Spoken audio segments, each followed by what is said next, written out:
Well, Life is good. so I think we're live. Hello, everybody. Welcome. We're here. We've come to talk about something that's close to all our hearts, soulmates, and what it means to find love, to find your significant other, what it means to be able to share your life, and what the differences are between soulmates and what has been so written about and spoken about to the point that people have sore ears.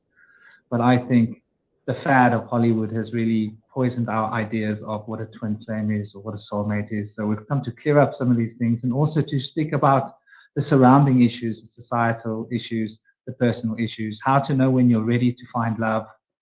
And yeah, let me introduce who's here for the moment. We have, starting at the top, we have Indy Sage. Indy Sage is an awesome healer.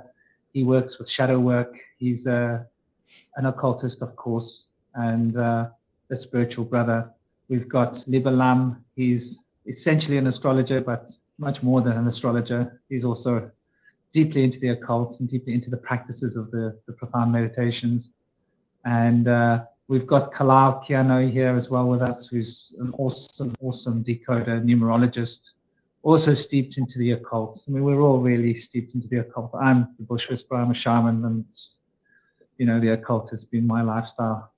So let's crank on. I'd like to give you each a chance to say hello and to introduce yourselves. Starting with whoever's at the top. Yeah. Great. Thank you so much, Bruce Whisperer, for introducing us. Or shall I call you Shaman on the Bush Whisperer channel? Is that how it goes? You can call me Franklin. Bush Whisperer is my tag. I'm not too fast. Got it. All right, great. I'm so grateful to be on this show today and excited to talk about soulmates. And I'm Indy Sage, short for Sage of the Indigo Children, a name that a friend gave me and that I chose. After having survived brain surgery in 2007, I chose to take that name that my friend who had passed on had given to me. And so I'm so grateful to be here and excited to talk about soulmates and some of my own personal experiences. Some of the stories that I've heard, some of the research I've done, and I'm glad to hear from you guys some of the stuff that I don't know and to learn. We can all learn together.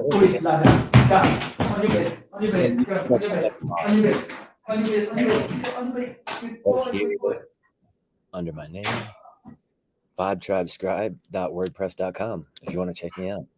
Right here, if you want to check me out on IG, feel free to reach out.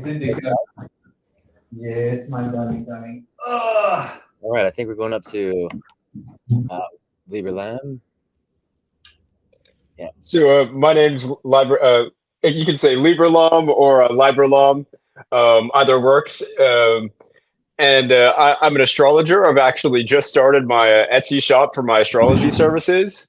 You can find me under the tag Jedi Astrologer. And as Shaman said, as Franklin said, I'm steeped into the occult. The occult has been a lifelong fascination of mine, and that has gotten me into a variety of topics, including tarot divination and rune divination and meditation as well. Love, peace, and power. My name is Kilel Kiano, aka Konami Codes. I am a occultist. I am a numerologist. I am a historian. The occult is essentially hidden knowledge. I've always had a very straight-on curiosity to know, a want to know. And it's gotten to the point in this realm, in this cycle, where if people do not know, it is more detrimental to everybody. So whenever we have the opportunity to teach, I love to take it by the throat. Let's get it.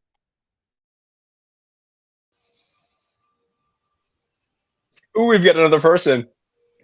I'd like to introduce Quintavious. Quintavious is also another occultist. He's steeped in Christian tradition of mysticism as well as ancient land of Kim and the stories of the Greek philosophies and the Greek the Greek stories, the fascinating histories there. Bit of a historian he is. Welcome, Quintelius, if you'd like Hello, to everybody. say a few words. Yeah, I'm ready to get into it. Sounds like fun. Seems like fun. I'm excited. How are everybody else doing? Can you hear me? Yes, I can, totally. I'm super well. Okay, cool. Even though I sliced my finger up today doing a video for how to make dal. So those of you that like to learn to make dal, there's going to be a video of learning to make dal where I slice my finger open. Enjoy it. No. It's going to be a red sauce dal. Lots of tomato juice in that dal. But it tasted pretty good. Not completely vegan. A little bit cannibalistic. But I'm a vegetarian normally when I'm not slicing my finger open into tomatoes.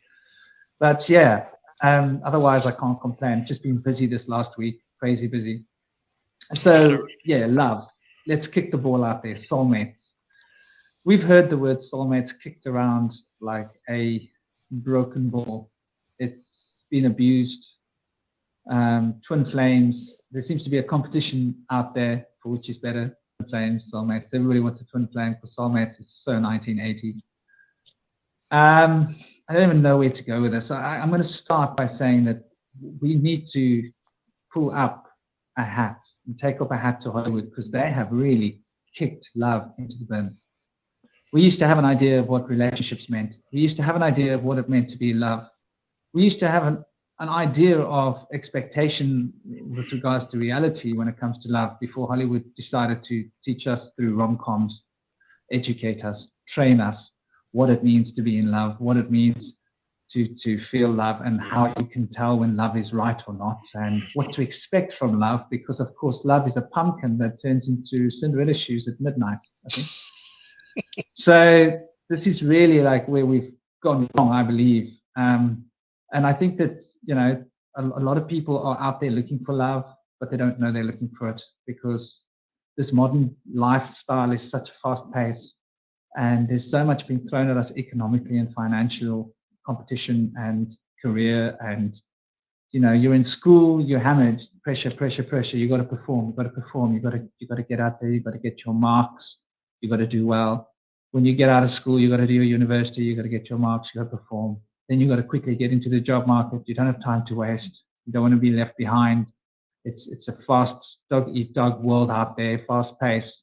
Most people find themselves going through life sort of having meaningless sexual adventures with random people who like, sorry, what was your name again? And it just gets to the point where I think people have forgotten what it means to be in love. A lot of people, and it's very sad, and it's so easy to do and understandable in this modern day and age that this can be happening, especially when you've got these Hollywood wand masters sort of reconditioning the way we think and feel about relationships and love. And so it stands to reason that everybody's looking for the best that they can get, which is quite funny because it's like there's a competition out there, you know. Everybody wants to find their twin flame. I have so many clients coming to me and they want to talk to me about their love life, and people want me to fix their love life, which is just hilarious. I'm like, I must fix it for you? Yes. Surely you're a shaman, you can do spells, can't you? I'm like, oh my gosh, this is what people think. People think that you're just going to fix their love lives for them, and that's how it works. So people have got this idea of quantifying everything, and to me it's heartbreaking because I often see people that have got real love for each other but unable to express that love or communicate that love because they've become so sadly conditioned by a world that's dripping with pus. I think I'm going to leave it at that. I'd love somebody else to jump in. I don't want to be my own trumpet to infinitum, and I've got to be reminded sometimes to stop talking, otherwise I just won't. Anybody else want to pick up the ball? So I think in the discussion of soulmates and as a kind of a tangent topic, twin flames, there's a lot of tropes that come into play. And I did some research on different tropes that I found in this kind of this kind of space of this topic. And I think that mix into this is a lot of times real experiences high strangeness or occult phenomena, but another side of it sometimes is psychological weakness bleeding through, where certain toxic relationship traits get mistaken for being some kind of 5D contract or something like that. And I think that this is something that we'll definitely need to break open in this conversation, is where when we are talking about a real soulmate bond, and when we're talking about maybe something that is a little bit unhealthy or toxic. I got to come to this from an aspect of a numerologist, right? With numbers being the first language. Soulmate, twin flame, essentially, we're talking about the same thing. A twin flame can be a family member, right? Not just a romantic partner. But the same goes for soulmates. And a soulmate can be someone you see one time walking down the street and you have a long glance at, you know? But this is why knowing your energy, knowing the energy of when and where and how you are, how you manifest is so important. When you look at how compatible certain zodiac signs are, right? We're just talking about areas of perspective. When we talk about numerics, which is essentially the same thing, we're talking about frequency. So it's about understanding the frequencies that a person makes up and the frequencies that you create together. I find that fascinating. It's interesting to me how certain horoscopes go good together with the same kind, whereas others do not get along with each other. And then other ones can complement each other. It's just such an interesting dynamic. I personally was dating an Aquarius as a Virgo previously, and it was going well for a little while. Although the Aquarius does tend to be cold and distant, like the representing planet, and can hide their emotions, which became an issue in my personal relationship. But it's interesting how there's certain compatibility factors between horoscopes, but then there's these things you got to look out for and work on. And so I know with Aquarius, it's good to be able to help them try to bring those emotions to the forefront. And I've been able to do that for her. Luckily, I planted a seed that she could sit in sobriety and deal with everything she's been running away from, her triggers, her traumas. And as a shadow work healer, I was really happy that she was willing to go into sobriety and start to work with that, work with her shadow, work with her suppressed emotions. And I'm just really glad that she's moving forward on that. She's a little older. She's about 50 years old. I'm 40. Just turned 41 2 days ago. My birthday weekend. Well, happy birthday, brother. I hope you Happy had a belated good birthday. couple of Birthday. days. Thank you guys. It's been a great weekend. Mhm. Actually, I've just been overdoing it. I found this nickel from 1910 in the gas station yesterday. It's got a V on the back, and it's got the Statue of Liberty on the front. And I have not seen an American coin with a woman's face on it like this. So I was really astounded that the universe brought me this surprise yesterday.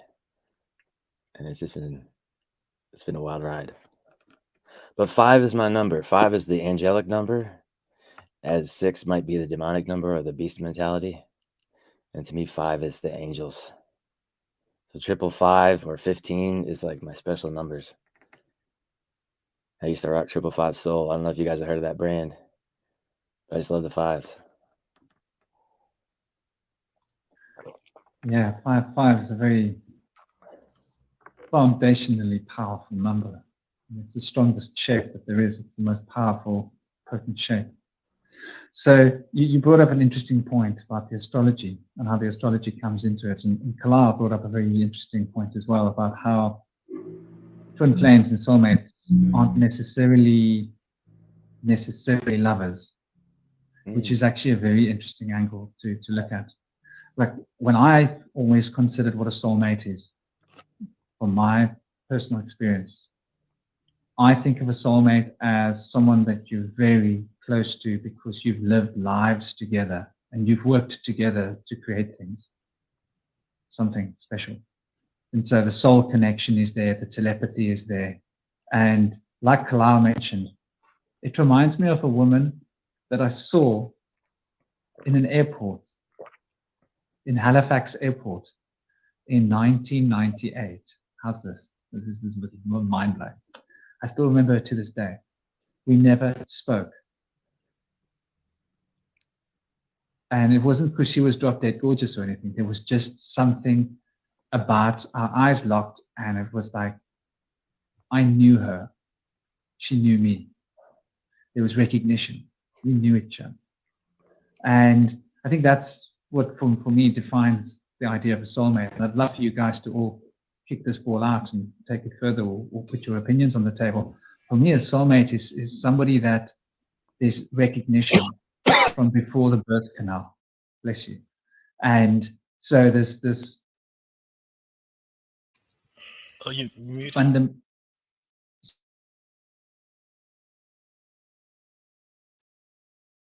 Do please continue.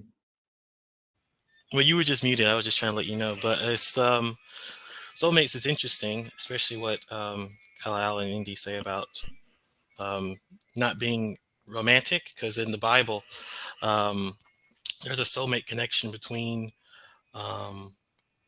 Jacob and his son Benjamin. Oh. It says, he says, my soul is knit with my son Benjamin. So if my son Benjamin dies, I'll die with him. And then there's other instances where someone's soul is knit with someone else's, like David is knit with Saul's son, his soul. They were best of friends, so they wouldn't, every time Saul would tell David's friend not to talk to David, his son would tell him, I can't, we're too close together, we get each other. But also there's a thing with twin flames that is in alchemy. I'll go search it, but there's a book about alchemy, but it's related to the soulmate side, like the twin flame side, where you look for and grow with your what do you call it, your twin flame or your opposite in the world. And when you do this, or when you read it, you kind of have the idea that maybe it's not always about your horoscopes or all that other stuff. It could be just familiar demons or familiar spirits in you. Like you really get someone else who's got the same kind of experiences you have, even though you might not know it, but you get along better. You have the same kind of demeanor or compatible demeanor. And I don't know, I think it's something to do with the spirits that are around you, because we are vessels, right? And we take in spirits that come through and move out over and over again, like emotions, you could say. Or so it could be that someone has a familiar spirit that you have and you get along. Like that's how sometimes we meet people who we don't really like more often than the people we do. And we're like, why do I keep meeting these kind of people in my life? What's going on? And then if you really look deep in your own self, you can see that maybe there's something inside you that's compatible with these people that you don't like. And once you heal that, they start not coming around anymore. And it's a really interesting idea. But you can go on. Anybody else can jump in. I love that. And I'm glad that you mentioned the idea of non-romantic soulmate, like maybe in the family, like the father and son relationship. I feel that in my family. And at my spiritual center, they refer to that as a soul pod. Have you guys heard of that phrase? Any guys heard of that phrase? Yeah. A soul pod could be Soul family? Soul family or soul pod. I think soul pod can extend beyond the family, like to like friends, like best friends in life. Like you've known each other in past lives and you're connected in the soul pod and you keep reincarnating together. And you might not have like a lifelong friendship together, but you might have like a catalytic experience together where you inspire one another at some point and meeting in the life, maybe once or twice. It could be a lot of different things. But the soul pod and the soul fam are a really interesting take on soulmate. I also like to think of the idea of twin flames, as you had mentioned, that they might not necessarily be destined to be together, but twin flames are said to spark and trigger one another to bring out the trauma that needs to be dealt with. The shadow, the suppressed emotional energy and turmoil within gets brought to the forefront with twin flames sometimes, because the fire is brought to to each other to bring that out. And so they might be able to work on healing one another, or being able to help one another heal themselves and build self-mastery to be able to move forward, and then maybe meet their soul mate or their twin soul, or whatever it may be.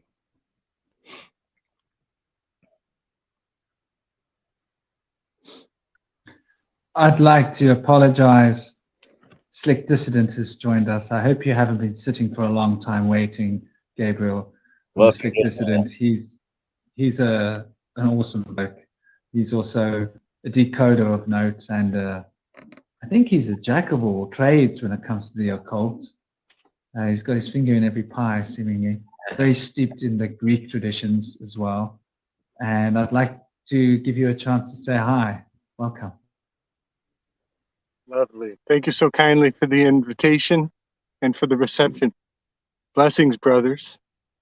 What a wonderful table. Indy, I was just reaching out to you yesterday. Look at our destinies coming together, brother. yes, love it. Yeah, man. I had some hardcore messages coming at me, and I was like, this is for Indy. This is for Indy. Because he and I have had some shows together over on Rising from the Ashes. Yeah, good time. And so I had no idea when I was sending those messages that we were just going to be hanging out today, no matter what.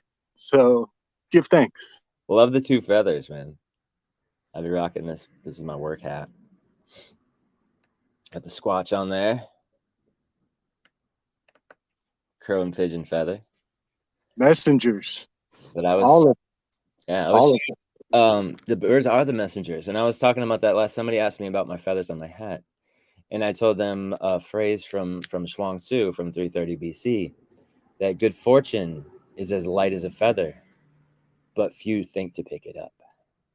Whereas misfortune can be as heavy as earth, but many carry it on their backs and fail to cast it off.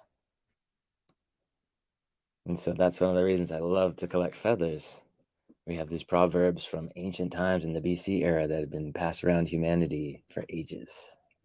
But we all know about the power of birds, their ability to communicate and sing, and we have their song has inspired our music, the language of the birds, the history of the lost golden matriarchy and the lost herstory.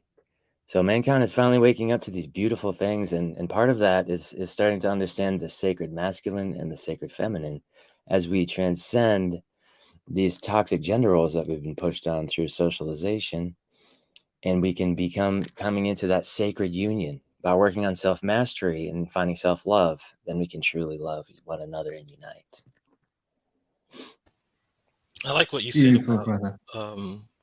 the social things being pushed on us. Like I was talking about this last night actually with my brother about Disney Channel. Yeah. How when you watch Disney movies, they really drill it into women or little girls that their significant other is going to be this guy with a lot of money who's going to give them a diamond ring and who's going to not necessarily save them, but be a part, like a reward of their own salvation from whatever they're in, like their family drama or whatever. And it's really interesting because it paints a really negative picture of true masculinity, honestly. Have you guys ever heard of that play called The Magical Flute by Beethoven? Or was it Mozart? One of them. So that story is about this guy who he's obsessed with, he wants a girlfriend so bad that he goes out and then he meets this chaotic woman who's a lady of darkness. And he meets her through this young maiden, this young virgin, who's her daughter. And he wants her hand in marriage, but the evil lady says, you can't marry my daughter unless you kill the sun god, this good guy who's hurting my kingdom. He's terrible. So he goes to meet the sun god to kill him, and the sun god's like, oh, you came to kill me? Hey, we got to kill that lady. She's the bad one. She's dark. Remember how you found her? She's all dark. She's gonna turn the world in darkness. You got to kill her. And he's like, oh, really? darn, I was tricked. So he changes his whole mind and actually kills her, the lady's mom. And the girl, she's okay with it because she realizes her mom actually did trap her in a box and keep her from exploring the world like she wanted to. And after they kill her, the story ends, and it's supposed to be a happily ending, but it's also kind of what do you call it? Ambiguous. You kind of wonder, like, oh, did we kill the right person? Uh-oh, like what's going on? And it kind of gives you this idea that um, masculinity is inherently not knowing everything by itself, but also kind of aggressive, which is the Disney versions. You never see an aggressive guy really in a princess story. They're always kind of placid or docile. And you kind of wonder, why is that? Why do they show men that way? And then when you grow up, women, they get upset when their guy is a little aggressive or a little more masculine than normal. And you kind of wonder, like, why are they telling us this? And then you wonder, how come when you meet a woman, especially a Western woman, why is she so upset about financial things or gifts, or she's so what do you call it, competitive with other women and their spouses? Like when they get together, I actually sat with some women sometimes. When I listened to them talk about their husbands, one woman would say, for our anniversary, we went this way. We did this, we did that. He bought me this. And then other women would be like, oh, wow, I need to go home and get my husband to do that for me too. And then it causes problems in the home. So, I kind of wonder. I want to make that whole dynamic of that story as cosmic as humanly possible. I want to bring everybody's mind up to the shape of the constellation Libra. The shape of Libra is the shape of not just the scales and the ovaries and the equal exchange. We know that the egg comes out of this side in 1 month and then it comes out of this side the next month. Some women, it only comes out of one side. Some women only, they only have one basket that's receiving. But that shape of Libra is the sacred shape of caskets, of treasure chests, of sacred arks full of the law that have 10, Libra 10, that have 10 things, sacred things inside of it. If you look at the literal outline, it's the shape of a tent or a meeting place of the minds. It's a kiltered triangular box with 2 pillars on either side. It looks like a house, actually. It looks very much like a house or a Pandora's box. The roof is actually kiltered just a little. It's in perfect shape, as though the box were slightly opened so that Pandora's spirits could all escape and only hope remains inside. But think of where it is on the zodiac. It's between 2 women. Or it's between 2 M's, 2 sacred M's. Above is the Virgo, is the shape of an M. And below Libra is the other M, is the shape for the glyph of Scorpio. And so even the part where you say like, oh, and then at the last minute, the other woman switches it out and you're left to wonder, like, which one was the good one? Did it come out right? Did we make the right decision? And I also want to just point out the leaves turn red, the blood, the changing of things are evident everywhere. It's as though we are all seeing red. And so these 2 sacred females in duality on scales as the seasons are changing, all this feminizing of that time of year is just fascinating to me, because it puts a lot of weight spiritually on the matriarchal line, and things go. I mean, we haven't even talked about what those ladies do in the bathroom and how sacred that is to them, and how we defile it and make it gross and like potty humor with our mentality. But for women, they're in there a lot, and it's actually really sacred. Probably means something different to them. So I'll just shut up.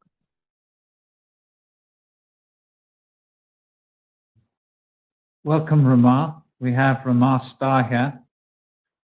Sadly, there's only one lady at the moment. We are expecting another 2, one that will hopefully make it later. I did see a message from her. I hope she'll still be with us, but she might be coming a bit later. Hope you've had a good day, Ramar, and thank you for gracing us with your presence. Ramar Star is a very sensitive, very deep, very profoundly switched on individual I've known for many years. And she has natural ability of connecting with the inner worlds and the sacred. She's what I would call a wild talent lady. Welcome, Ramon.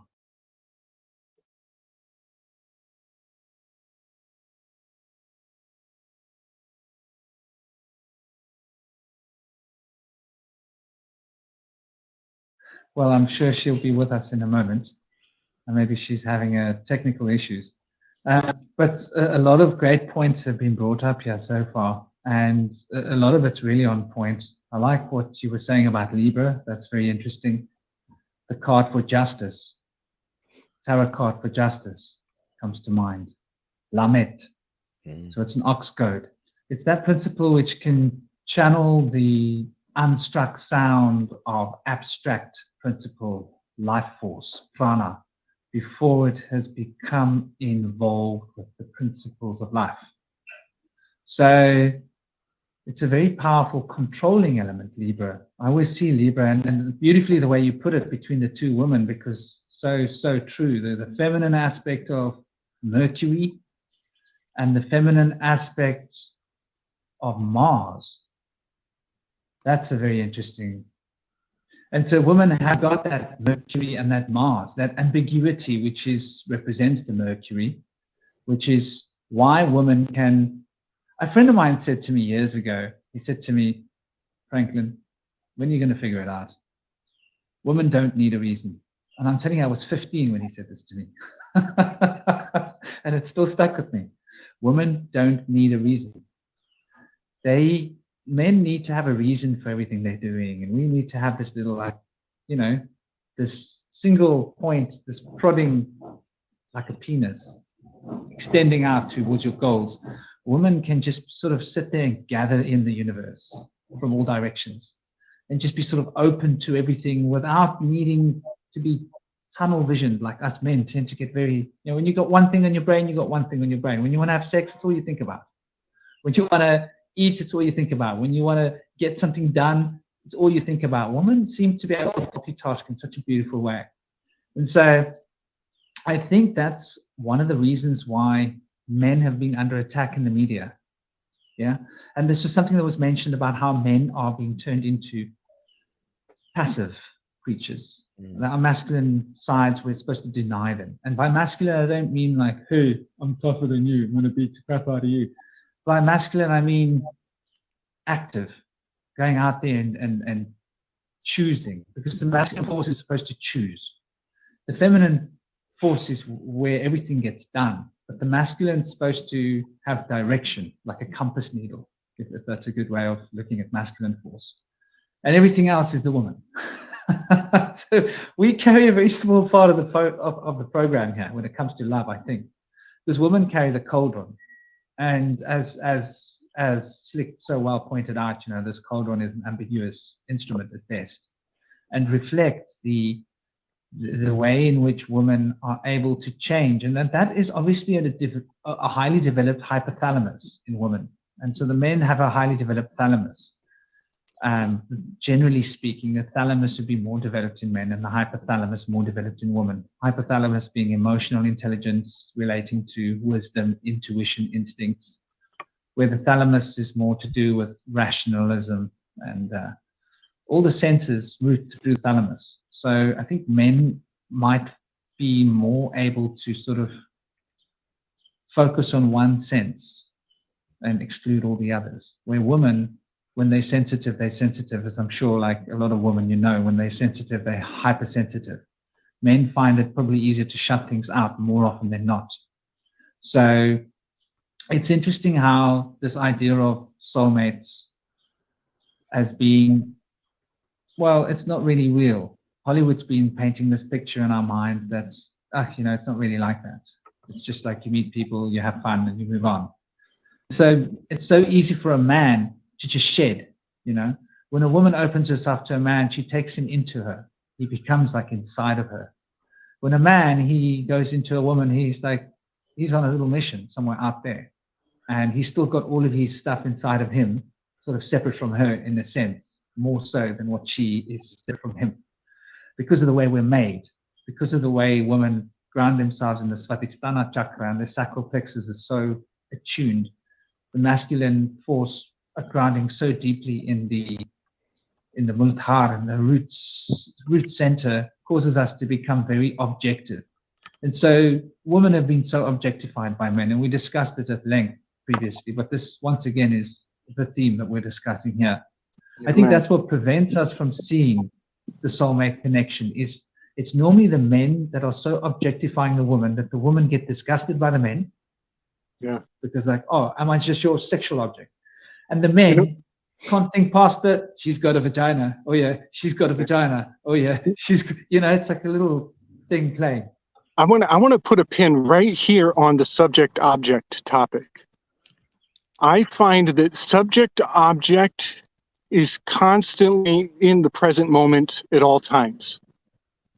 And our relationship to what it means steers so much of our experience. It's hard to stay singular about it. But this idea of the subject and the object, that is the first thing that needs to be established before you go into court proceedings. That's the first thing you establish before you have a philosophical conversation. You have to get these definitions on the table.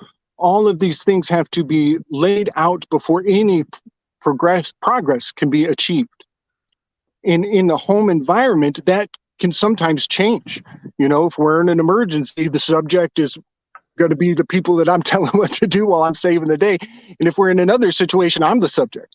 I'm the one who's going down to the basement to go save the day. You know what I mean? So the subject-object relationship is so important, and it's in our language in really fascinating ways. And I think we ignore that a lot. But also I want to say this, and then in the collective, here's the other thing. I think there's a bit of a pendulum with that in the collective, and that's what we're kind of talking about with like the feminization of the masculine and the masculization of the feminine. There is a bigger object-subject pendulum out there as well that I think we're kind of tuning into, and I want to put a name to that. I'm not 100% sure,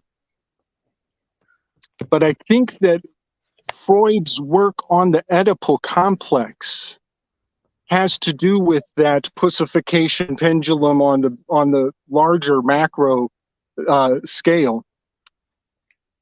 And I think everybody agrees that Freud was overreaching, but I think he had to overreach. I think he had to say things that were appalling or even hard to stomach so that the idea could be preserved. I think he had to generalize it to everybody so that the idea could last until the fall of an empire.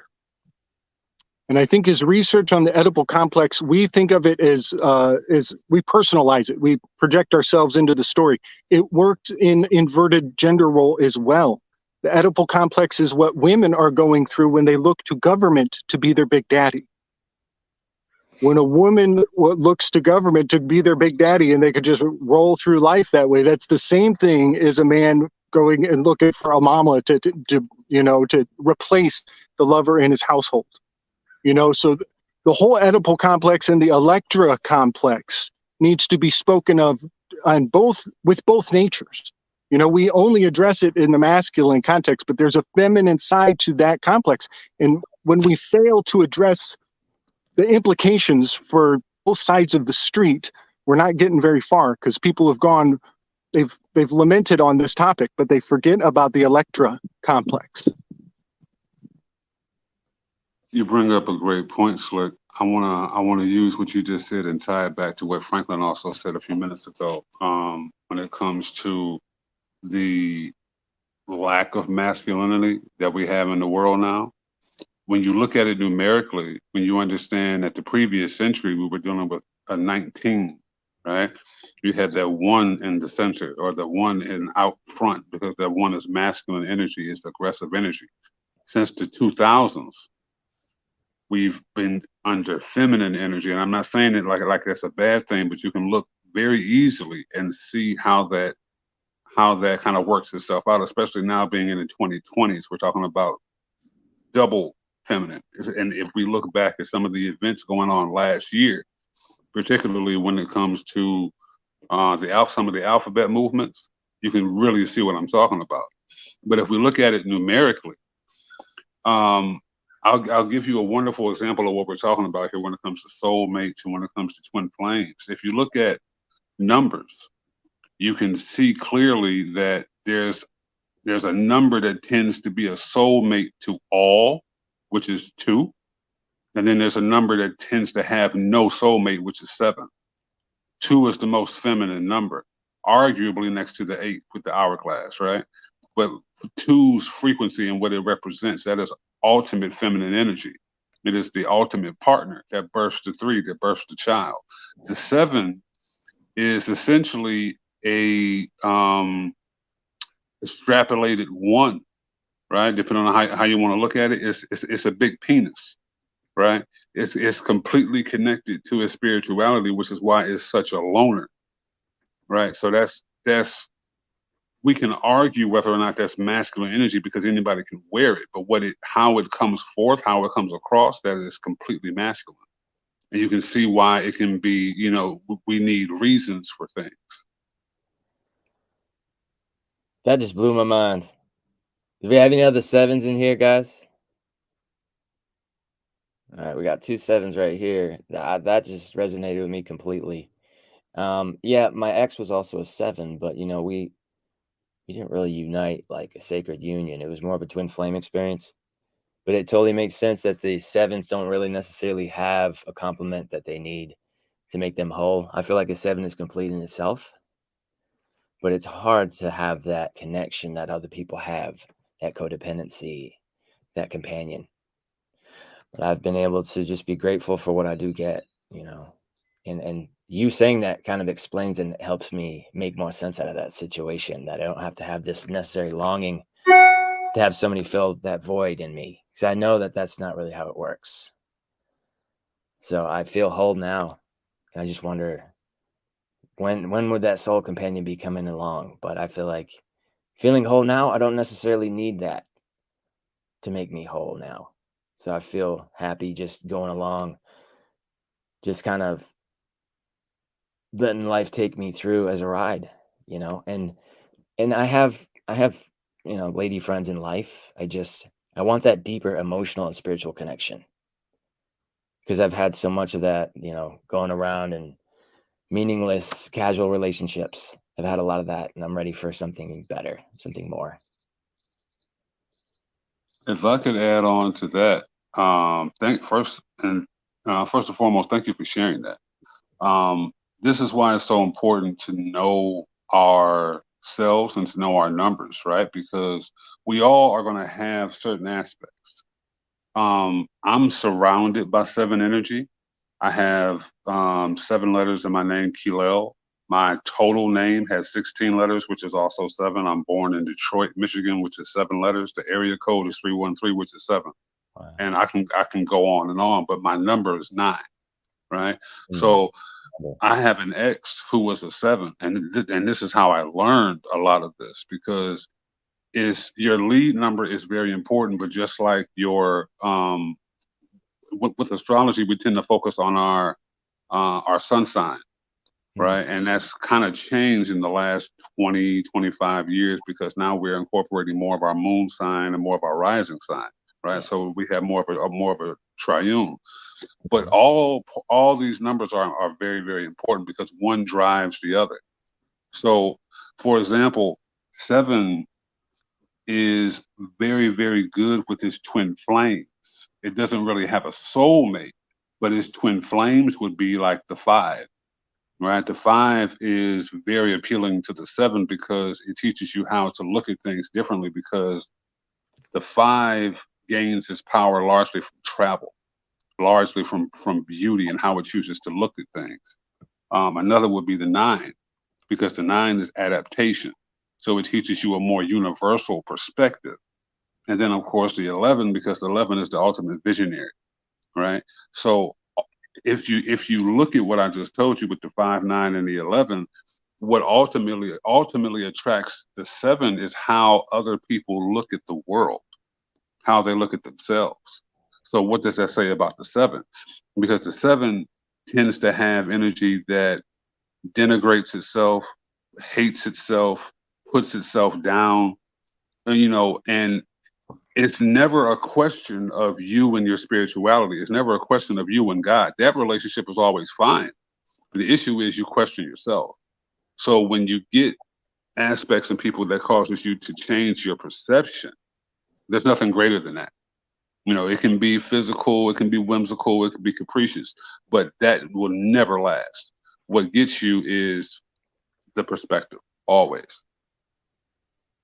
I just want to say you just described Socrates so perfectly right there in his fascination with Agathon. You're like literally describing the symposium. Socrates is a 7. He's down on himself, can't get enough. He's a glutton for answers. He's an enthusiast epicure. That was great. All right, I'll shut up. Rama, Yeah. you got something, right? That was really good. Are you with Real us, quick, Ramon? I can really identify with that. I'm sorry, real quick, Slick. You just completely got into, or you reminded me of the trial of Socrates. You know, because the trial of Socrates, who didn't show up to his trial? His family didn't show up. You know what I'm saying? And like that's a point. I don't know if enough people haven't read the trial of Socrates, period. But that's a fact that's rarely mentioned. You know, like, well, why didn't they show up? You know, it's just cause for the pause. Yeah. And he was supposed to be exiled, but poisoned himself. But I That's can right. identify with that self-critical thinking as a Virgo, and that seeking for truth as a Scorpio moon. Always trying to understand the mysteries and question my knowledge. I think astrology gives us some really unique insights into soulmates because not on the side of just confirming a soulmate connection, like someone says, "Are we really soulmates?" and they try to get you to give them evidence that you are from astrology. But say you know that you're soulmates with someone, and you do an astrology reading on yourself and that person, a composite chart. It shows in the chart. It's very, very distinct. Like I'm talking just for reference in my own experience with one of my soulmates.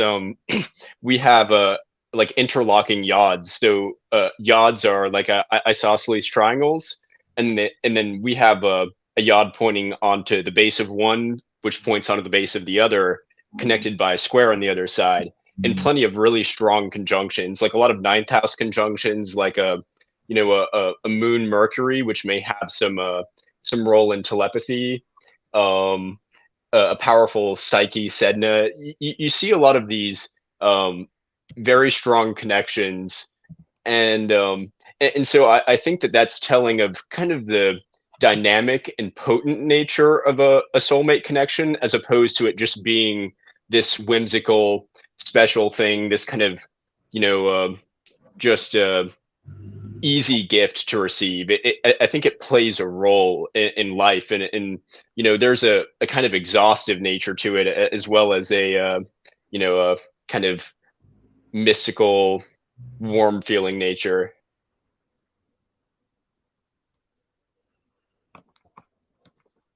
Yeah, I always point out how the law is land, air, and water.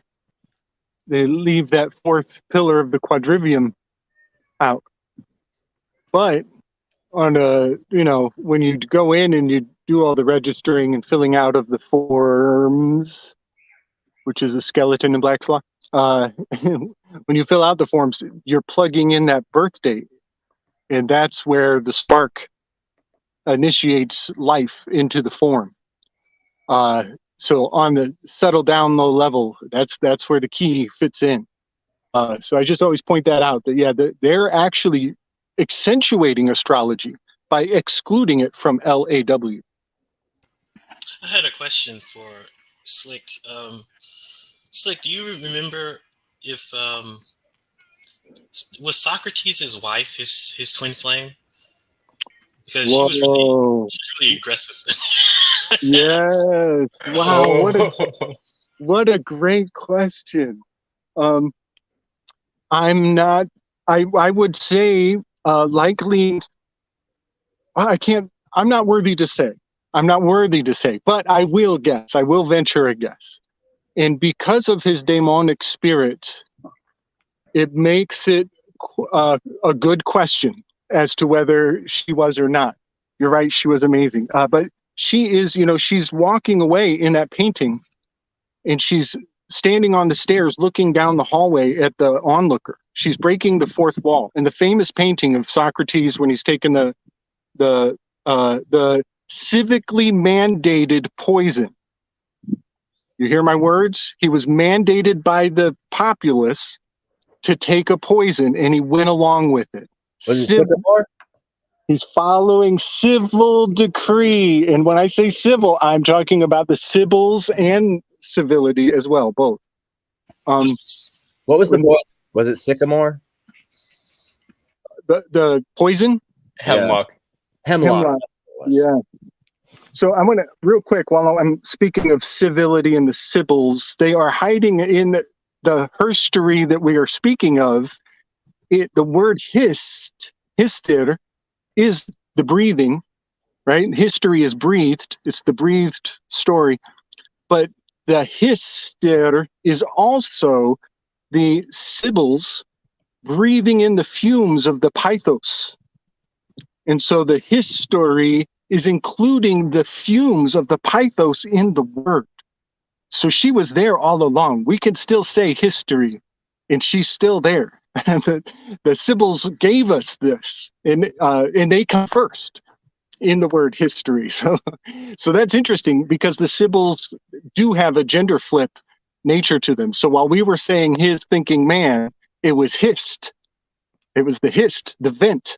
It's the ventilation of the pythos. Now, his wife, she's standing on the stairs looking down the hallway as she was dismissed from his last moments. Again, Khalil, like you said, his family they were not brought into the trial. He didn't want to showcase them or get sympathy points. He was taking a higher road, wasn't going to showcase everything and drag it through the mud like everybody else. He was very unique like that. And then the same thing with his death. She was asked to leave so he could have like some bro time in his final moments. And she doesn't even witness his last decree, which is the seed of Gnosticism, by the way. The last words of Socrates is a seed of Gnosticism, no matter what religion you affiliate to. There's a line in the sand with Socrates' last words. But she's staring down the hallway at us. She's balanced. She's poised. She's breaking the fourth wall. She's on the escalas. The stair is the scales. The word stairs is escala. And to stare at the fourth wall is also escalas. She's weighing out, and she's waving as she leaves. She's literally she is the constellation Libra. Was she also like the only one actually bad mouthing Socrates to other people? Well, what happens here, all of the female side of all of the stories create a side door jurisdiction, so that certain groups can tag into the story through a back channel. So she opens up a door to be like, okay, we're the sisters of Noah, and you come into our brotherhood, we're going to tell you how things happened from Socrates' wife's perspective. And so there's going to be like whole schools of like skull and key and scroll and tooth and thorn and bat and pink hat clubs, where they all have the secret Pythia female side of the story.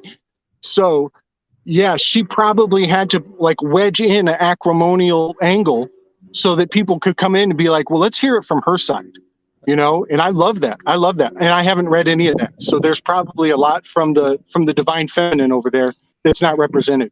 Right. Did he ever say that she drove him crazy?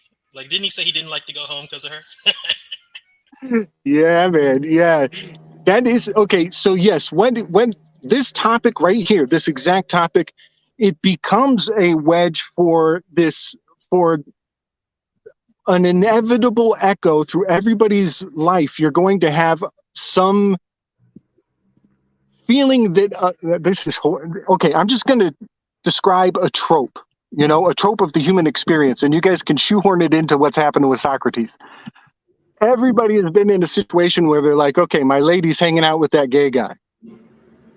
You're like, is he playing me?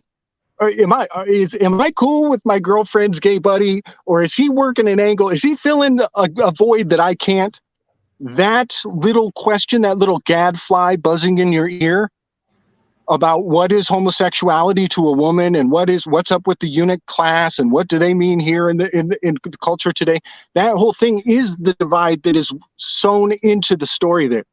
And that is that, well, Socrates, they're talking about homosexuality all the time. He's dismissing his family. He prefers to die with his buddies and his bros. This is clearly all gayness. This is all about gayness and in the sanctity of gayness. And I don't know anything about that, but there's a whole school of thought built on just that topic. And then there's a whole nother school of what the ladies perceive as the appropriateness of a man's relationship to his bros.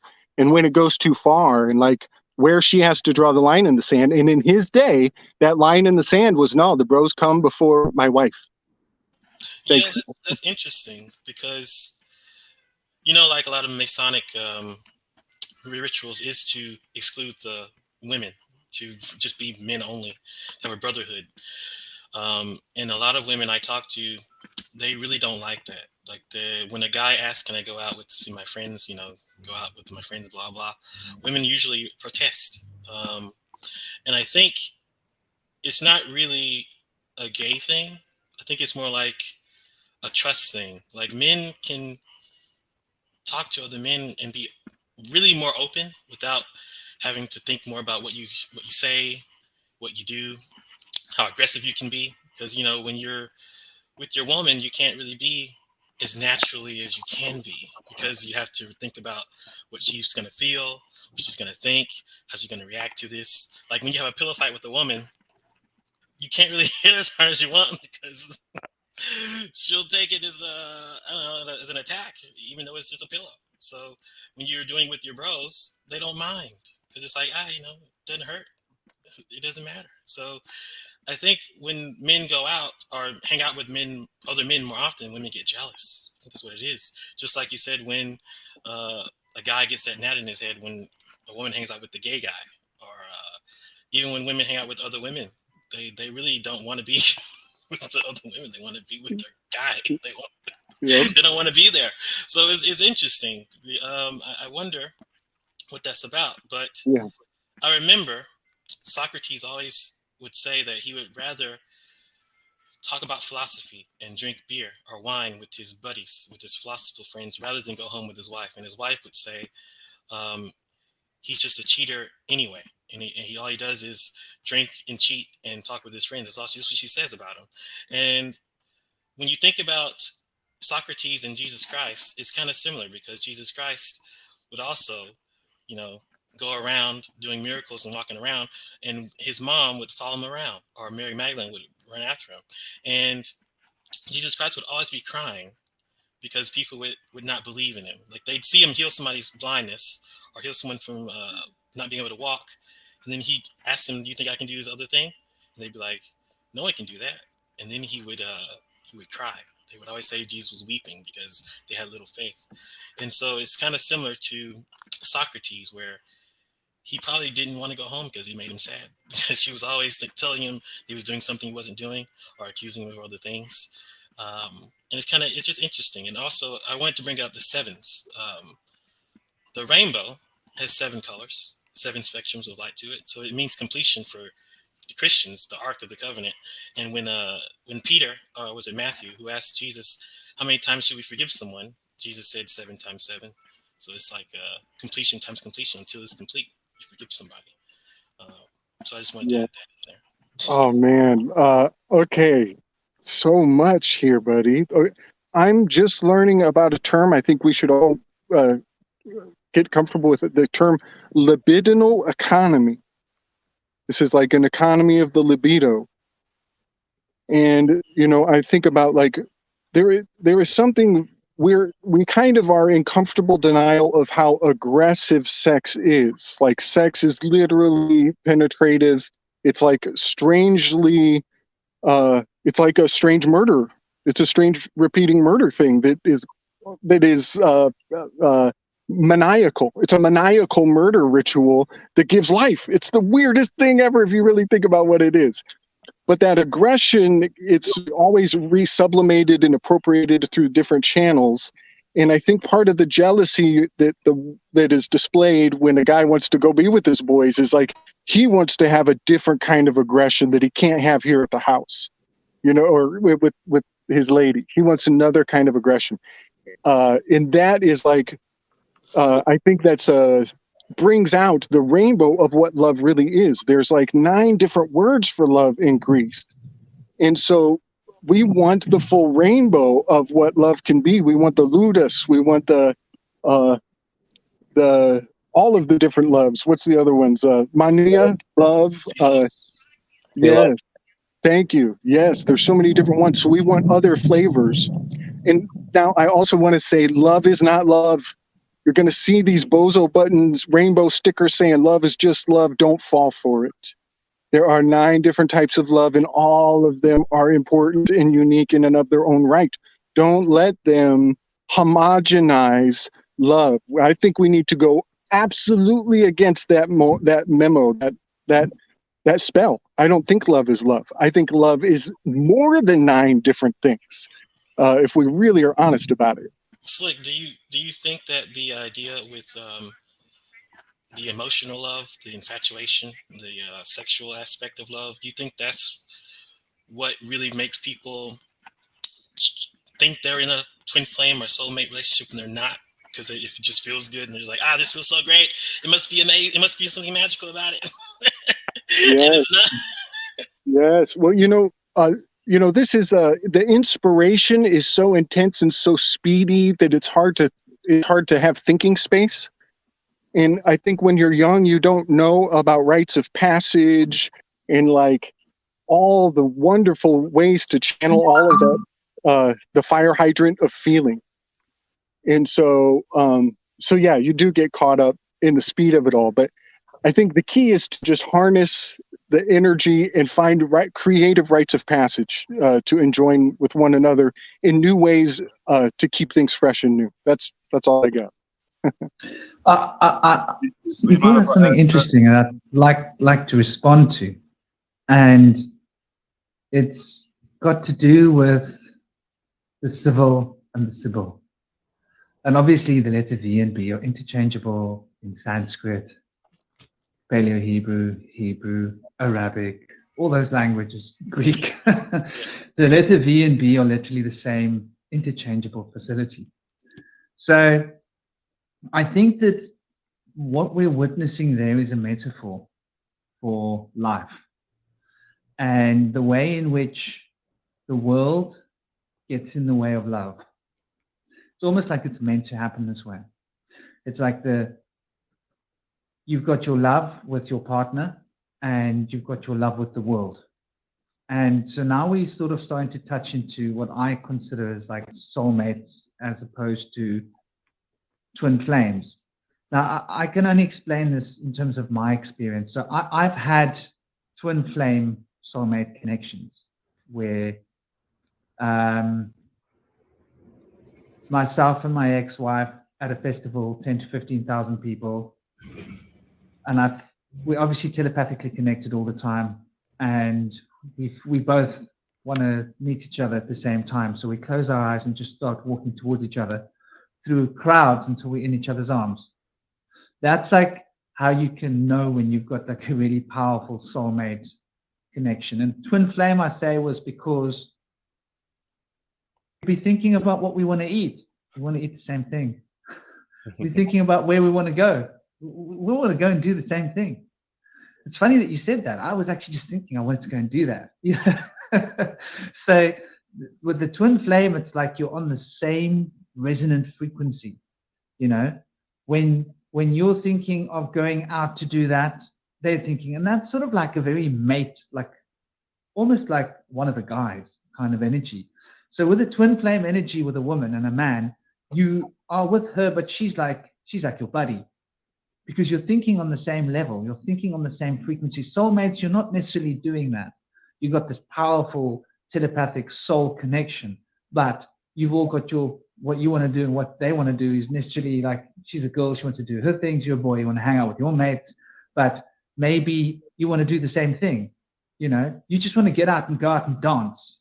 Now, often in connections, I think men and women are scripted. We're scripted for how we're supposed to behave. And here's where the problem comes in. And this is why I see this metaphor that we've been discussing here about how the civil gets in the way of the personal relationship, because we're scripted roles. It's not okay for a woman to go run around and do that because it's unladylike, right? It's not okay for a man to do that because it's too feminine. So sometimes you want to do things that are like manly, and women might not want to do those manly things, but sometimes you get women that want to do manly things. And sometimes you get men that want to do some girly things because, hey, why not? You know, tired of doing this thing, let's try that on. And so it's a very interesting dynamic that men haven't been allowed to experience their feminine fully, and women haven't been allowed to experience their masculine fully. Now it's been forced upon people, but in a very twisted and demented way, right? Like, the men have got to experience their feminine by becoming docile, which is like at the expense of their masculinity, instead of embracing the divine feminine and the feminine qualities within themselves and being able to express it. Like, you know what, today I'm going to wear a dress. Why? Because it's comfortable. My balls hang free in this weather, and I love wearing a dress in this weather, and this is the best way to hang.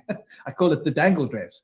So, you know, I used to love wearing my ex-wife's skirts sometimes in summer because it was so damn comfortable, you know, not because I'm cross-dressing, just because it's like, where do you put them? You know, where do you put them? It's 50 degrees out there. You're in like a hot place. We lived in all over the world, and I used to like to do long-term sweat lodge, and she used to love it too. So we'd be like, should we spend summer in Rajasthan? You know, 55, 56 degrees in the shade, and it's just a continual sweat lodge, and it's such a purification. It's 4 months really well spent. You come so switched on and tuned in.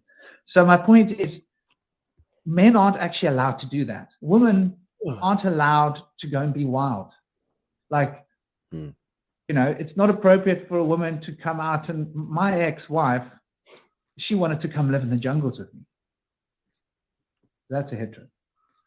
She wanted to come live in the jungles. She wanted to, like, she was happy to rough it like a bloke. So normally you can't rough it with a woman because they're all dainty. They've got this way to behave. No, my ex-wife's like, she could pee standing up into a glass. She was proud of it. You know, she was a bloke. She was like, look at, I could do this. You know? And so, you know, it's, I think there's these roles that have been put onto us. I think that's what the Plato story is really getting at, is the roles that get fixed to us by the Sibyl or the civil.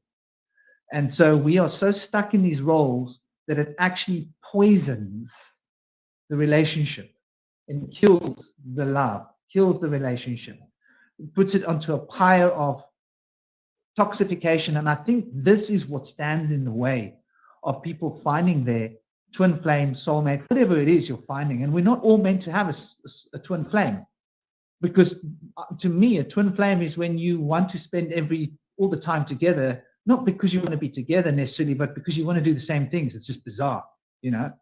Like, it's very bizarre. You just want to do the same things all the time. It seems almost weird, but it's like, okay, you know.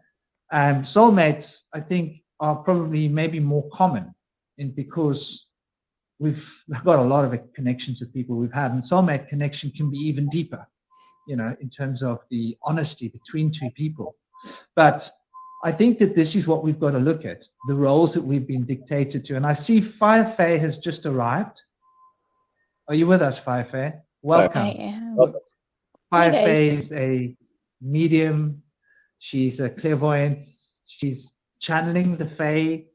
She's a very interesting individual, and I'd like to welcome you. Thank you. Please. I am one half of Fire Faye and Stein Fox. Fox, unfortunately, is at work, so I'm here on his behalf. So this is my first actual time being on a round table by myself. Well, welcome. Thank you. Is it okay if I talk about my experience with Fox a little bit on how we recognize Love each it. other as our twin Love it. flames.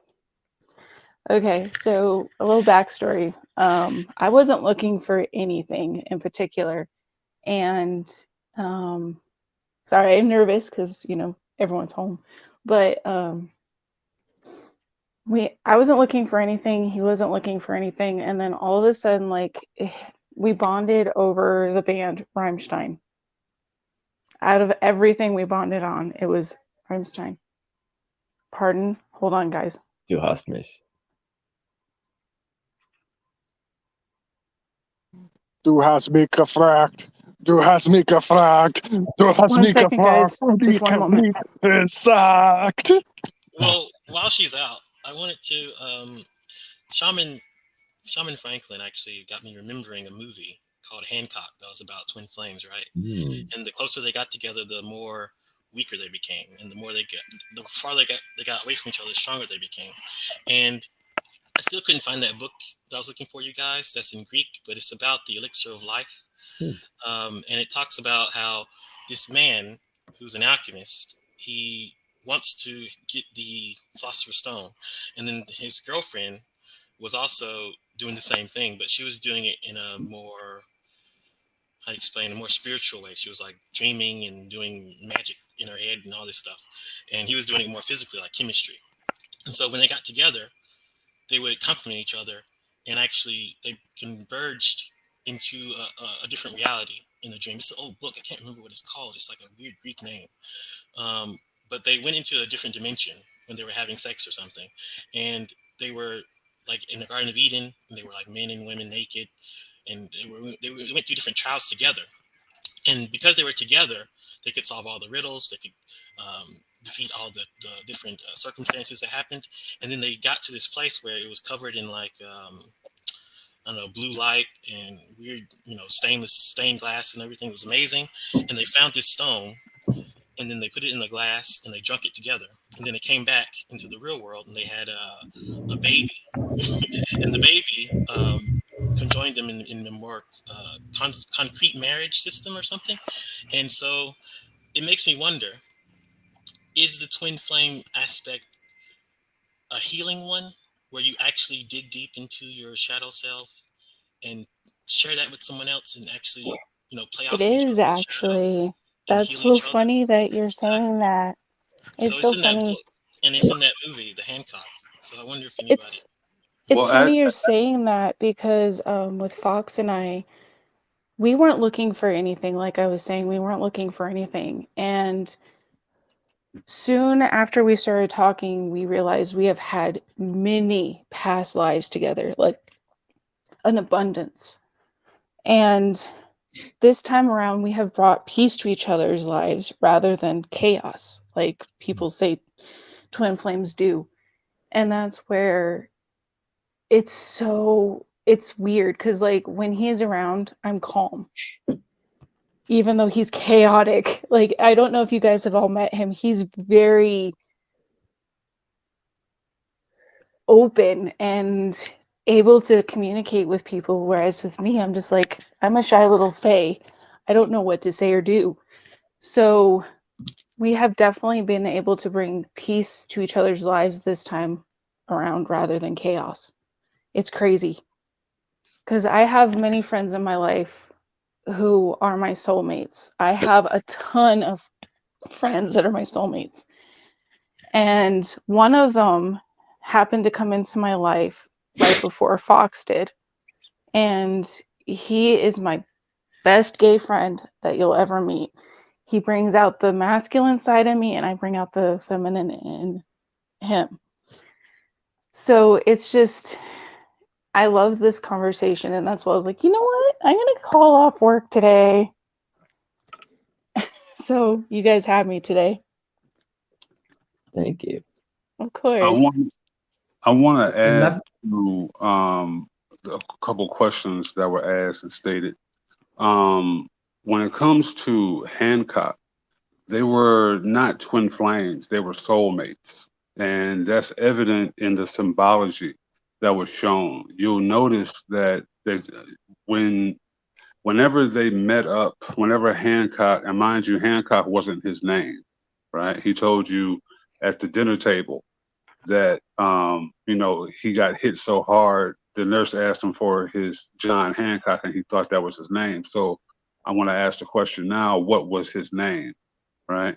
So whenever he met up with his ex-wife, she was wearing all black, which was symbolically trying to tell you something. The message that they were sending you in that movie was supposed to be an atomic bomb in melanated people's consciousness, because the further apart they got, the stronger they were, when that's the complete opposite. When we understand that they showed you a hawk on his helmet, on his hat, on his superhero outfit, which was black and gold, when they showed you a hawk after he wrote his love sign on the moon, which is feminine energy itself, he and a hawk jumped off a building and flew down. They descended. So, there's a whole reverse narrative going on in that movie. Also about Socrates' wife, she was a 4. You can see that same mythology represented in the movie Inception with Mal, who was Cobb's wife, and Mal represents Malkuth, which is the earth. That mythology goes all the way back to before Socrates, but it is wonderfully depicted there. And we need to understand that Socrates was a 7, right? So his wife was a 4. Now, Slick actually said it because she broke the 4th wall. You do that shit all the time. I love it when you do that. Because you don't universally necessarily know exactly what you're doing, but I love it. By breaking the 4th wall, you see that she was a 4, right? Because she's looking at you, trying to communicate. So now you're the 5, right? So you understand why 5 is a friendly to the 4. So 4 drains the energy from the 7, and the 7 does not mind, because the 4 represents the hard work that the 7 doesn't have to do. Right, because it's natural for it. So to see someone just focus on their power like that is mesmerizing, right? 7 is completion to the Christian, because it deals with what we can see, right? That's why we have 7 visible planets, and then the 2 that you cannot see give you completion in 9. You see what I mean? And the Sibyls turned into witches. Like everything gets inverted. Can I just interject for a moment? That's really. Is that Ramar talking? Yes, that is. Can you hear me properly? Yeah. Is it possible to turn up to talk closer to your mic, dear, or to somehow amp up Close as I volume? can get. Can you not hear me at all? Can you hear me? How's everybody else? I can barely hear her. It sounds Really like she's low. like far away. Okay, We can hear her a little bit. never mind then. I'll just say it in the chat then. It's just That's better. That's better. Carry on. I don't Yes. know. I'm outside on the porch because I can't wake my boyfriend because he's been working all night. But apparently some museum thing is meant to open out here soon, so I can't really contribute that much. And I've been trying to interject for ages, but people just kept speaking. So can you hear me now? Yes. Just Yes, talk slowly beautifully. and your sound will carry. I was just wondering if you guys, because I was about half an hour late, if you guys discussed yet what actually is the soul, if we're talking about soulmates. What is the soul? What is the spirit?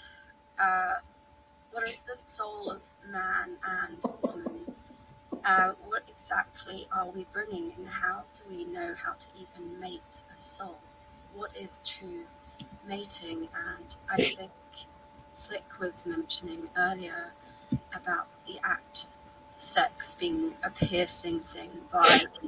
I don't necessarily see it as violent, actually, but sure, let's just go with that. I think that death and life are always intertwined, that you cannot separate them, and that we bring our ancestors with us when we mate on another being. So not just what is our soul, but what is the soul of all creation and all ages of creation that we bring with ourselves when we come to another being, and what level of purity, again, I'm always mentioning purity, I know I'm obsessed, but like what level of purity do we bring when we come to another being? Like, is it that confusing if we come with a level of purity? And another thing, not to pick on him, another thing Slick was mentioning was the Electra and Oedipus complexes, and that made me think of an etching. Can you guys still hear me?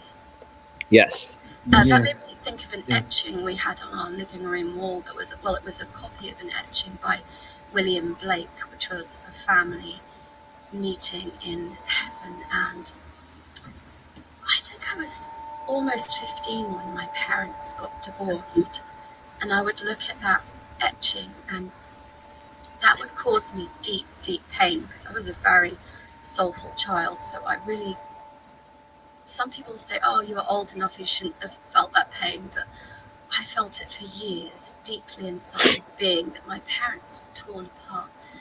And then you think of that, and you think of the ancestors, and you think of these different complexes, and who doesn't have mummy and daddy issues, and not all these things that we sort of bring into our relationships, as well as souls who have been through war and poverty and rape and the slow desecration of the purity of our souls as we're here on earth, as well as the beauty.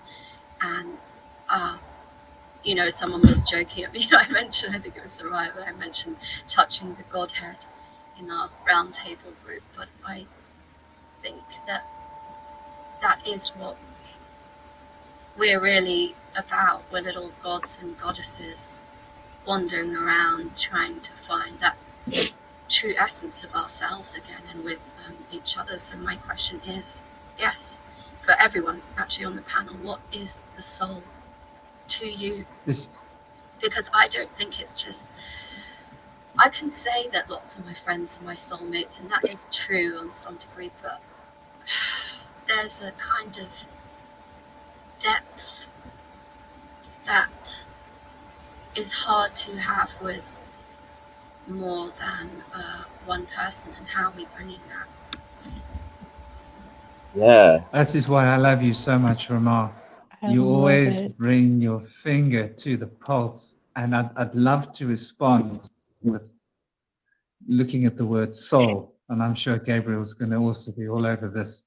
So the word soul obviously represents the sun, and the sun represents the structuring system of the Merkaba. So the 6 principles of Hermetics dance around the principle of as above, so below, of polarity. So the first thing we can speak about the soul is its polarity is how it's expressed. But this polarity represents the 7 principles of Hermes, right? And the 7 chakras and the 7 spheres.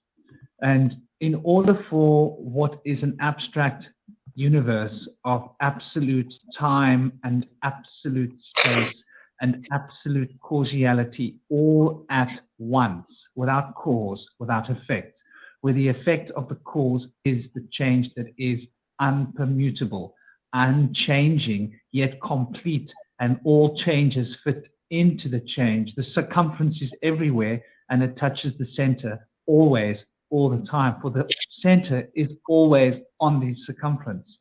This is a concept that can only attune one to the 7th principle or the 1st principle of Hermetics. Depends whether you're ascending or descending. And so this is the fundamental structure of reality as it is from the Kabbalistic perspective, absolute.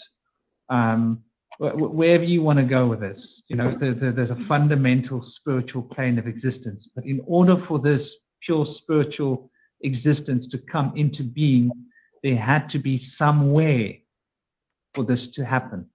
And that somewhere is represented by 7 abstract principles. That which is outside, which we can only call the good. The Gnostic texts speak of it as the good. That's where this is. That's what that is. That elsewhere from whence everything streams into this universe. And this universe then becomes the template that is structured around the soul. So we can think of the soul as being the carriage through which these 7 principles are able to manifest, that dance around soul, the sun, as the polarizing effect. For first, there was the mentalist principle, which is perfect, complete, unchanging, unwavering. The past and the future are all contained within it. It is eternity and infinity bound up into perfection, and its expression is unity. In order for this unity to come into being, there had to be a fundamental polarization, and this polarization had to effectively carry the tone of vibration. For vibration is how movement happens, but vibration could only happen if there was quantum entanglement. For quantum entanglement meant that this unchanging unity had to divide from itself in order to create outside of itself. And for this to happen to an unchanging structure that cannot be permuted or divisible in any way, it cannot be diminished, it had to quantum entangle itself with something outside of itself. So this principle of the quantum entanglement became the engine through which the vibration was able to come into being, which is why there was first the word and then light. And in order for this vibration and quantum entanglement to have its extension, we had to consider that this created in its wake polarity, soul, the sun, pure energy. So everything then had to be bound by this polarity, and this polarity obviously was moving a pendulum, which implied a rhythm, and the rhythm implied the cadence, and the cadence of the rhythms produced collisions of cadences of rhythms, which produced the causality of cause and effect, and these causal effects of cadence, when applied back to the principle of polarity, became what we know, the divine masculine and feminine, that tied everything up together with the twin serpents of Caduceus in order to manifest this world. So the soul you can consider as the subtotal matrix through which these 7 principles are manifesting. This is how I see it. The subtotal structure that is created so that the pure mentalist sphere, which is transcendently beyond this sphere, can project quantum entangled consciousness into the sphere of reality in order for us to be able to experience the causal loop through the eyes of polarity, and thus be bound by the generative principles, which are governing all the other 7 principles. I hope that's yes, give thanks and praise. Everything just happened. Everything just happened right there. All at once, so succinctly. Yes, that was glorious. Ramar, you are so beautiful. This is what I mean. Women don't need a reason. See, us guys, we're like, "Wee, there we go." And the woman comes and says, "Excuse me, Oh no, you guys I missed have something." a reason. I always have a reason, actually. But then I have been told by you, frankly, that I'm quite massive. Thanks for that. You gave us a reason. What to think about that? But can you guys hear me again? I don't sound distant. Yeah, it's a little better now. Okay, so I'm literally right up against my laptop. I'm outside and trying not to wake anyone, but I'm just thinking again about that point of life and death being intertwined at every moment again. Something was birthing and dying, and the different ages of, I don't mean this is in a sexist way, but just the term, the different ages of mankind that are all compiled within us. They're all composites of what we are. And I'm just wondering how everybody thinks that affects the soulmate relationships. I definitely have a reason and a purpose when I'm coming to a man, by the way, 100%. That's given purely, but that reason is I want to expand into the universe. I want to touch the Godhead, and I want to do that with a man. It's pretty damn simple, okay? That's my reason. Okay, that's all I have to say right now. So I have a fun, quick answer on what the soul might be, and I love this. It's a 2-part answer, one for the left brain and one for the right brain, but it's kind of the same answer, and the 2 constructs tell us a lot. So for the left brain persona, You know, I would tell them that the soul is best understood in the metaphor of, if you were locked in a prison for a very extended long period of time, there would be some sort of internal routine you would require. There would be a still small voice or some game that you play to keep yourself with yourself, to presence the self. And it would get you through dark, gloomy times in a dark room. That would be the soul, and a good way for a person who is very who is left-brained oriented to think of the soul, is to think of what gets them through a prison situation. And now I'm going to speak the exact opposite metaphor to the other brain. And that is, the soul is what happens when you are dancing and loving it. When you're dancing and the dancing is doing when you are in presencing your dance and it is fulfilling you, that is the soul. And now think of the contrast of the two examples. For one half of the brain, for the dancer, it requires everyone else in the room to also dance first. For there to never even be a thought or an implication of an office space or a cubicle or even a square 90-degree angle. Everything must become round all around them so they can begin to spin and become around. And only then, under that ideal condition, can the soul be seen for them. Everybody has to accommodate. The exact opposite is true for the person in prison. Now think of it in terms of accommodation. Everybody in their life has to be an asshole. Everybody in their life has to be a 90-degree angle. Everybody in their life has to be oppressive. Everybody in their life has to be against them. And only then can they look inside and find their soul was there all along. And somehow the two different types of the brain require the rest of the world to accommodate. One is a prison, one is a dance floor. That tells us so much about our mind. I love that. It kind of makes me think of self-imprisonment when you're in a prison that you've imposed upon yourself. And we kind of focus in the beginning of life on others, maybe blaming others for our problems, wanting to change them.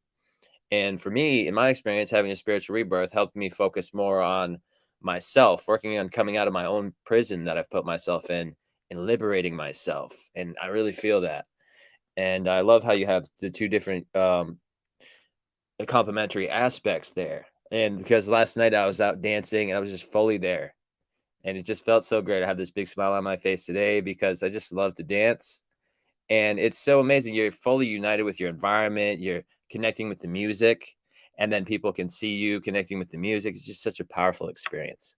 Ecstatic dance. I love that. But I wanted to go into the origins of the soul coming from the creation myth of the Egyptians.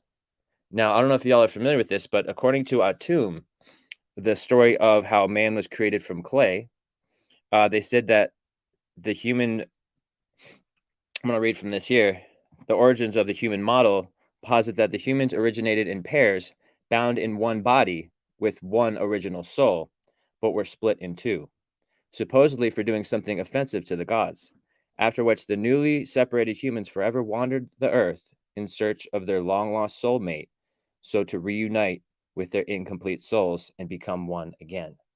Now, later in Greek, they showed that the original man had two heads, 4 arms, and 4 legs, and was fully united, man and woman. And so then those were separated, and now that's why we seek one another to become whole again.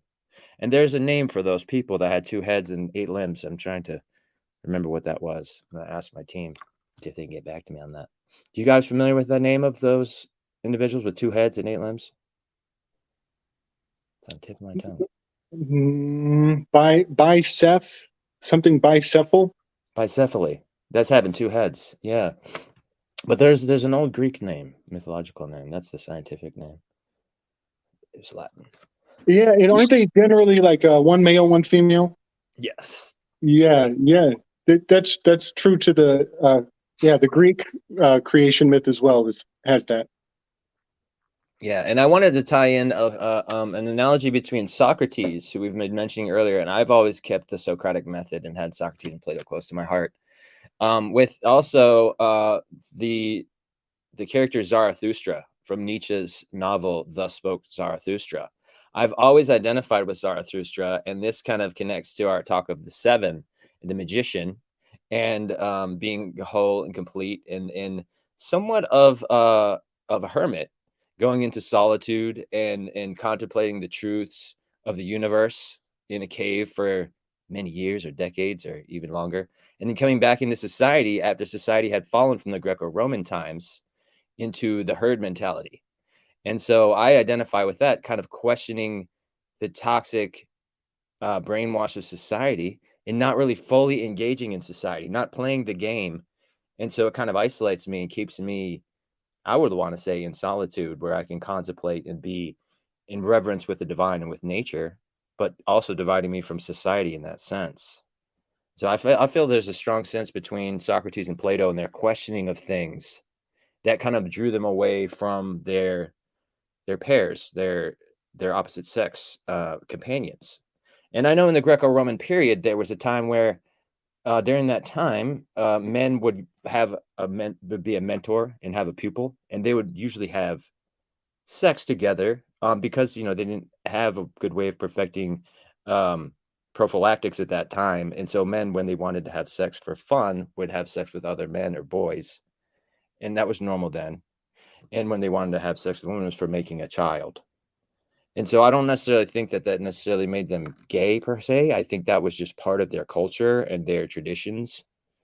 And so some of them might not have wanted to do it or enjoyed it, but I think it was pretty commonplace during that time.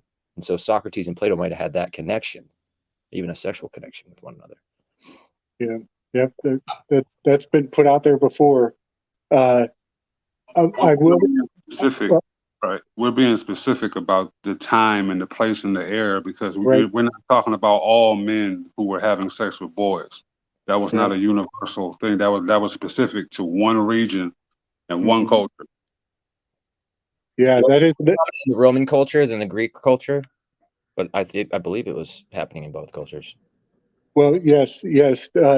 So in the symposium, they talk about this directly. And in fact, I think the symposium would be probably where a lot of people, their mind goes to as a root for this topic. It's Pausanias, the second speaker, who immediately is the law bringer. He's the high priestess and the Aeon card, both of those number 2, right? Aeon number 20, high priestess number II, 2 pillars. But Pausanias is the lawbringer, and he says that there is a difference amongst the Athenians. We observe these pederastic rites so that we can better the children. And they had a lot of children in the city. And he even talks about adoption. And so pederastic rites become infused with adoption right away by the only lawyer in the room. And now, ladies and gentlemen, that fact, it echoes and ripples and reverberates and magnifies only through time. And there's so much more. I could just go on and on. I have to be careful. But still today, if you want to go to a lawyer and get a ceremonial remedy, you have to make yourself like a child. You still have to go through a pederastic ritual and act like an ignorant child and let the lawyer adopt you, and you sign your rights, and then they speak for you, and you become a child again. And we have made that completely socially acceptable for grown adults to don a persona of a dunce intentionally so they can go through some ceremonial ritual that is speaking over their head in languages and tongues and rites and codes that are mounting to even talk about. So I just wanted to say that the pederasty, it's important that we don't forget where it came from, but we don't forget that the ritual of having a lawyer is rooted in pederasty. So while we're all talking about kids and grown-ups and we're getting our stuff all uptight, the fact of the matter is full-grown adults are still pederastically treating one another as inept, incapable, or incomplete. And that is so damaging. That is so damaging. And that is really at the heart of so many things. And that's just voting full stop, right?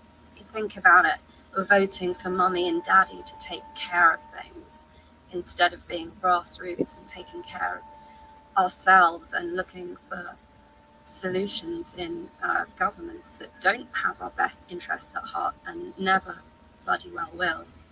Or even some of the grassroots movements, even the alternative movements, you know, look at our Telegram groups, as wonderful as they are, for example. We're kind of all looking for mummy and daddy to solve our problems, and community is important, but, you know, how self-governing are we as individuals when we bring our souls before government, before Mayat, governing the worthy and the not so worthy in us? And how balanced are we in that way when we bring ourselves to justice in front of a man or a woman, or in front of the mirror when we look at ourselves, really? That's a very interesting point you guys are hammering home here. And this once again ties back into what we were talking about earlier with Plato, this society getting in the way, playing roles, being forced to take on this role, being forced to take on that role, and how it divides us from ourselves, divides us from each other. It's like a divide and conquer mechanism. And I mean, it's obviously it's not just love. It's like we've pointed out, it's legislation, it's love, it's social adherent. You know, for a woman to be accepted by her peers, she can't be too masculine. And the same for men.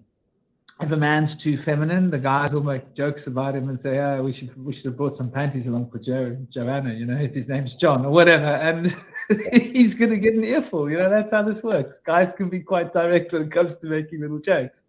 So the woman can be quite nasty when it comes to it. They can like really lash out at other women, like, you know. So I think that this is really like bringing home back, and I want to point out that this all comes on the backdrop of Latin, and I'm convinced that Latin is a created language, where the Greeks were thinking like, let's create a language that speaks the same as our language but doesn't mean the same. It's confused all of the people that we induce into our country. They'll all be part of us, but we'll let them call themselves Romans, you know. And we'll giggle behind closed doors at them using our lofty language, but it doesn't mean what it means. And so that's the beginning of where we've come so far down this road of ignorant language, which is why Kunami Codes, our Kalal brother, has to always bring and hammer back on the numbers, because we've forgotten the numbers of our words. We've forgotten the numbers of our alphabet. We've forgotten what the fundamental meaning is of letters, which this thus means fundamental meaning of syllables. So back to the syllable, back to the syllable. And, you know, it's part of the structure that we need to play this role, that we really need to break this open. And I noticed Ellie was talking. I've known Ellie for years as well. And she's a strong woman. I can tell you that much. She's not afraid of her masculine side. She's not afraid of her feminine side. She's quite like independent in a way, always has been. And I think this is something that is a little bit rare these days to find in both men and women, because everybody is looking for their peers to give them their, like the other blokes need to say, yeah, you're cool, you're one of us. And the other woman to say, oh, you're okay, you're one of us, you know? And so that we can fit into our little camps, because we've been given a camp like, the little boys have to wear blue shorts and the little girls have to wear pink dresses. And if you're a little girl and you're not wearing a pink dress, oh my gosh, you're going to get it from the other girls. Look at her, she's not wearing a pink dress, you know? And if the little boy likes wearing pink shorts, oh my gosh, you know, we used to have a word for it called morphy. And it was really not cool to be called a morphy. Like when you called a boy a morphy, it was like, they took it as an insult because it meant homosexual. And it was a time when, you know, there was ignorance and homosexuality wasn't that accepted, even though Cape Town was very accepted. Homosexuality has been more accepted in Cape Town than anywhere else in the world. I'll give you an idea of it. I remember going to gay pride festivals in the mid-90s, in the early 90s, and the whole city used to stop to join the homosexual people to have a party with them, and the whole of Cape Town would stop for the biggest party of the year, and it was gay pride. And 90% of the people at gay pride were not gay, but you know, they were happy to join. It's an excuse to have a party. Come on, everybody. So what if the people are gay? It's all good, you know.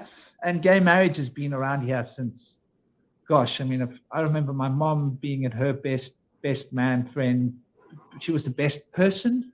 What was she? Best person at her friend's marriage, and that was in 2003. So gay marriages have been happening here since the turn of the century. Gives you an idea of how forward thinking. And even in Cape Town, we had this very powerful programming in schools that, you know, you can't be this, you can't be that. And I think that this is something that has been broken as a paradigm, but we really need to look at what this means, because I think that this is where we're going to find what it means to find your significant other. And something that was said earlier that I thought tied on to what Indy is going to probably hit on is to do with the shadow self. When Ramon was talking about life and death, it just got me thinking, this life and death, present in everything. And so we're experiencing the death of our old society now, right? In this time that we're in, but we're experiencing the birth of a woke society. And I think this woke society was happening in the time of Plato. I think this is a cyclic event. And I think that whole story of Plato is basically subscribing and describing how the woke society started dictating the roles, what is and isn't acceptable. You can't be like this because you're that. You can't be like this. You need to take that medicine. And that medicine in society might not be killing yourself. It might just be being not accepted, being fringe, having to be a loner because your tribe of men won't accept you, or your tribe of women won't accept you because you're not girly enough, or you're not this enough, or whatever it is. Killing yourself. I think it's killing yourself slowly because you're being inauthentic, and that's the thing about being with tribes where you can't be properly admitted because you're not properly accepted. And I know that very well. I've never really been accepted in my life. I don't really know what that feels like. I'm really honest. I think I was saying in the chat, and this doesn't just go for a mate, but this goes for the people one surrounds oneself with in general. All the soul really wants is to be able to be naked and to be seen and to be true and to be its divine real self. But so rarely is that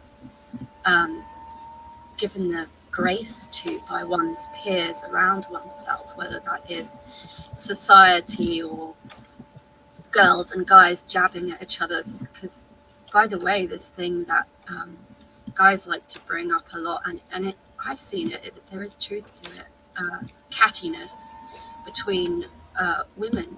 I see that with men too, but they sort of dress it up as a joke. But, you know, I've sat there in the pub when guys are ripping each other to shreds in the guise of, you know, a joke, but it's not.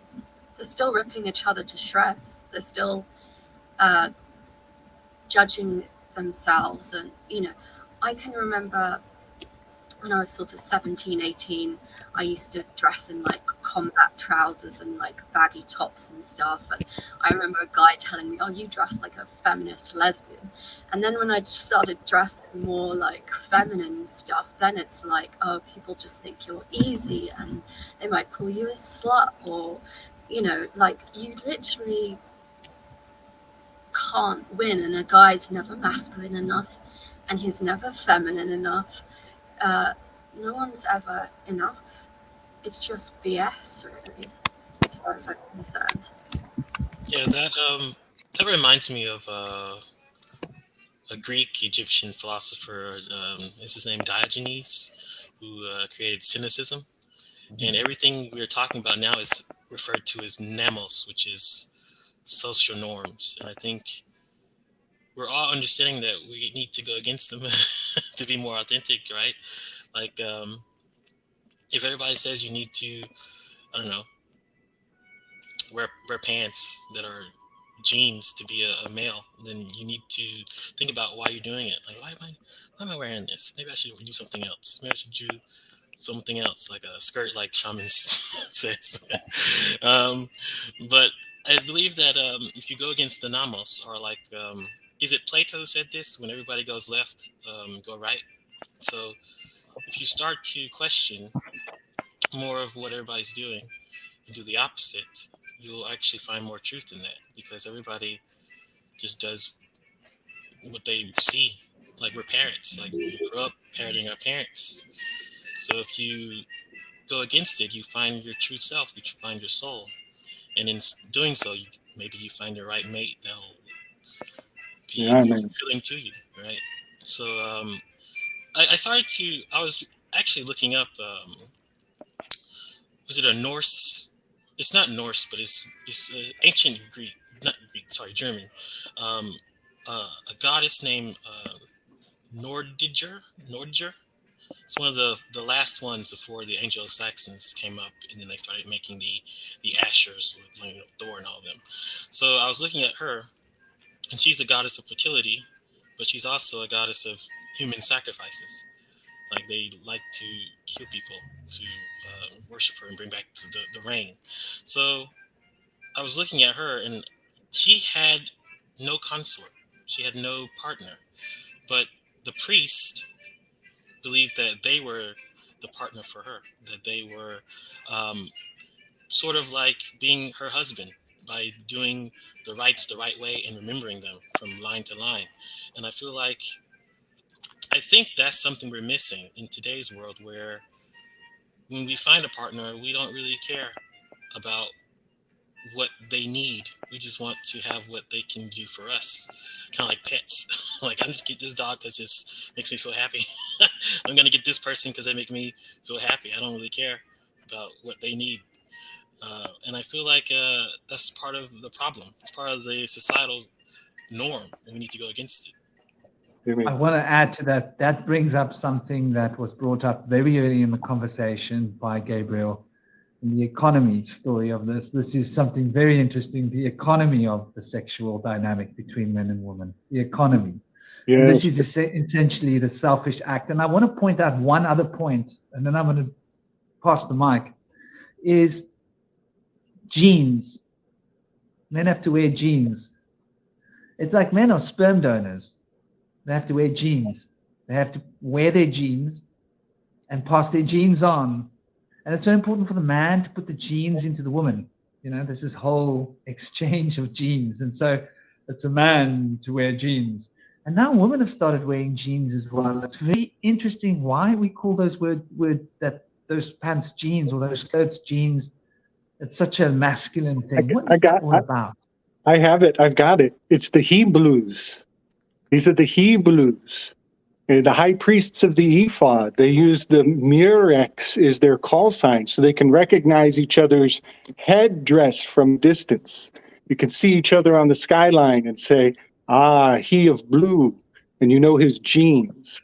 And that's because the Levites, the Levites had the right to travel. They were, levitate. They were movers and shakers, and they were making sure everybody's purity rituals in the cities were, up to standards. So yeah, all of the hygienics and the hygienes of the Hebrews has just kind of seeped into the symbolism in a beautiful way, if you ask me. No negative judgment at all on that one. What was the name of the goddess you mentioned? You said her name, Nemos, who was like in the higher. Narger. I'll get it. I'll go get it. I'll be back. Oh, right. No, you're right. Yeah. Nemos was social norms from Greece. Well, that goddess who you mentioned, who has no consort, resonates to me with Hestia. And I believe Hestia is the keeper of the hearth. And I believe Hestia and her hearth are Sigma Octantis, the gap or the void, the absence of space in the southern pole star. And it's a very controversial topic because a lot of FEs will get all riled up about Hestia, but she's unobservable. She's a gap. She's nothing. So the priest keeping her to themselves, the priests being like, no, she doesn't have a consort. She's in the private. That's literally what Sigma Octantis does. It goes down into the belly for a longest period of time. So it's the most sacred. So when you say it's the extremity, or it's this extreme goddess of dark aspects, it all goes to Sigma Octantis and Hestia in my mind. And then the social norms of Nemos. I'm glad that came up because it makes it, this again, I'm speaking in metaphor, but so your family has built you to take on a certain shape when you go out of the house, a certain shape of form that is ideal. It will attract a mate. Let's say you're supposed to look like a peacock when you walk out the door. So think of your doorway as shaped for a peacock to walk out of, right?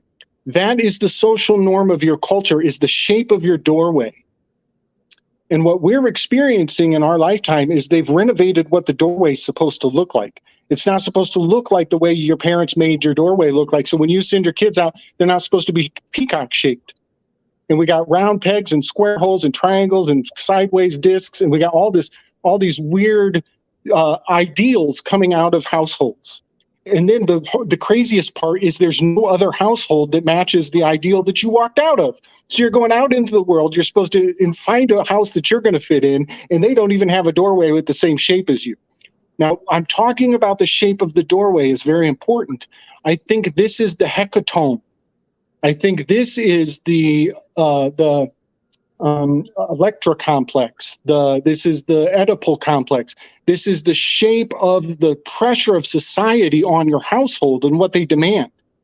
And every once in a while, you get a letter in the mail that says, guess what? Everybody has to take poison, and the shape of your door doesn't even, now you got to take your roof off. Now you got to paint your rooftop blue, and we won't laser beam you to the ground.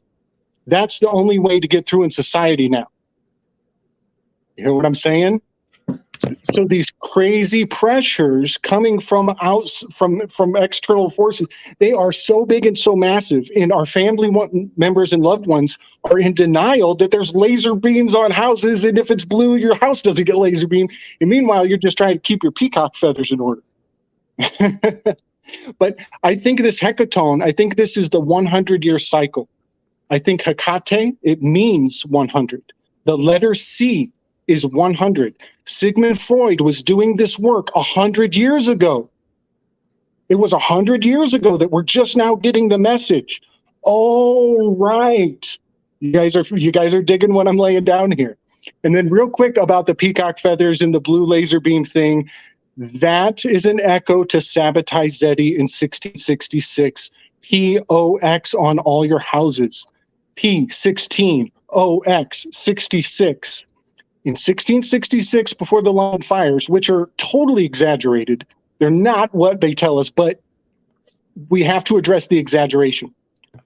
In that time, there were people getting riled up in a zealotous movement who believed that the Savior was going to lift them through their rooftop if they would remove the roof from their household. And then a bunch of fires happened, and everybody looked back and said, see, we told you, aren't you glad you didn't have a rooftop? I just want to point out that painting your house blue so lasers will not zap you is an echo of 1666 with the pox on everybody's houses. I love what you're saying, and it's so on point, and it's beautiful the way the conversation has come full circle back to sort of where we pronged in the beginning. I'd just like to take a moment out to welcome Soraya Nadia to the zone. Soraya is a poetess. She's a philosopher in her own right. She's sensitive. She's been studying the occult sciences for a number of years. She's a wonderful individual. I'd like to say welcome, and my apologies to Soraya. It seems I sent her the wrong link. I'm not sure how I did that. I did have 2 links. I realized I'd made a mistake, but I thought I deleted them all and sent the right one in. Obviously, I had overlooked your one, and I don't think you looked in the roundtable space to see that I had actually put the link there as well, just in case people didn't get it. But big apologies to you, Soraya, and welcome to the stage. Welcome, Soraya. It's okay. Mistakes can be made. It just made me laugh.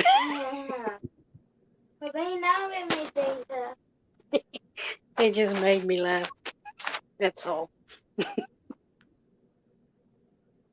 Glad to have you with us. Lovely to have you with us, dear. Yeah, I was running around like a blue horse fly, excuse my French, before coming on, because I had to make sure that my son was sorted and everything. He's such a demanding little character. He gets more and more demanding, and since his mom hasn't been well, I've been sort of backbending. But she's getting a little bit healthier. She seems like she's coming back to herself. So Okay. I won't be working and playing dad 24/7 every minute of the day and looking after the animals and everything else that goes into householding and looking after her to an extent.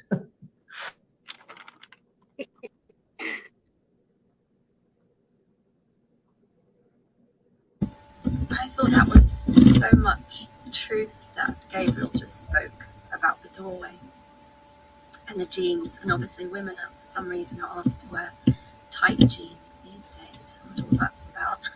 Why are our DNA tight? Are we keeping it to ourselves? Are we not generating anymore? I don't really know.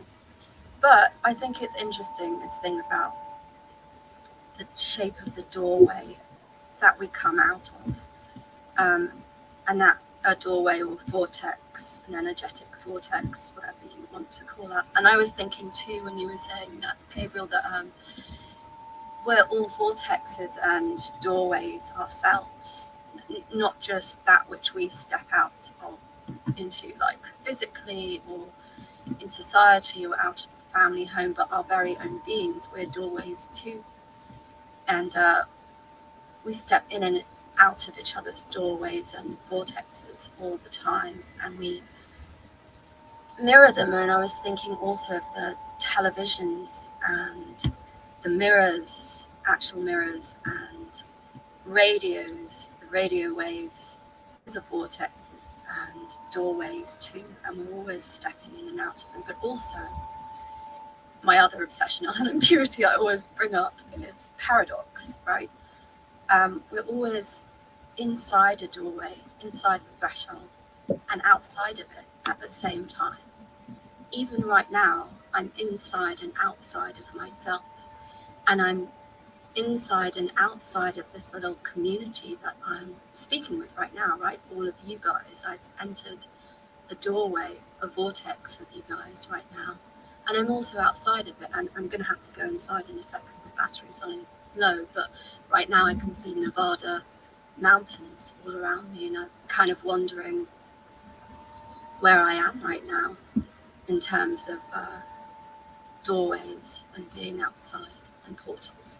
So just a thought, like, if we're all doorways and vortices, are we ever really alone?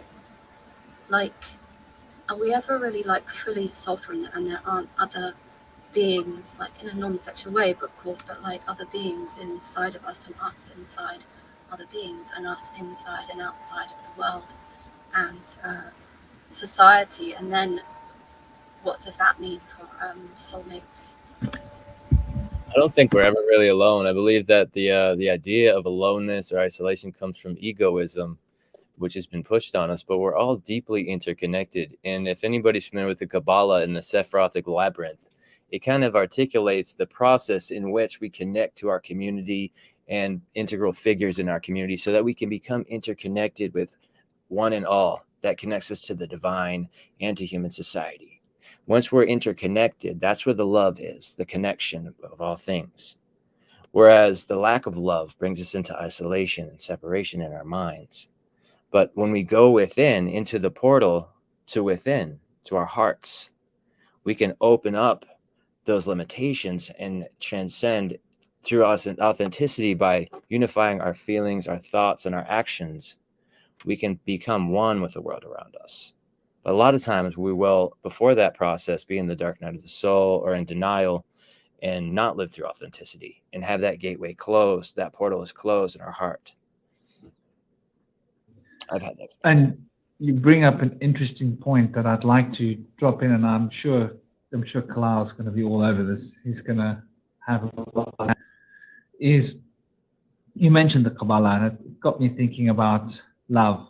So love is obviously chesed, obviously this fourth sphere, number 4.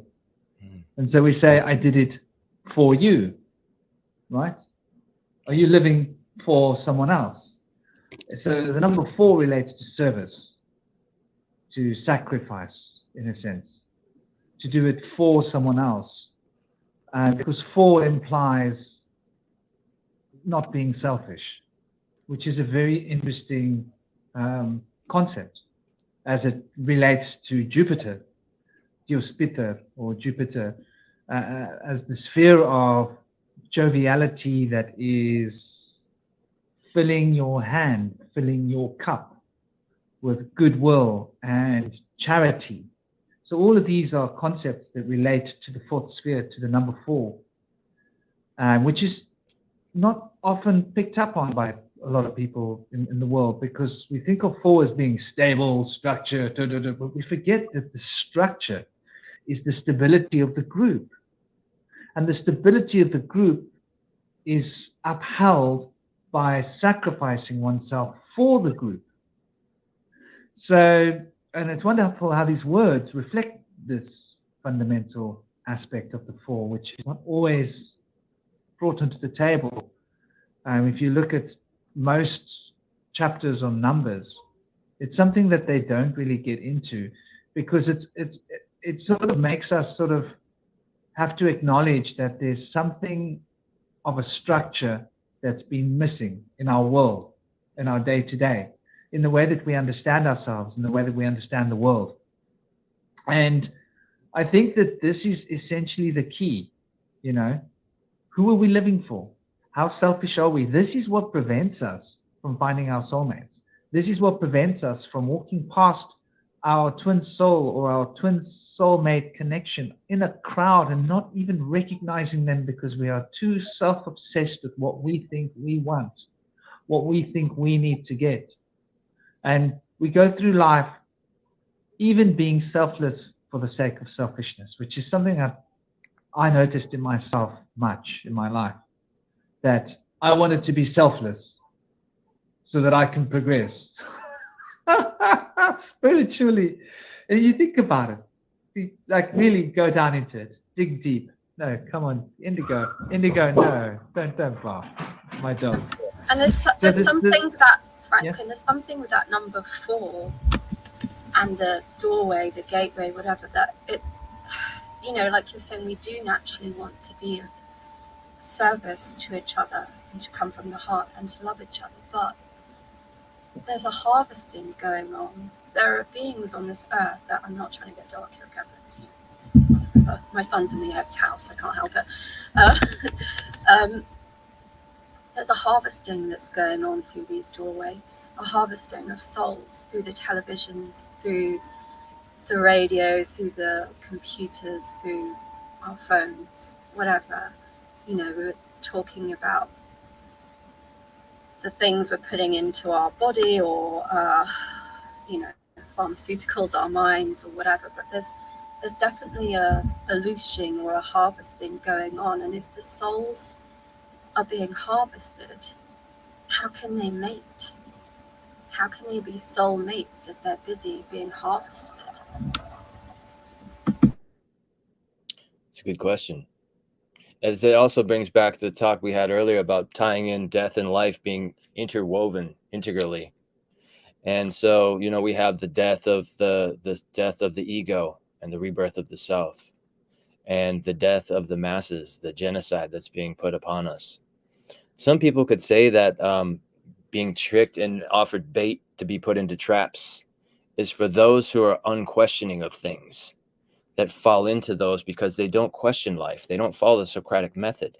Whereas those who do don't fall for those traps or for those poisons. And so they're trying to maybe cultivate a group of people or a race of people that are willing to be self-critical and be able to have critical thinking, understand what is told to me, but does this add up? and start to question things and think, all right, I actually don't feel comfortable wearing jeans. I'm not a pioneer or riding a motorcycle. It's very thick material. On a summer day, it's just not comfortable. And so as people start to question the norms of society and start to come up with a better way. And I am considered to be a seeker. My girlfriend was too, in our archetypes. And so we're always seeking a different path, a better way. And for us, it's a lot easier to fall away from the toxic brainwash that's pushed on us by society and to find a better way. But at the same time, it seems very unfair to the victims that fall to those poisons and those traps. That's my take on that, though. What do you guys think? Because they're under hypnosis, aren't they? Say again, one more time. I was saying they're under hypnosis, aren't they? Yes. Yes. You know, this topic has been on my mind, and I'm not fully settled on anything. I'm a little cautious to throw it out because it's nebulous. But Wow. I think we talked on it 2 weeks back about how doorways kind of have this effect of unappreciated effect on us.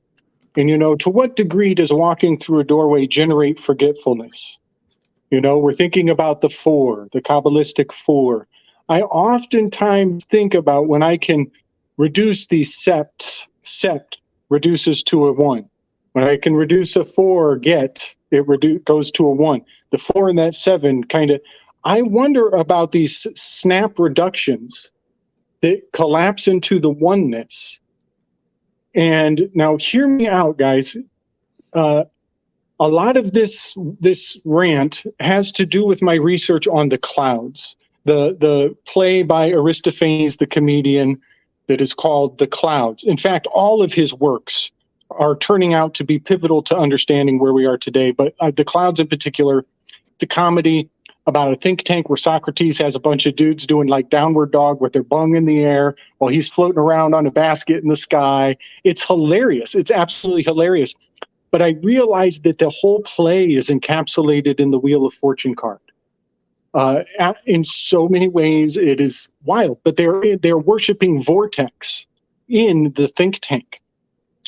And so what I'm seeing here, I think is like I think there's a bit of a spell around clouds and cleaning your thoughts, like wiping your thoughts of impure ideas. Like we laugh because we get uncomfortable, and as soon as you laugh psychically, you turn away almost violently. Laughter is like almost a violent aversion to something. And so what I'm seeing with around this clouds and this walking through doorways and the idea of changing our minds, mind changing effects passively, this is where it's not fully thought out. So please bear with me. I'm not making any claims, but going to the bathroom becomes like all of the sacred practices of all the ancestors, but overly compacted into a very brief experience and sold to us in just 30, 50, 60 seconds. Some people are in there for hours.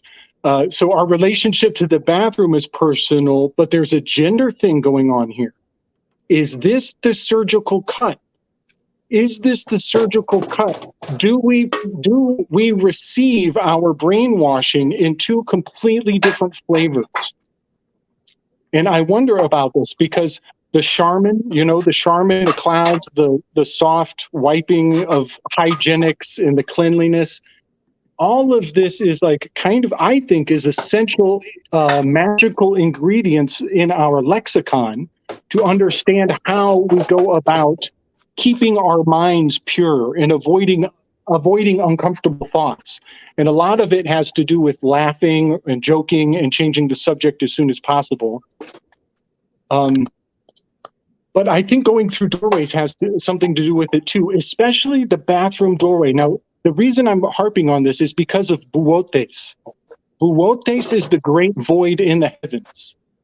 It is the great emptiness. It is the nothing. When you look in the sky, there is actually, you don't see it, but there is a part of the sky where there is a mind wipe. There's a big blank spot in the sky, and its name is Buotes, also the kite. But I think there's something going on around the bathroom and around bathroom humor, and keeping our minds hygienic, well-born, eugenics, all of this cleanliness.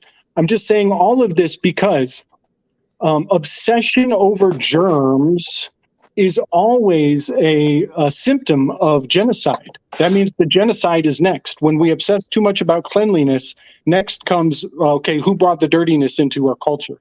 So I just think that all of the brainwashing of hygiene and eugenics in the bathroom is really important, because the next phase gets really, really gnarly if we don't figure it out.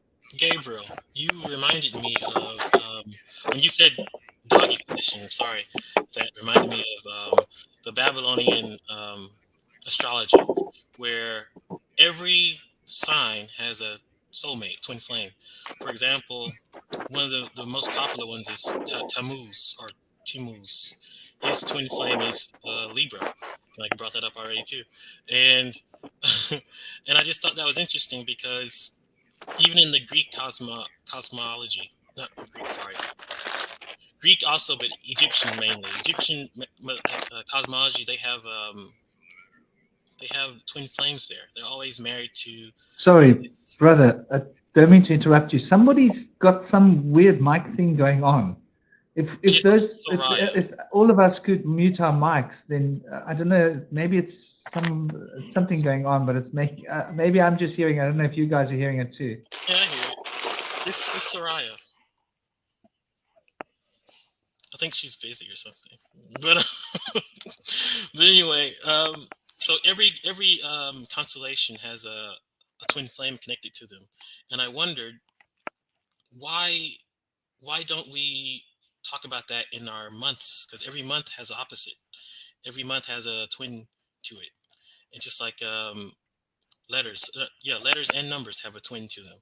Like if you study, I've been studying Hebrew, Paleo Hebrew letters, and they all have a husband or a wife connected to each one. And I thought that was interesting, talking about twin flames and soulmates and everything like that. So just wanted to add that in there. That is super cool. I did not know that. I love that. It's interesting how that plays out in axes as well. Like, say if you're looking at Aries and Libra, you're looking at a 180 degree opposition. So, there's the opportunity for a power imbalance where if you have too much activity in one side and not enough in the other. And then there's, also that place of harmony where you can not just look at the house as a 1 of 12, but actually as a 1 of 6. I want to I don't know why, but I'm inspired in this. Like we're talking about letters having pairs and relations to each other. I just want to kind of share this weird nebulous realization. Letter set, it has a strange relationship to the word satellite. And so I'm starting to believe that when we talk about satellites, orbiting proximal to, but not on top of, and letter sets. When I do anagrams, I'm basically working in letter sets. And I find out that satellite and letter set are letter sets of each other. And so that's just something I'm thinking about a lot lately, is how you can take these groups of information, and they actually do take on a nebulous similarity in their shape. Does Shaman, he studies a lot of tarot, but maybe someone else here also studies tarot. Do cards have like twin flame sort of dynamics to them? Well, okay. When we're looking at the major arcana, we need to understand one of the first and primary most used names of God, and it's cross-cultural. Sorry. So we're talking about Al, which become Allah, right? Alua, many of the names branch from that combination, and that is essentially if you take the Paleo-Hebrew 22 archetypes and you split them down the middle, you've got 11 and 11. So is the first and Lamed is the first. So we're getting a combination. There's one form of polarities here.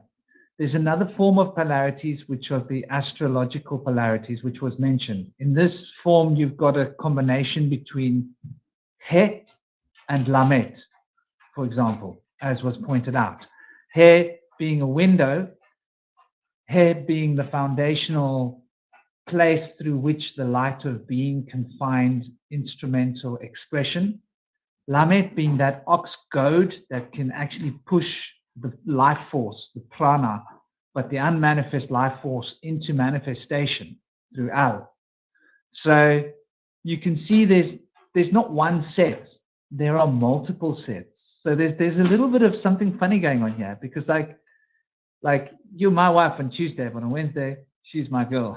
On Thursday I'm married to this one. So like it depends which day of the week you're in as to who your wife is, in a metaphorical sense.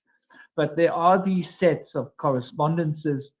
The one set is obviously related to what we've mentioned, the first 11 and the second 11, because there is a correspondence there. Like go into it,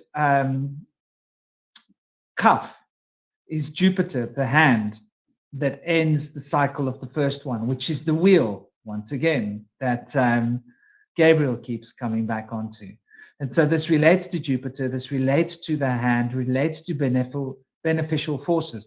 This is related to Saturn on another level.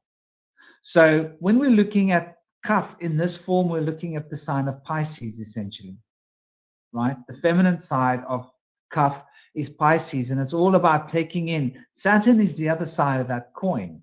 So there's another subtle relationship, and you can work them all backwards, but that one's quite an obvious, easy to read one, because Saturn relates to the forces of time. Saturn is also the secret to longevity, you see, to extending your life on the one hand, where Kaf is the secret of eternal life. You see that connection? Being flamboyantly honest in giving, and giving of all of yourself with all of your heart, is the principle of love, of chesed, coming into being. So there are numerous sets of polarities that you can consider. And then, of course, you've got the 7 double letters, which is another set of correspondences. This has got to do with the sounds. We always speak about how B and V are interchangeable. So Bet, Mercury, obviously relating to androgyny, because the original images of Mercurial were of a man with breasts and vagina. Digest that for a moment. With a winged hat and winged slippers. Like it's something. It's quite an image if you want to get right down to it. So there are a lot of these symbols that are of themselves androgynous. And Saturn obviously has got its 2 poles. You look at Aquarius and you look at Capricorn. Capricorn's very cardinal, Capricorn's very manifesting, Capricorn's very controlling. Aquarius is very much taking in from the outside of, like, what does society need from me? How can I? So Aquarius is another element of service, if you want to get right down to it. So this is where Saturn starts to marry with the element of 4. You see, there's a Jupiterian aspect which is whispered, implied through this Saturn, and so you see there's this step up and step down. There are, to be honest, I'm sure there must be endless amounts of combinations, because when you look at the ascent of the 22 archetypes of the Tree of Life, I actually just did a video on this just a few days ago on the ascent, which is the preceding video on path working, which is like essentially what this is about. Because in the process of path working, you will see through clairvoyant vision the different aspects of different letters or different archetypes being expressed along certain paths, where you thought you were walking the path of the moon, for example, right? it's going to take you somewhere else. Yeah. So you look at the path of the moon. Where does the path of the moon take you? Well, you look at the tree of life, right? So essentially, we're talking about getting to the number 7. So when you start sublimating very deeply, right, it takes you out of the personal into the impersonal of the personal. 7, as I like to think of it, as the impersonal of the personal, because it's so personal that it becomes impersonal.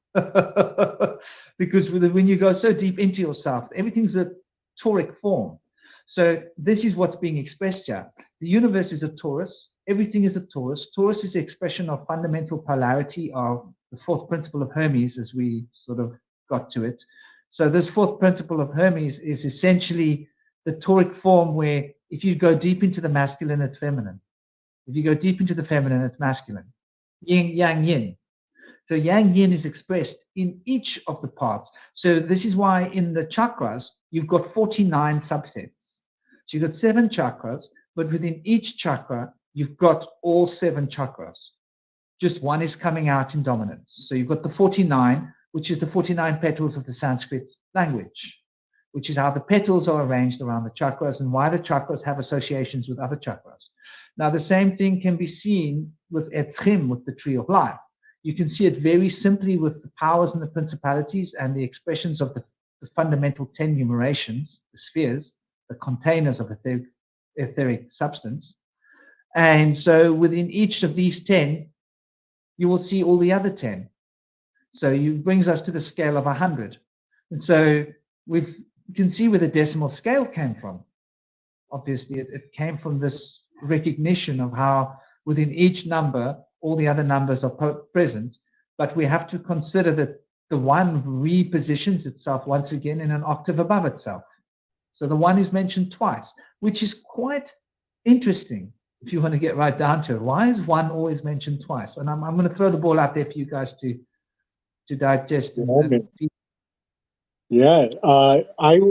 So what we're doing here is like it's so visual and wonderful.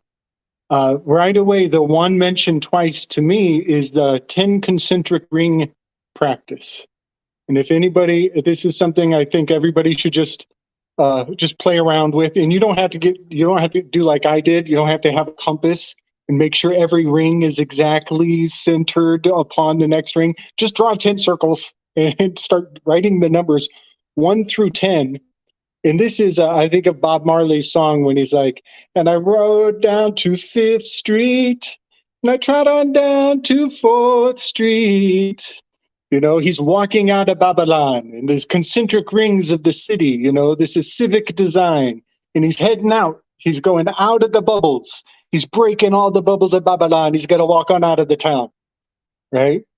And those concentric rings, they teach you something. And when you draw the numbers 1 through 10 on your way out, and then you turn around and reverse and you draw 1 through 10 going inward, and you look at the relationship of the inversion of the 10 to its twin tower going the opposite direction, and you extract their relationships from each other, and you will find the 9 and the 11 become alarmingly present by the twin towers of the 10 concentric ring practice. And there's a much more even beyond that, but that fully comes to mind with the the shells, and that's why because the 10s and the 1s stack and come and collapse with each other, right? The 1 becomes the 10, becomes the 1 and then they are. It's like a gateway. It's a twin towers at both ends of the path. So that's what I think about with that.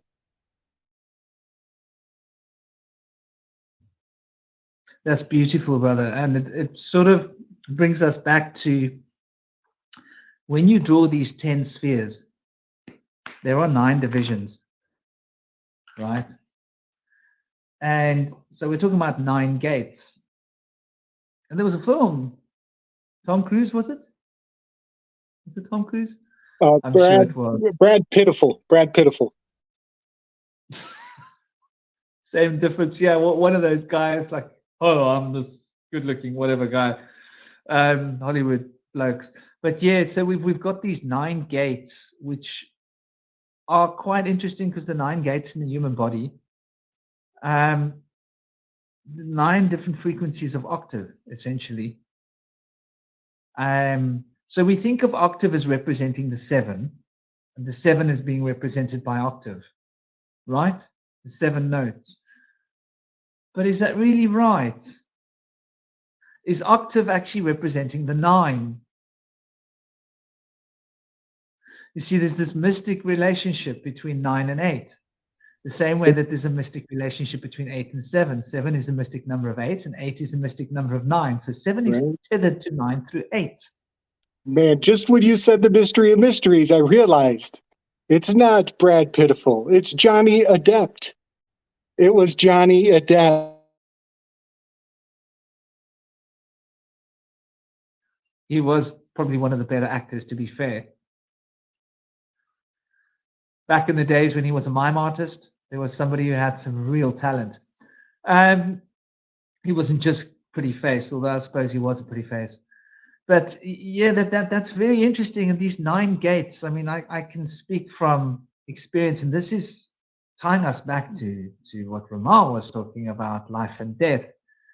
These 9 gates are the gates that we travel through when we die.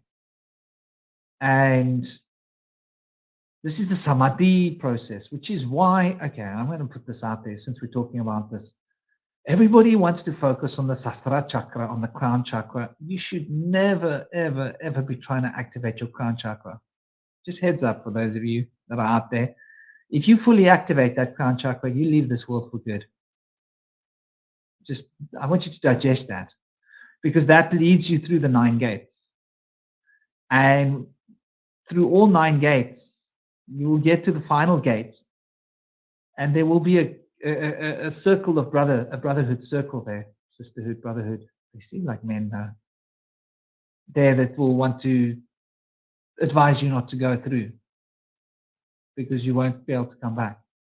So there is this escapist aspect in this, this 9 extension of octave from 7, which is quite interesting, which now brings us back to the number 7 and to the aspect of Neptune, and to how Neptune represents addiction, escapism, drugs. There is this very fine connection with spirituality, and this Neptune is a doorway through Jupiter. Jupiter is the doorway into Neptune. This is why Pisces is ruled by Jupiter, but has a very strong resonant connection, because it leads into Neptune. And this is the underworld. This is death. So there's something to consider about why people want to take drugs, why we feel we need to escape from our reality, and why we need to alter our consciousness. Even those of us that, I mean, don't get me wrong, I mean, I've never had a problem with smoking a joint. But, well, I haven't been smoking for a long time, just because I want to keep my lungs healthy. Lungs are important for prana. So, although I do love getting really like stoned, I must admit, I've never had a problem. I would not have stopped smoking because of being stoned. But it was luckily that I was getting older, and I was like, hey, this isn't right. You know, you got to look after the old lungs. And this is an interesting point as well. Coming back to service and cooperation of the 4. We're selfish about our bodies. It's our bodies, right? Did we stop to consider that the organs are individual beings? And they have rights too. And that we abuse our organs. What about these beings? If we die, they die. And they have contracted with a group of other beings to build a body for us. It's something we've got to realize, how the interconnectedness is. And this brings us right back to the soulmate concept, because in a sense, your liver and your spleen are soulmates. I want you to think about this for a moment. And your lung and your heart are soulmates. And your liver also has a very important connection with your kidneys. On a Tuesday, those are soulmates. And so you can extrapolate how you've got these little relationships in your body between separate beings, each with a separate consciousness. And by breaking the soulmate connection with each other, I think we detrimentally affect the soulmate connections within ourselves, which affects our longevity and our health. And I do believe this nonsense of living for 80 years is a lie that's been sold to us, that we've all just, like, we drank the Kool-Aid. Because the human body is designed to live much longer. And this was something that was well known by the ancient Greeks, by the Vedics. In fact, I think we mentioned this in one of the previous talks. There is a race there's not a race. There are people with normal genetics, nothing special, they've been tested, that live in Afghanistan that have an average life expectancy of 150, right? And is it 120 to 150? And they don't have anything special other than they don't use money, they don't watch TV, they eat raw food, vegan raw food, they have a particular lifestyle that involves meditation, they don't allow themselves to become stressed, they don't partake with all of this worldly nonsense that we are surrounded with, and they've been happily existing like this for a long time. And they're in the, I think they're in the foothills of the Afghanistan Himalayas. So there's something to consider, that there are groups of people, whole societies of people that live for like between 40 and 70 years longer than what we live. And So, we just drink the brother, Kool-Aid. but yeah, there it is, Kool-Aid. I got it. This just happened. I do this all the time on shows. I find keywords. They just hit me. Found an anagram in Kool-Aid, y'all. This happens all the time. So if you allow me to convert the D, okay, so I'm going to spell it my own way. Choolaide, right? Kool-Aid. But if you allow me to convert the D to an M, 13 becomes a 4 equals the D. Kool-Aid, Choolaide, is hemlock AI.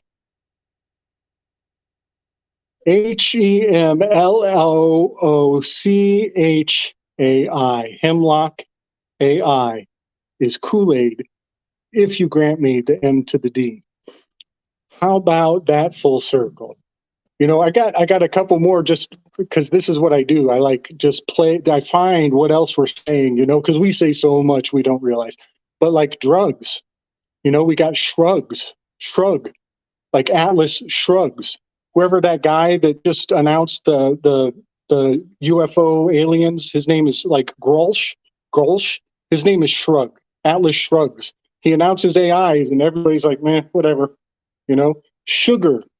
And even guards, right? We should be guarding against all of this apathy of the drugs and the sugar and all these things. So even guards, these are things we should guard against. And I think the real root of it all here is dragon. I think the real word I'm playing with all of these correspondences is dragon, because it's the dragon that guards, it is the dragon that desires, and it is the dragon that brings addiction, and it is the dragon that we should be guarding against, the dragon of these drugs. And I do a real, like when I, am I locked out? Did they zap me? No? Okay, I'm good. Okay. All right. I do a really good job, I think. I'm really proud of myself. I say medicine every chance I get. Like when I talk about ganja, when I talk about Mama Mary, I call her medicine. She is medicine. She does not get the D word. You don't give her the D word. She is the M word. Give thanks and praise. So I just want to encourage everybody else to take that attitude, you know, like that word medicine is going to be a Messiah.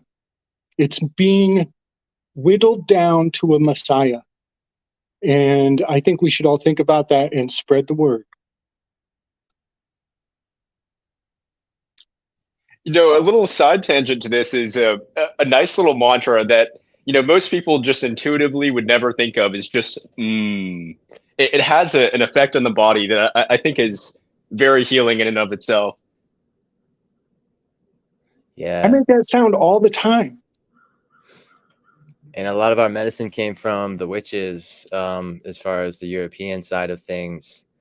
And a lot of the other tribal societies still have those medicines for us. And they come from Mother Nature. And I think there's interesting play with the numbers of the matriarchy having 13 moons and having turned to 12. And there's a big connection between 12 and 13 and 7 in the lunisolar calendar of the Hebrews. Now they have 19 years in their cycle. 7 of the years have 13 months in the year, whereas 12 of the years have 12 months of the year. And so there is a connection between 12 and 13 representing the feminine and the masculine. And in ancient Mesopotamia, they had a counting system where they would count the nubs of their fingers, there being 12. And then after counting each of the 12 nubs of the fingers, hold up one finger. And after 5 times, it would come to 60. And so that counting system is very much preferable to the base 10 number system, which is why we use it for time. But it's questionable, why have we fallen away from 13, which kind of ties in with the moon cycles and the women's cycles that are connected with that? Does that have something to do with the loss of our earth medicine, of the worship of the Great Mother? And I feel like there's a connection there with the medicine and the numbers. Totally. So when we consider 12 is the mystic number of 13.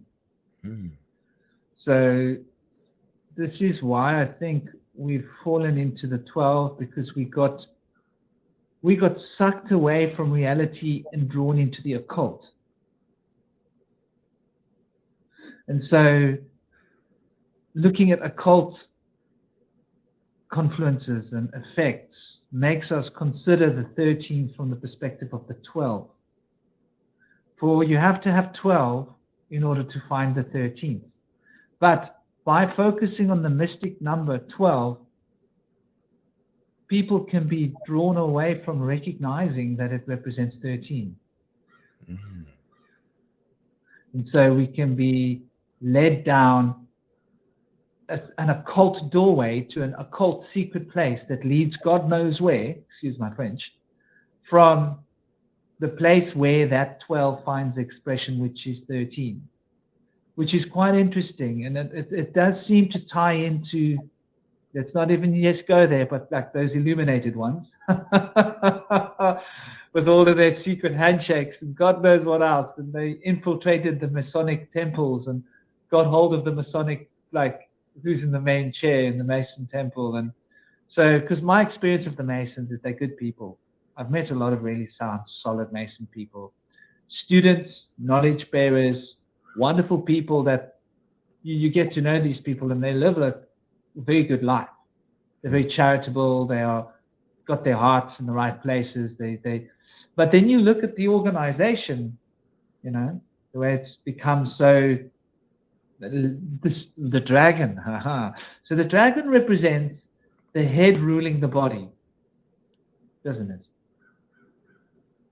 Yes. So you've got this head, government, whatever, and it rules over everything.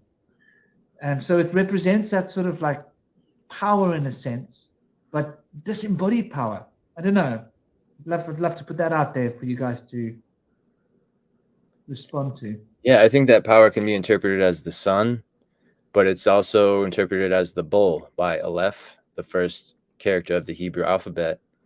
And that also in hieroglyphs, before it was changed to Phoenician and then Canaanite Phoenician, which is known as Hebrew, it was represented as the hawk or the falcon, being the all-powerful divine one, the divine mind of all. But I make a connection between the sun and the Heavenly Father. And I feel like that earlier you mentioned how there's 9 gateways between 10 spheres. So between 13 spheres of the moon, there's 12 gateways. And the moon is a reflection of the sun. And so in that sense, we have the reflection of 12 off of 13. It could be a way that we could interpret that, and the interconnection between the masculine and the feminine. But interestingly, the Norse culture has a female sun deity and a male moon deity, which actually ties in with the Korean culture, I believe. That might have an interconnection. Nice, that's cool.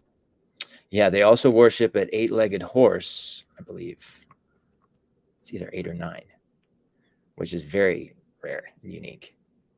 So the word doorway, you can play, well, the word door is order, and it's also a road, which is kind of an anti-road, really. It's it's the antipode of a road is a door.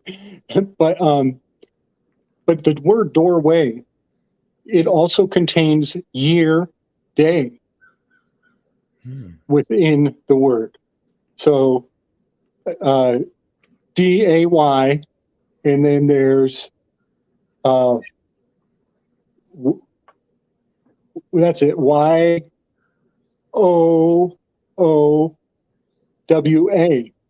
No, am I saying that right? Doorway, year, day. Oh no, that's it. It's not an anagram. It's not an anagram. I'm leaving letters out. Yes, but year and day is in the word door and way. And I think it's cool what you just did with the 12 and the 13. It's like you're accounting for that offset. Yeah, I love how it's hidden within. And there's a lot of that with obfuscation of the things that we've been shown. Hidden meanings. And we'll find them everywhere. And I love your syncretism, finding the hidden meanings in the words. There's so much there. And you know what else? Like, that is the location where the teen is introduced. Between the word 12, we get initiated into the teens, right? So that teen is the first time, and it's plugged in front of the 3, and it becomes a whole new way of expressing this double-digit system. But then also, let's not miss the sacred that comes after that 1 is the 3, 1, 4. And then some people will tag the 1, 5 on there too. But yeah, there's that 3, 1, 4 at that gate. That's pretty sacred. I'd like to take a moment to say welcome, Moonfeather. Right. Such an honor to have Moonfeather here. Moonfeather she works with tarot. She's wonderfully wise, heart human being. Also works with her ESP, her psychic abilities, her dreams. And she was also obviously steeped in the occult of astrology, meanings, numbers, and everything.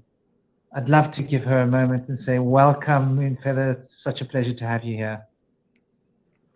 Oh my gosh. Peace and blessings, guys.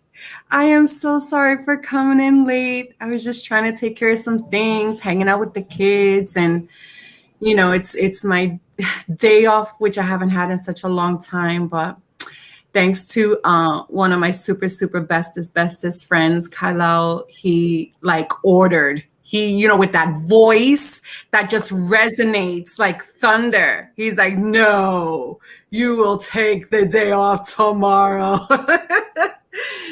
So it's so nice to have wonderful friends like that. And of course, I'm always so grateful to have each and every one of you guys. Also, somehow we link up always, somehow, whether it's talking or whether coming on these lives. I'm absolutely grateful. Shout out, of course, to the women here. Rama. Who else do we have here? I'm sorry. I just, Rama and Soraya. Did Fire Faye leave? Yeah, I think so. But yeah, guys, this is such a wonderful topic, because the week before, and it always happens that way. And I didn't know about the topic, I think, since the day before yesterday or something. But prior to that, there was like this soulmate love energy all the entire week, and it was chaotic, like the energy that I've been seeing or receiving. One, because, Venus was in retrograde for a long time. So I was seeing a lot of breakups, a lot of fights, not with me, but with other people I observe, and I come across a lot of people, right, in my line of business. But, lately it's, of course, people are in relationships, and, You know, because we're talking about soulmates, right? And that is such a deep conversation because it's much more than what we were ever taught, right? It's very spiritual. I feel that it's connections that we've made, whether it's with partners or with friends, right? We've made these connections prior, before we even came down to this 3D, you know. Some are karmic and some are here to stay and have helped us to heal on this journey that we're on, right? Because you know, I could, you know, and thank you to everyone for, you know, for all of the wonderful insight, because I've been listening, and for bringing out like a lot of history and esoteric knowledge. I love it. I love it. I love hearing it because I learn something every day with you guys.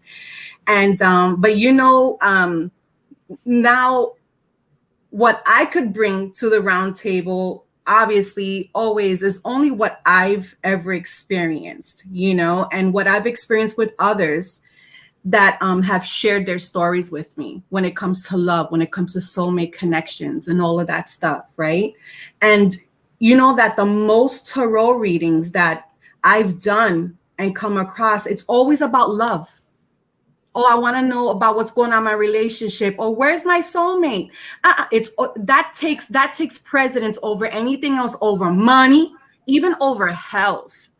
You know what I'm saying? Because this is what's going on out there. There is a deep need for people to find love and connection with their soulmate, you know, and a majority of people that I've come across, their love lives are in shambles. You know what I'm saying? I know my love life has been in shambles and was in shambles for many, many years. I'm single now, but you know, I spent many years in very toxic relationships, you know. But honestly, thank you, sweetheart. This is all an indication that a majority of people haven't healed and need to heal. I think that's so important. You know, on my own journey with doing shadow work, the hardest pill I've had to swallow is that the miserable person that is in my life, you know, causing me pain and trauma and this and that, whatever, I was the one who chose him, right? I was the one who chose this partner. I was the one who chose this type of friend that betrayed me. And, you know, because I've always had like, you know, I've always believed in soulmates and this and that. But the thing is that at some point, if you're serious about healing, you have to go within and ask yourself, what the fuck is going on with me? You know, why am I attracting these type of people in my life? Why do I love these people? You know, whether it's friends or whether it's soulmates, or whether it's friends or partners, right? And when you get tired, so seriously, when you get tired of the repetitive cycles, right? I think that's when real work, the real journey begins, right? So how does one heal?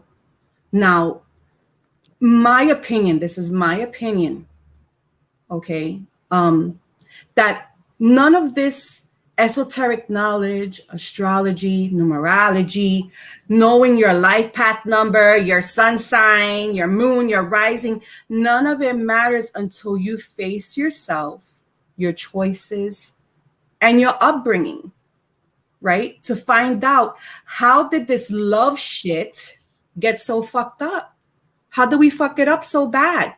You know, or me, right? I'm talking about me, myself, and whoever is probably on the same freaking path as you know, trying to find, you know, healing.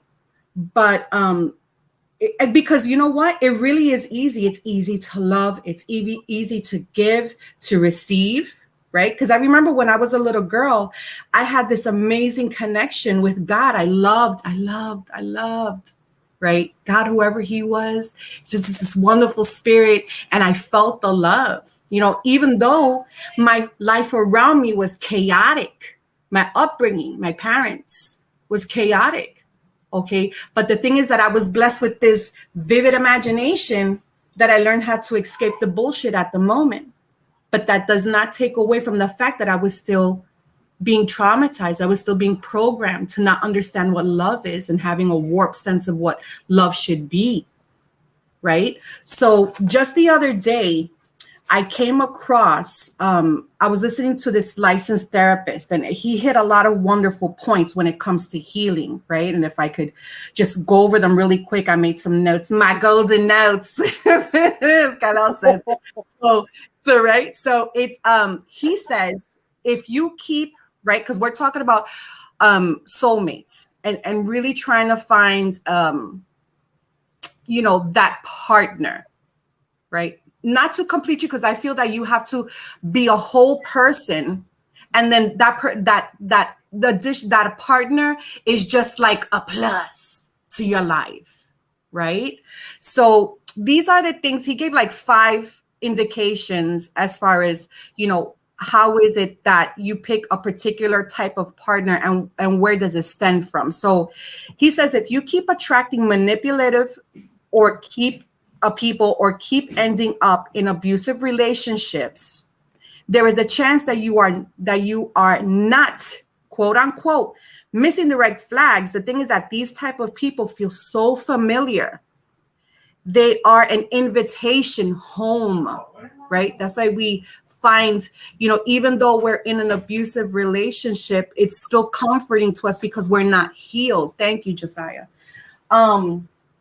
You know, put this over there for me, sweetie. So one, he says, if you keep finding partners that refuse to be accountable for their behavior, chances are your parents skirted over their own issues like they weren't even there, while teaching you to forgive and forget, which really meant letting go of any expectations of a repair attempt or change in behavior on their part. Okay, that's 1. 2, if you keep ending up with partners whose actions don't align with their words, chances are your parents made a lot of empty promises and constantly let you down, right? When there is a pattern of partners of partners that devalue you, there tends to be a foundation of parents that incredibly had high expectations. And it was only when this mark was met that then attention and love would be given. The 4th one is when you keep ending up with partners who are controlling or possessive, there tends to be a history with parents who are authoritarian, hypercritical, and or, you know, smothering.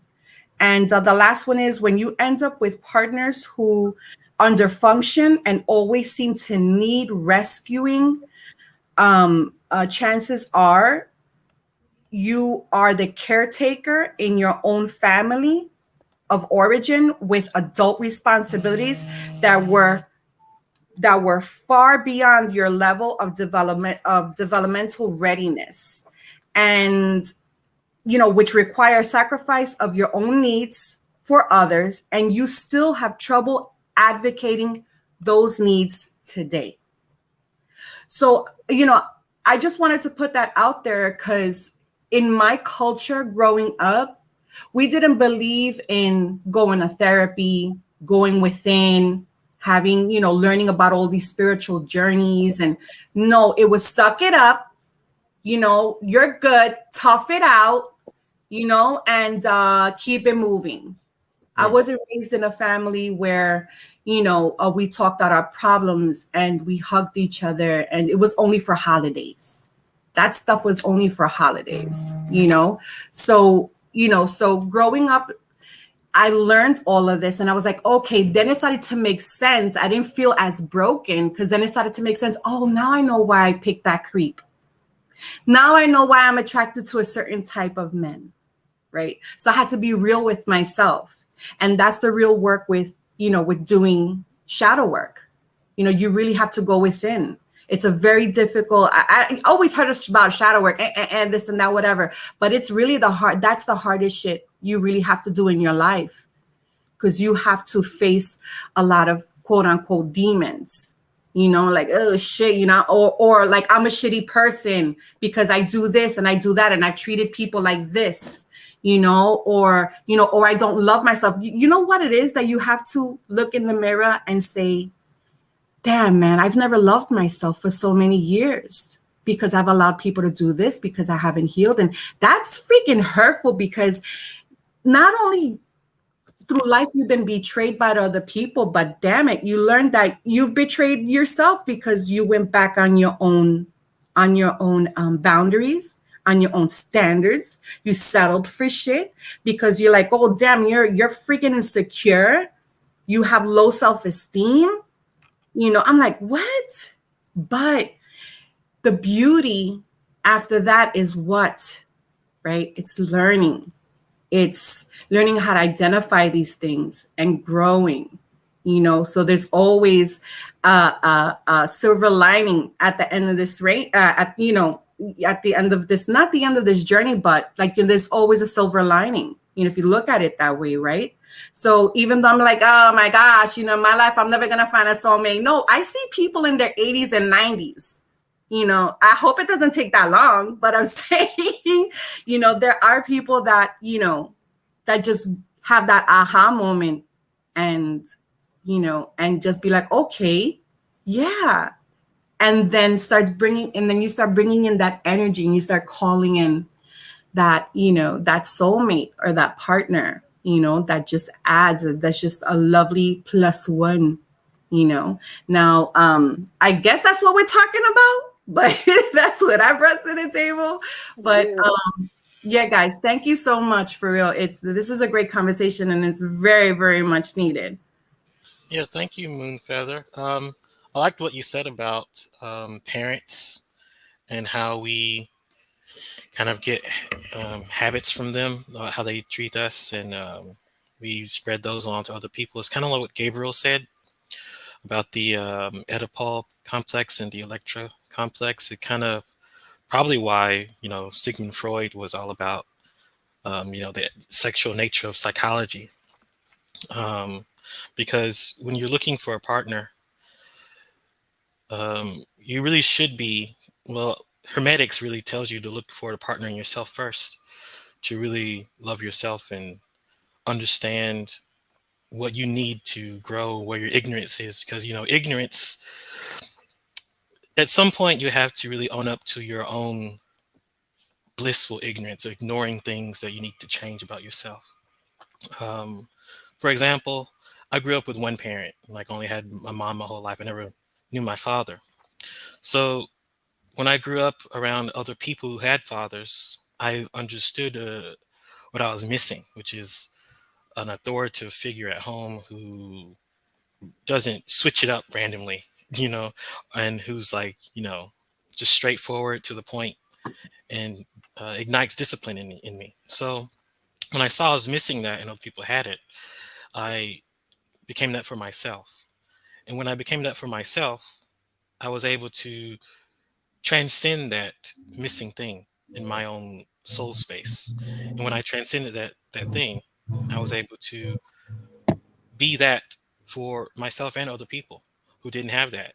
And once you really, look at what you're missing from your childhood that you didn't get from your parents or from other people that you didn't have, like your self-esteem, your boundaries, your preferences, your standards, all these things, they don't necessarily come from sense of lack. Is a sense of ignorance. You have to really just see what you're missing and then get that for yourself. And once you do, you can be a better or more whole person for your own self. And then when you're that, the person that you attract will be just as whole for themselves too. And you can build together. It's like a partnership instead of a, what do you call it? A dependency, a codependency relationship. I don't know how they say it these days, but once you're both whole and healed, there's no limit where you can reach. Like I used to really hate marriage. And then I met these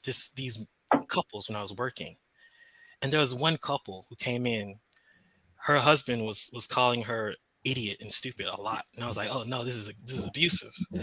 And then I started talking to them, and she was laughing like he liked being called stupid and idiot by him, not by other people. And once I understood that, I started joking around with them, and I got to know them a little better in that short amount of time. And she gave me her number. She was like, call us sometime, we'd like to hang out. I was like, oh, this is weird. Married people want to hang out with someone. This is odd. But I hung out with them. I talked to them on the phone, and I understood something that I was missing, that they're not insecure about anything. They know each other so much. They're so intertwined in each other's spaces that there's no room for insecurity. There's no room for jealousy. There's no room for lack. And once you have that with somebody, man, the sky's the limit. I mean, you can brighten up someone's day. You can just be around people and shine so bright. People just have to look at you and be like, what do they got? Are they newlyweds? Like, why are they so into each other and so calm all the time? Do they have any problems? And they're like, yeah, we got problems, but they don't really last that long. We talk about them. We confront each other about our problems. We have what do you call them? Conflict resolutions. And they don't really say what's the word? The word is compromise. They don't talk about compromise much, these people. And when I realized that, I think maybe compromise is maybe not a great thing so much, because sometimes you maybe can over compromise and harm yourself in the process. When you really stand in your integrity and actually listen to somebody and give them what you can and actually come to an understanding, you can grow as equals instead of someone's got to do this for me more because I'm doing this for them more. Like, there's not much of a transaction there. It's actually like in the, how do you call it, a symbiotic relationship rather than a partnership. But I really enjoy these couples I've met, and I think the more we are honest and authentic and expressing ourselves to somebody and actually receiving them the way that they are, you can really grow in a very deep way. But I have to go. Unless I wanted to talk for a second before I left, I have to do Bible study. But it was a pleasure to meet you all, and I'm happy to join the panel. So I'll see you guys next time. Bye-bye. Yeah, man. It was great to weave with you, brother. Peace, Quincy. Have a good Bible study. Nice. So he brings up interesting points. Yeah. I'm thinking about that word partner. Again, it's got the 10. A pair, TN. To have. It is a pair of havings. So it's a couple of people who have each other is a pair, TN. But it's got the 10 in there, that completion, right? The part, TN is right next to each other. And so I'm playing with the word, and we get repair. You take the ER off the end of partner, put it in the front, and you get repair 10.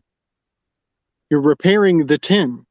Again, there's this Kabbalistic collapsing to the 10 is like this as a redeemer, redemption. This is that coming to the center and finding remedy. There's something really interesting around this hidden 10 in our language that gives us a sense of everything is all right now. So I just wanted to highlight it again. Every time I see this 10, this vortex, something really fascinating about our decision making it gains gravitas in a way that I'm picking up on in fun ways. I also see that partner can come down to raptor and trapper. Raptor being birds that prey on carrion and prey. It feels like that, doesn't it? Sometimes it feels like you just got picked up by a pterodactyl and thrown on a mountain. Yeah, exactly. And par means to reach the balance, you could say, in a sense, to make the grade, to make the balance. And so when I think of par tenor, I'm seeing 2 5s. I'm seeing Leonardo's Da Vinci's picture of the 5 in the sphere and 2 of them standing next to each other making 10. And so there we go. This is why 5 is so important and why it represents individuality in its most exacting way.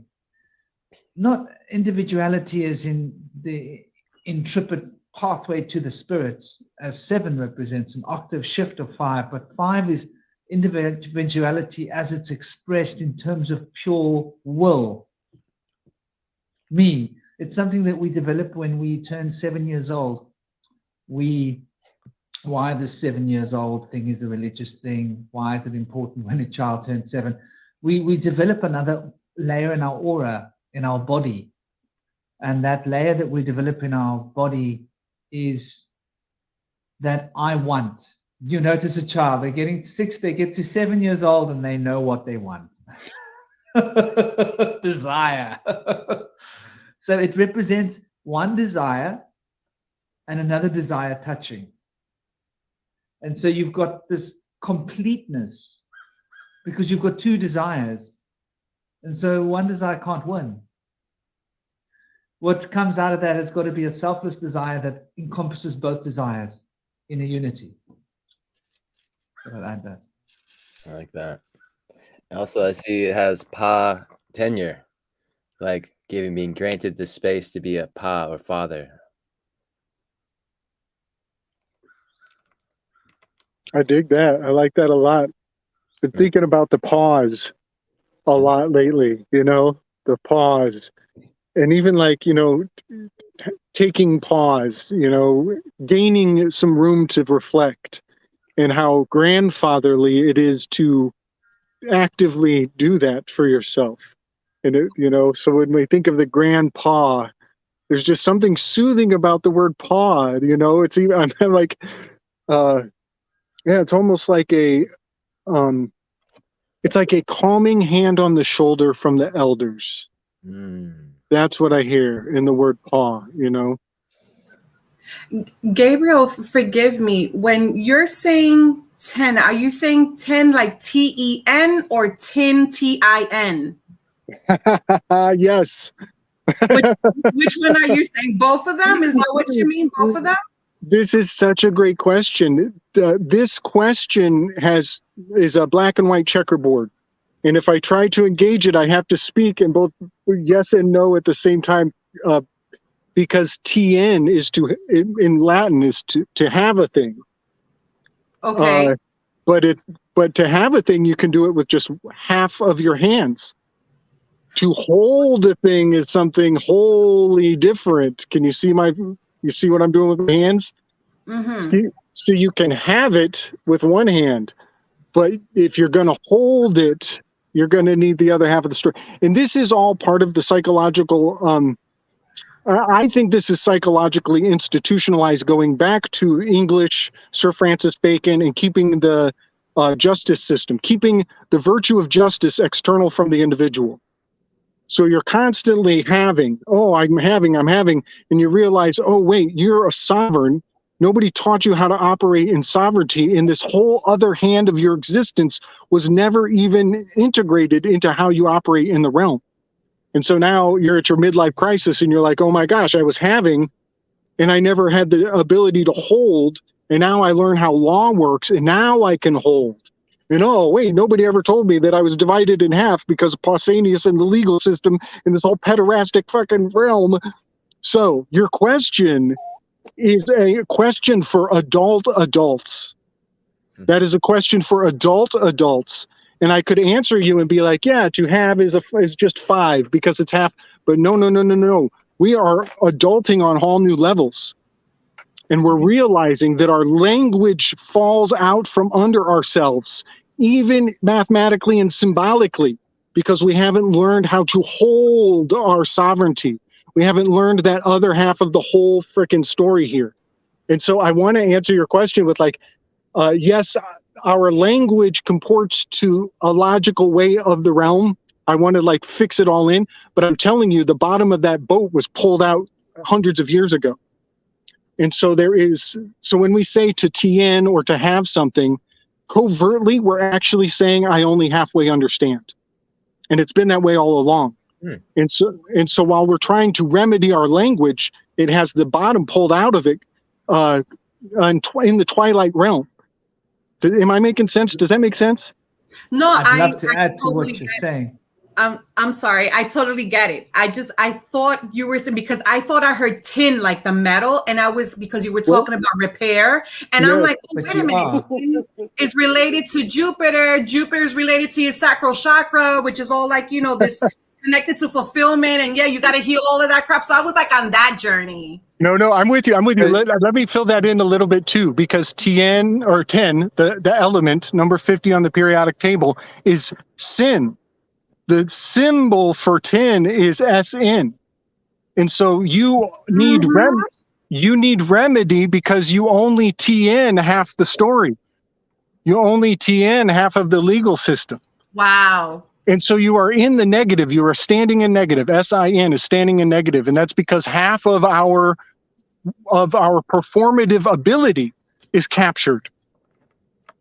And it's in Britain. It's in Britain. It's in the Inns of Court is the other half. And that's where the remedy is residing. And that's why we got 50 stars on the flag. And that's why it's a SN is the symbol for 10, because it all goes to Britain, because that's where the 10 comes from. That is the 1/10 of ownership is the 10. That is the alchemical recipe for copper or brass. Brass is 9/10 copper, 1/10 is tin. And that is the tithing of Britain. Now, that's actually very interesting. You bring in that 1/10 and the tithing, because that once again ties into what she's talking about with Jupiter.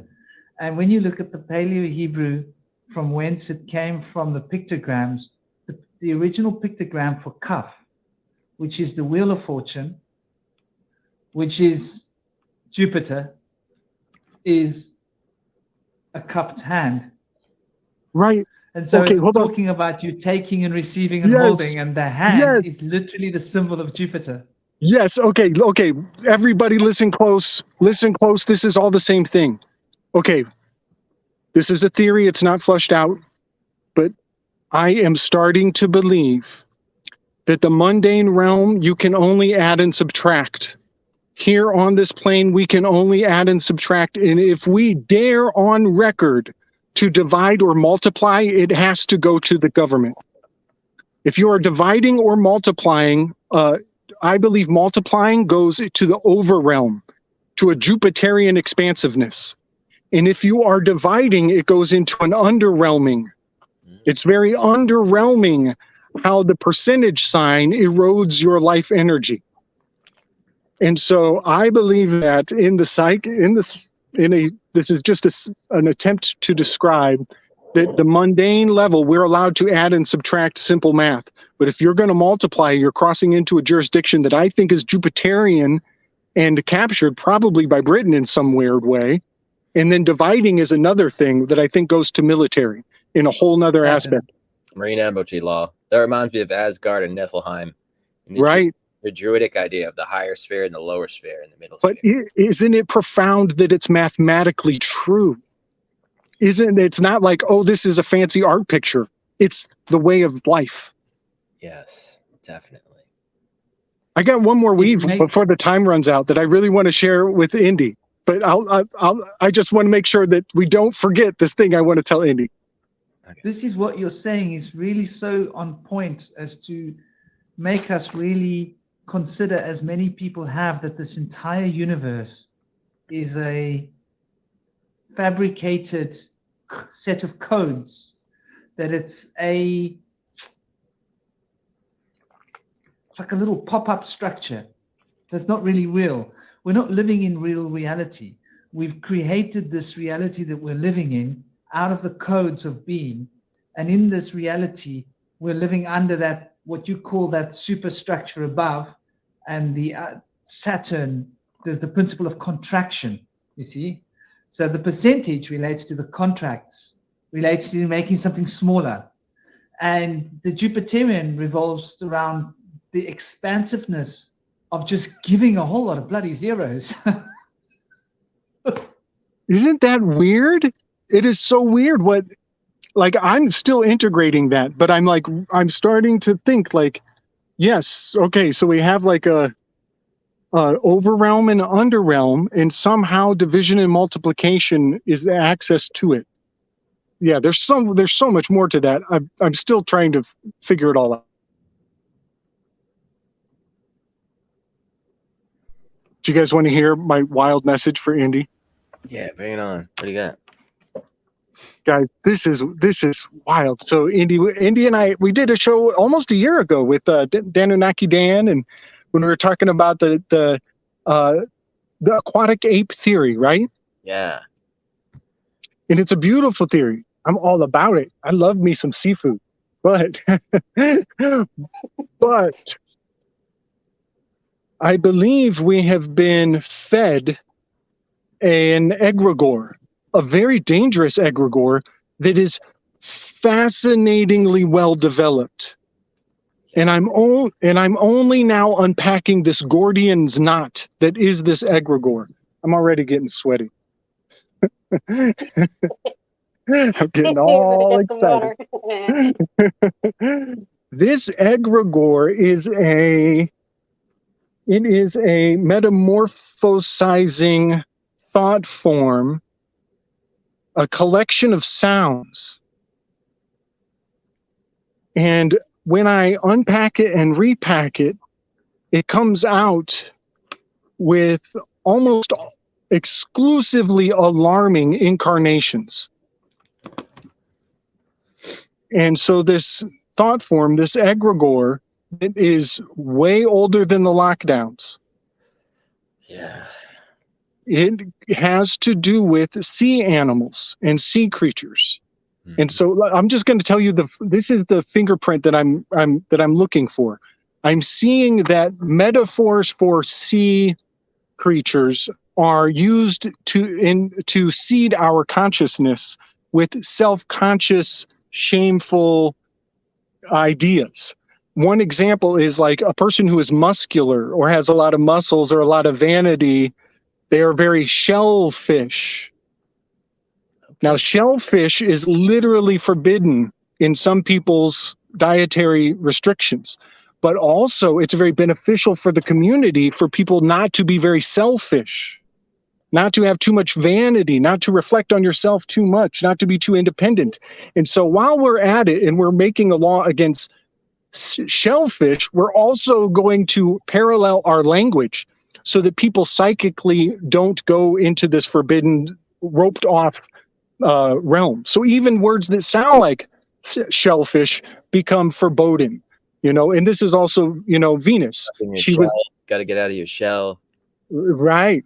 Yep. And even Venus, she's born on the half shell. Yeah. During when Brianna, when she flips open her makeup kit and looks at herself in the mirror, that's she's actually a void or a vacancy. She's enacting boetes technically, but for inspiration, she's making a absence within herself to bring forward inspiration. But I'm getting off topic. I want to talk about the sea urchin emergency that just happened. And I want everybody to think of sea urchin ME. The sea urchin plus me equals emergency. And watch how this thought form, I've just said the word sea urchin and me, and all of a sudden the word emergency comes forward. And it becomes almost visceral. And you guys are already thinking of the exact shape of the sea urchin that was never explicitly explained, but very much artistically drilled into humanity to such an extent that they even want to see our chin. The equal seeming of our chin is the cure. It's a sea cure, chin, see the cure on our chin. Like even the face mask becomes proof that the cure is in, you're sacrificing to see a secured face. All of these strange poetic thought forms are all in what just happened with the lockdowns. And when we reconsolidate and pack them out and anagram them like I love to do, like a little Sudoku with this one phrase, guys, it actually packs into E equals MC squared. The phrase E equals MC squared is a sea urchin emergency packed into an inevitable fundamental law of physics. And That's so fascinating. And so I'm still working on the poem, so I don't want to give away all my like good little linguistical nuggets here. But E equals MC squared is almost basically saying like E kills me seem scared, or 33 kills me seems scared. So we had 33 kills and everybody was seeming very scared there for months on end.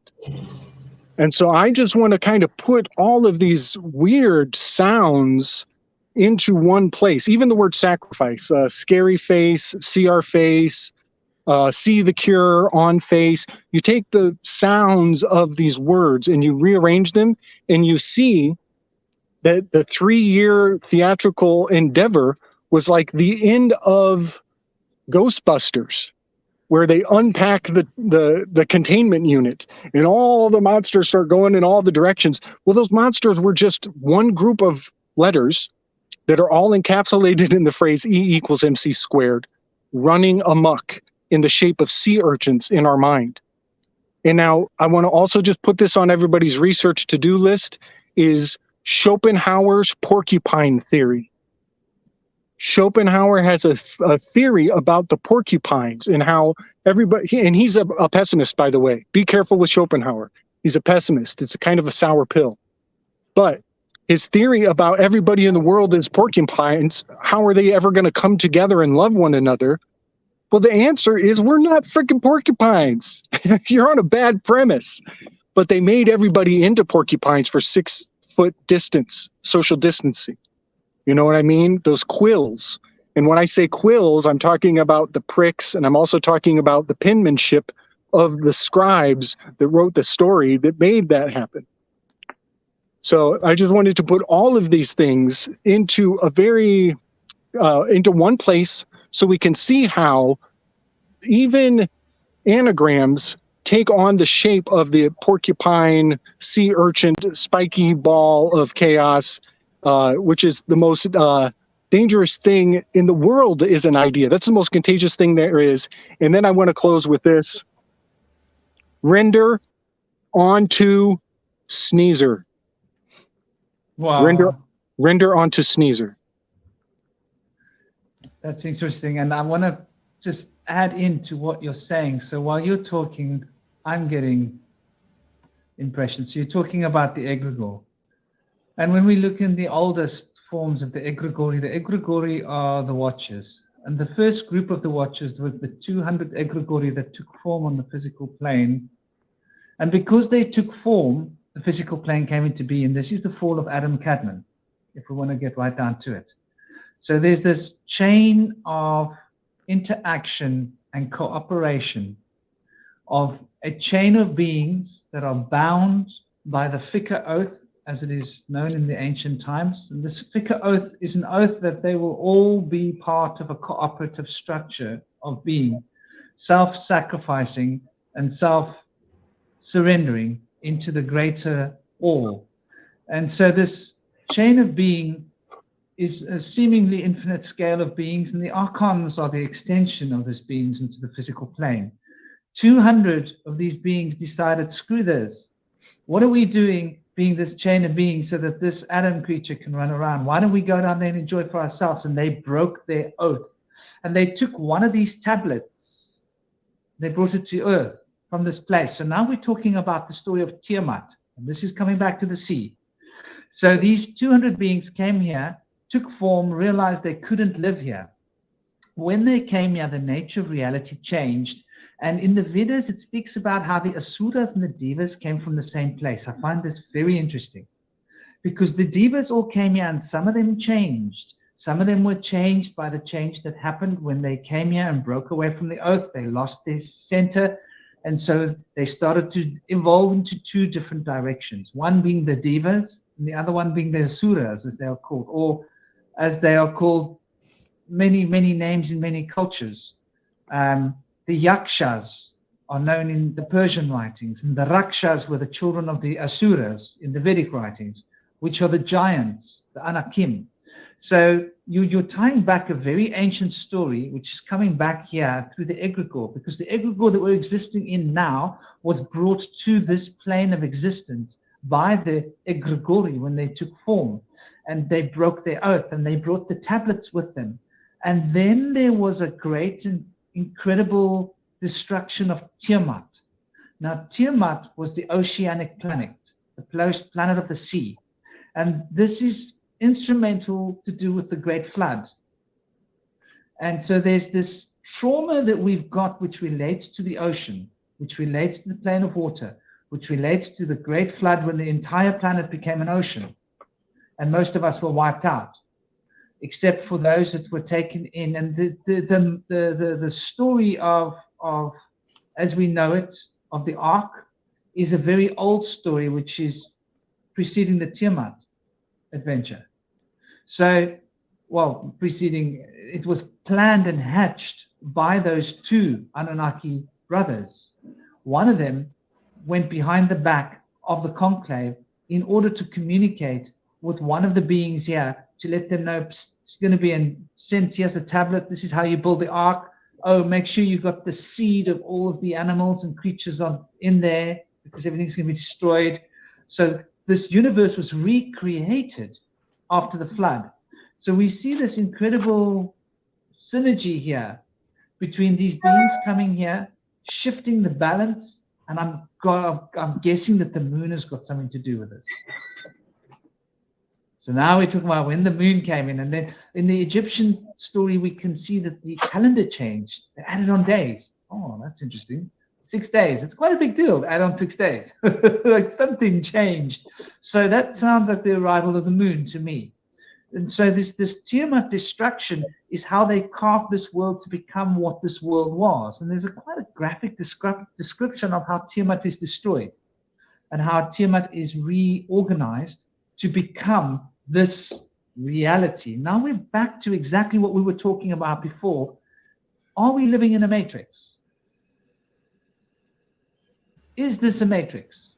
Is this really a matrix? Was this matrix carved by the egregori using the egregore, right, in order to trap us and enslave us in the story that they're writing for us, that keeps repeating itself?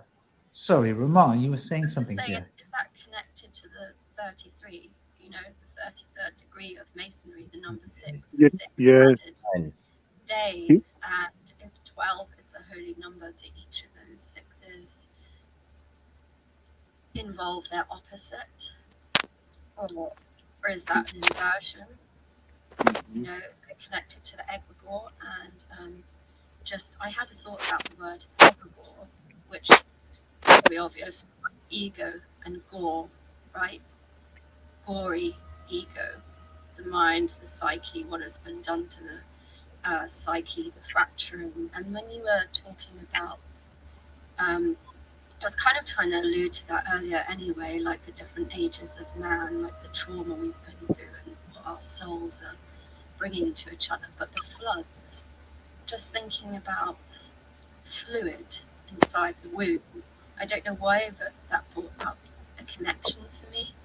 And when you were talking about those 200 egregories that moved away from their covenant protection and doing what they were meant to do and sought to do evil and just be entities on their own, it made me think of something I was thinking about earlier, which was when you mentioned the relationship of the internal organs, our internal organs. And I don't know if anyone saw it, but I'd asked in the chat what people think, you know, how do these organs vibrate with a partner's organs? And can our organs be soulmates with the organs of a partner's? But then, of course, that has you thinking about the way we're all vibrating, and we've been held in those fluids within us, and how we're all kind of vibrating together, basically. I'm probably not putting that very well, but because I'm still not good at this public speaking thing, I get nervous. But hopefully somebody understands what the hell I was talking about. Yes, I have two responses to that. First of all, the organ connection. I believe that the organs are connected in pairs, and also it's in such a way that the Chinese elements are connected.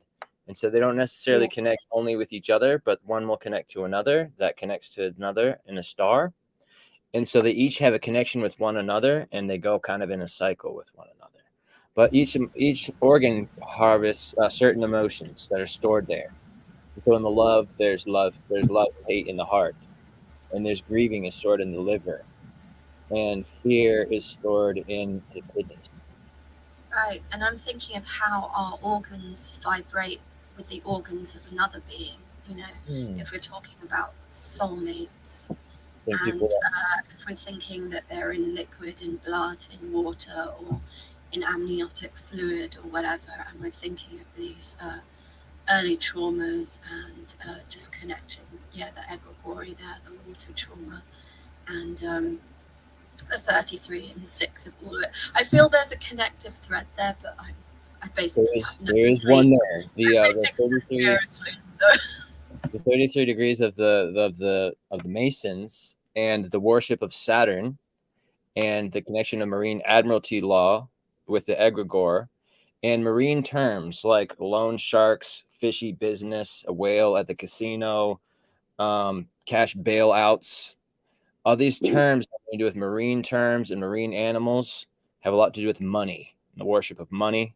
It's been pushed on us through the worship of Saturn by the occult, through the egregore. And so it's all interconnected with fluid, and it's all interconnected with the sea, and it's all interconnected with Tiamat. And Tiamat was the goddess of the great golden matriarchy that was slain by Marduk. And, it's representative of an astrological and astronomical event where that planet that is now the asteroid belt, which was referred to as the hammered bracelet by the Mesopotamians, is the lower waters, whereas the upper waters came and crashed into Earth, and their moon, Luna, which was the moon of Tiamat, became our moon when those upper waters came and crashed into us. And so there's a lot going on with that, because the moon controls the tides, and the moon is represented as the symbol of the feminine. And there's many cycles, and there's the darkness. And so I feel like that darkness represents the mysteriousness of the female mind, the emotional salience of the female mind, which kind of transcends the rational simplicity of the masculine mind. We want things to be simple and have reasons for everything. It's hard for us to understand things just for a feeling or a sentiment without understanding a reason behind it. That's why the women and fluid. Yeah, and women have a deeper emotional and social intelligence than men oftentimes, and have more tight and interwoven brain. So it's easier for men to think compartmentalized and shut off our emotions to be able to think strictly rationally, which is partly due to toxic masculinity socialization of not allowing us to feel comfortable crying, which shuts down the right brain of intuition and creativity. It makes it hard for us to think critically and find truth for ourselves. Exactly. It makes it easier for us to be told what to do and follow that, conform to it. My alarm bells go off when I hear the phrase toxic masculinity. You and I have done this before, Andy. We've done this before, man. I can't let it slide, man. Like, it's got the word mask in it. Mm-hmm. It has the word mask in it. Let's take that word and throw it in the dustbin of antiquity. It has talk so. Mm. The mask is talking so to me right now. And it's telling me and it's telling me that it's not man's fault. Old homie Andrew Oliver, or whatever the country singer fella, he used the word man twice to blame. He said it's the rich man north of rich man twice. How much more toxic is it going to get, folks? You know, so I just want everybody to ease off the word man. I think it's mandatory that we ease off the word man and stop blaming the man because we're not getting anywhere. As a matter of fact, you're guaranteeing a gridlock of progress when we point the finger at gender at all. And so the word man is hiding out in really dangerous places. I want to get back to the fluid before we move so far away, but that is actually going to come back to what, so fluid, and I want you guys to just sit a moment with this. Well, what I'm going to say might seem a little far out there, but just take a moment to digest it and see what you make of it. So fluid, and this is very, very much on point, life, fluid, it's the key. So obviously in the old Paleo-Hebrew systems, the P and the F are interchangeable because Pe is a double letter, which means it's got two pronunciations, the masculine and the feminine pronunciation. The feminine pronunciation is F, the masculine pronunciation is P, which is why it's one of the 7 double letters relating to Mars in many systems. So when we look at fluid, we could say plu, plurid. Now D, dalet, is the doorway through which life is creating distinction. But the life's distinction is expressed through the sun, resh, re. Also another double letter that has its masculine counterpart as r. So when you move that connection between the dalet and it goes to door, okay, the r, door, because obviously the vowels have to be placed there.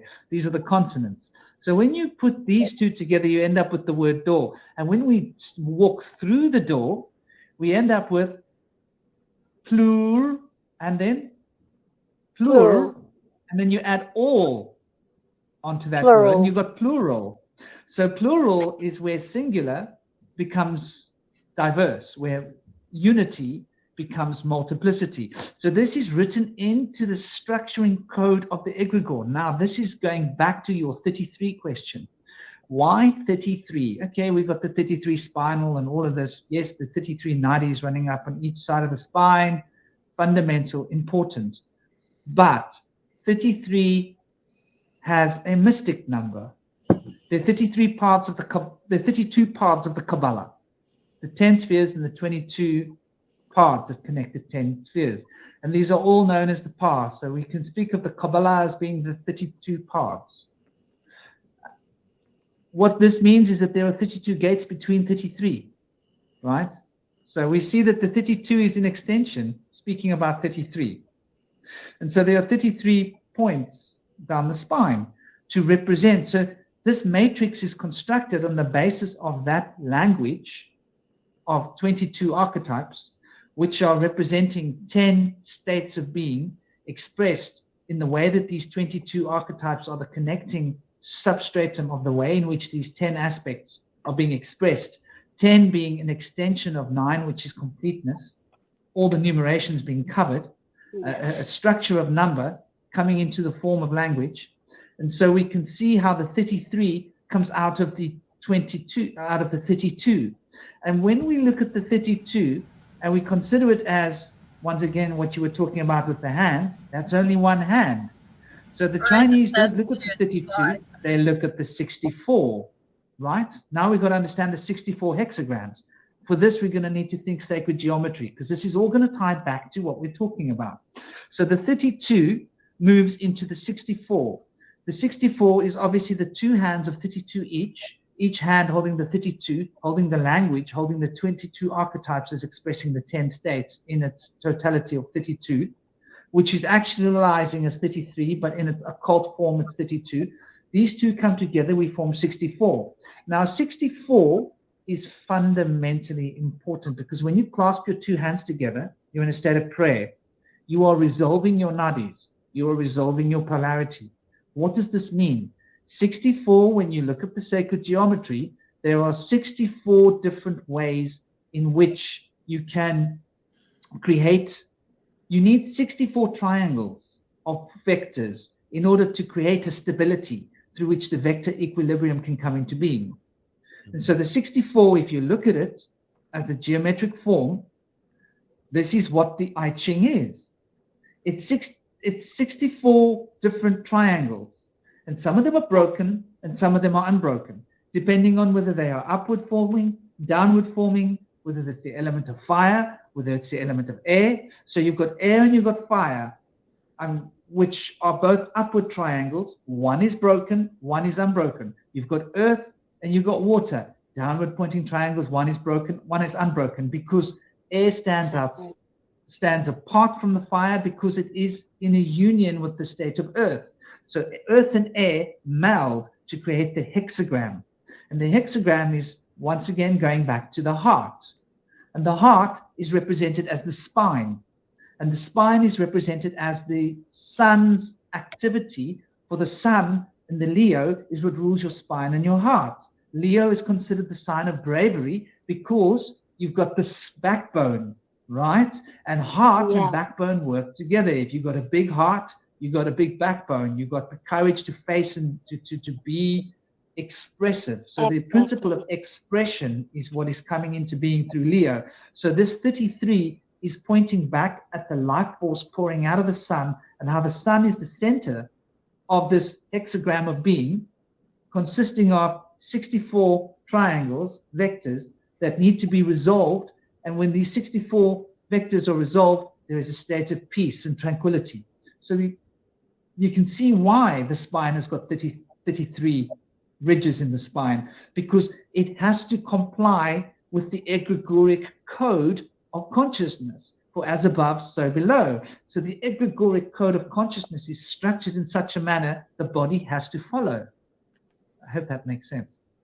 Yeah, that makes sense. Yeah, it does.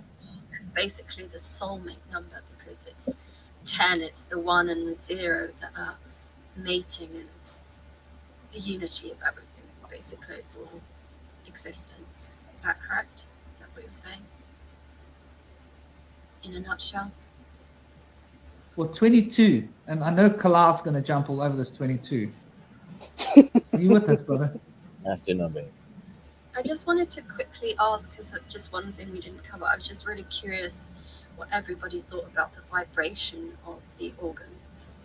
As in, are they magnetic?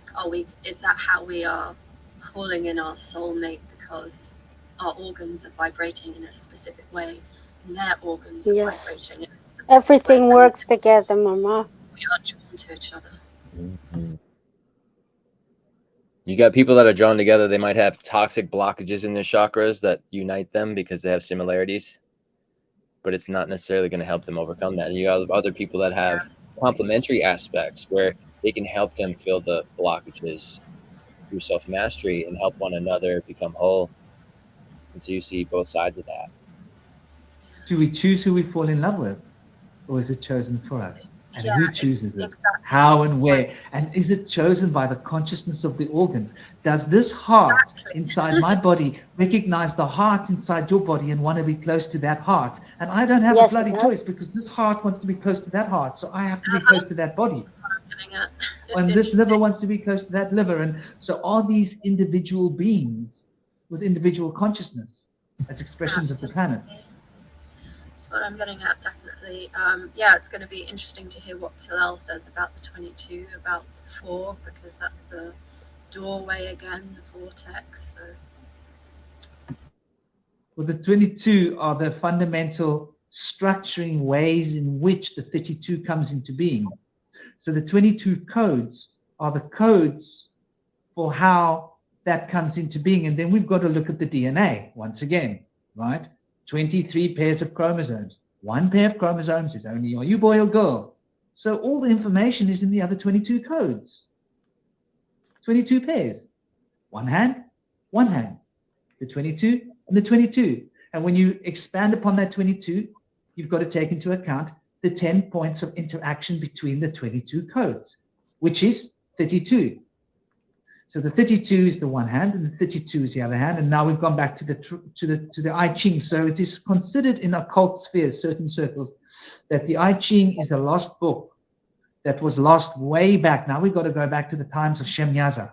I'm sure, like, Shemyaza is the first one to have taken. He claimed the Fikr oath for himself.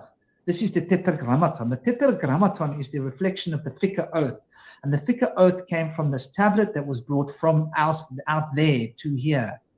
And these egregori, these 200 beings, brought it with them before they arrived here. And it was these tablets that were worn on the chest. And it was a great sign of importance to who wore these tablets on the chest. And they were of great power, because who wore these tablets on the chest would know what the future held. So the order of Melchizedek. The moon important again here, because I'm just thinking like D, if it's a capital D particularly, reminds you of like a half moon, or one dark side and one light side. And then I'm thinking of the N as a snake, and I don't know, the A again is like a doorway or a house, but I'm just wondering if that lunar aspect and the gateway, both a straight line and a sphere, and the snake that is the spine, and that Kundalini energy is relevant here at all, the DNA. So that breastplate of the ephod has harmonics that correspond to the lunar standstill cycles. Lunar standstill cycles are how I found the rest point in our alphabet, RST.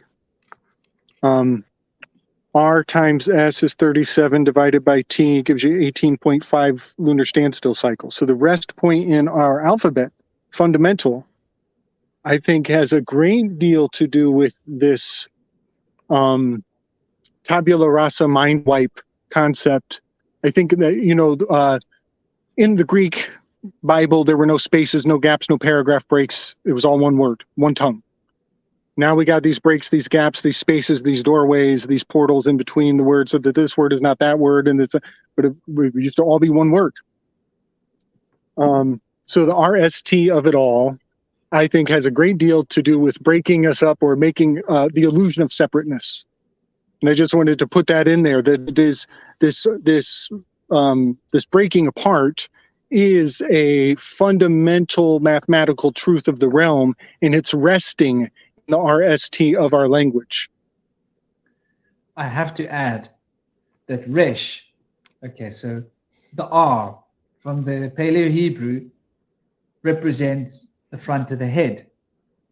It represents the powers of the sun, okay? When the powers of the sun come into being, it comes into being through Leo. Leo is represented by Tet. Tet's anagram, Tet's image, pictogram, is a serpent. When we apply that to English, we're putting res, the S is the serpent. So we're now looking at the serpent Kundalini force as being the expression of this rest. So the rest is an opportunity to utilize that force. Totally. Which part of the brain is the moon then? I'm just thinking of those opposites, that D again in the DNA. I think the R, the 18 moon card reflectivity, it comes to mind. But it's also that part of the brain. I was wondering. Like if this is the circle, the S is the pivot that makes it into a sine wave. My hands are, let's see if I can do this. Okay, if this is the circle, S is like the pivot that turns it, I can't do it, and then makes it into a S. You know what I mean? The circle breaks and becomes a sine wave. At the 180 point, which is right where R turns into the S. Yes, yeah. You break open the 8 and see what's inside it. That's what's up. That's totally what's up. Yeah. Or breaking open infinity, basically.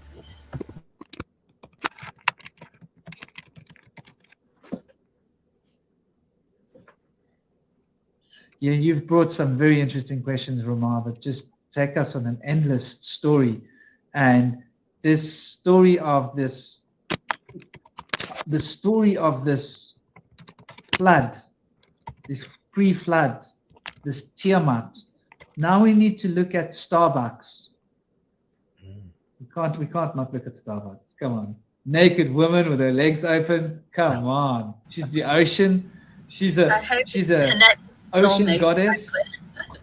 Sorry?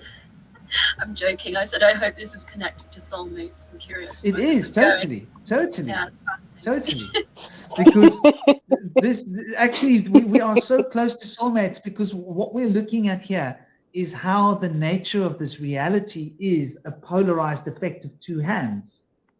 And that this S is reflecting that you're breaking it open to take two halves out of the 8.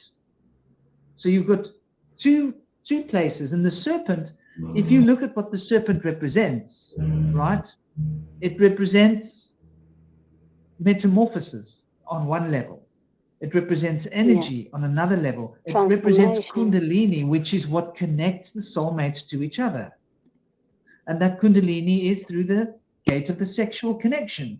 And so the sexual connection, the sexual seal, the sexual contract is what binds these two souls back together to find their unity. Well, while they were floating in this apparent separation, they meet each other, look into the eyes. Oh, I'm in love. Am I in love? My organs are in love with your organs. And so we start to get to know each other and recognize, hold on, inside of me is the same as inside of you. So let's see how much is the same inside of me as the same inside of you. And so if I put mine inside of you, then we are one thing. And so I enter into you, we become one thing, and we notice how the same we are, how one we are, how unity is the diversity that we're experiencing. And bam, baby. So the soulmates is the doorway for new life to come in. This is how it's meant to be. It's part of the structure. I think we've learned to abuse it. Indeed. So we have that twin serpent-tailed goddess Melusine is the figure of Starbucks. The name Starbucks comes from Captain Starbuck from Moby Dick. They originally wanted to call it Moby Dick's Cafe, I think, and so they decided to go with Captain Starbuck and then simplified it down to Starbucks. Yeah, and also in the Vedic astrology, Rahu and Ketu, right? That's the dragon's head and the dragon's tail, or the serpent, however you want to look at it, which is the north and south node in Western astrology. Did you say Rahu? Yeah, Rahu, I think, is the north node, and Ketu is the south node. Yes. Yeah, Rahu is my moon. Scorpio moon becomes Rahu in Vedic astrology. And Rahu represents the ether of the 5th element, which allows for the fabric of space to hold things apart. Without the ether, everything collapses into singularity. And so without ether, there's no room for other gods or for things to play out in their avatars. Right. One half of the S, as he was showing, is the Rahu. The other half of the S is the Ketu. And so they form these two aspects of Yang Yin. Yes. Right? So that is actually what divides, and it's a two-dimensional representation of a toric field. I want us to consider this for a moment. A single toric field comes out of itself as it goes into itself. And so if you want to plot that on a single flat plane, the easiest way to do it is a Yang Yin, because the Yang Yin represents that toric field coming out of itself, going into itself. It represents how the beginning becomes the ending, and how the ending becomes the beginning, and how the greater becomes a smaller. All these 5 biblical things we heard said are essentially being reflected in the same ideal. And we have to notice the elephant in the room. The star, Aquarius, right? So Tzadi, we're looking at the fish hook that goes into the sea, right? Oh, man. That's the symbol of Tzadi. So that's Aquarius, the star, and bucks, money. Yeah. Come on. Then what are they telling us? So she is the she-drake, is Melusine. She is the she-drake. She is the drachma. And the drachma collapsed in 2008 with the housing crisis. And the drachma, even in ancient texts, is still the price of a man's life. So the drachma had correspondence to the price of a slave. It is known that an emperor executed one of his generals because the general smacked a slave, but the slave had a drachma in his hand. And on the drachma on the backside is a symbol of the emperor. Therefore, the slave owner was slapping the emperor when he slapped his slave. And this spread like wildfire into the slaves' minds. And they said, if you have a drachma in your pocket, you're protected. And that turned into a rebellion, and all the slaves wanted drachmas because they had protective ability, that the emperor would give you godlike protection if you had a drachma. All of that fell apart in 2008. And that character is on the Starbucks logo.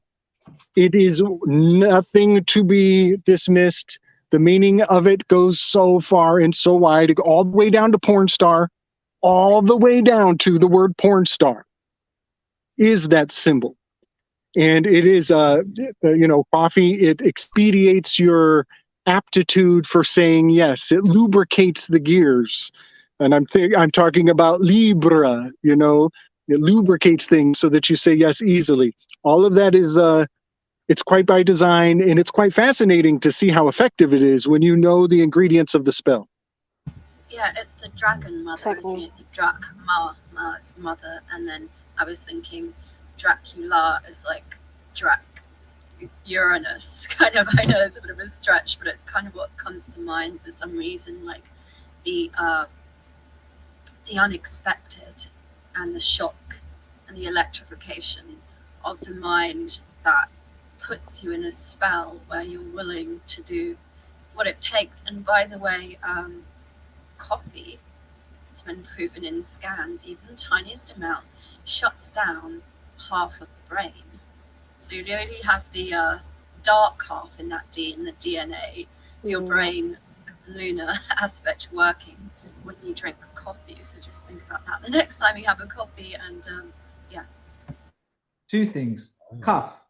Coffee, cuff. Cuff represents the back of the head, from the hieroglyph from whence the letter cuff and the comes. cough, the sacred cough, represents the number 100.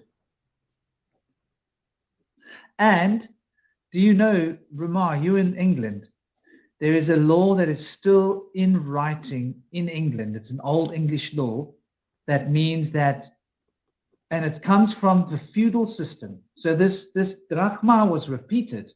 The feudal English system represents that you have to have a coin in your hand to be free. So in the feudal times, everybody was owned by everybody was serfs, but the moment the serf got given a coin from their master, because as a serf, you weren't allowed to own anything unless you were given the right to own. And by being given the right to own, you were given a coin. And the moment you had a coin in your hand, you were no longer a serf. And you mentioning the calf, the Taurus, only the rich, only the lords were allowed to take their cattle through town, right? To move their cattle through town.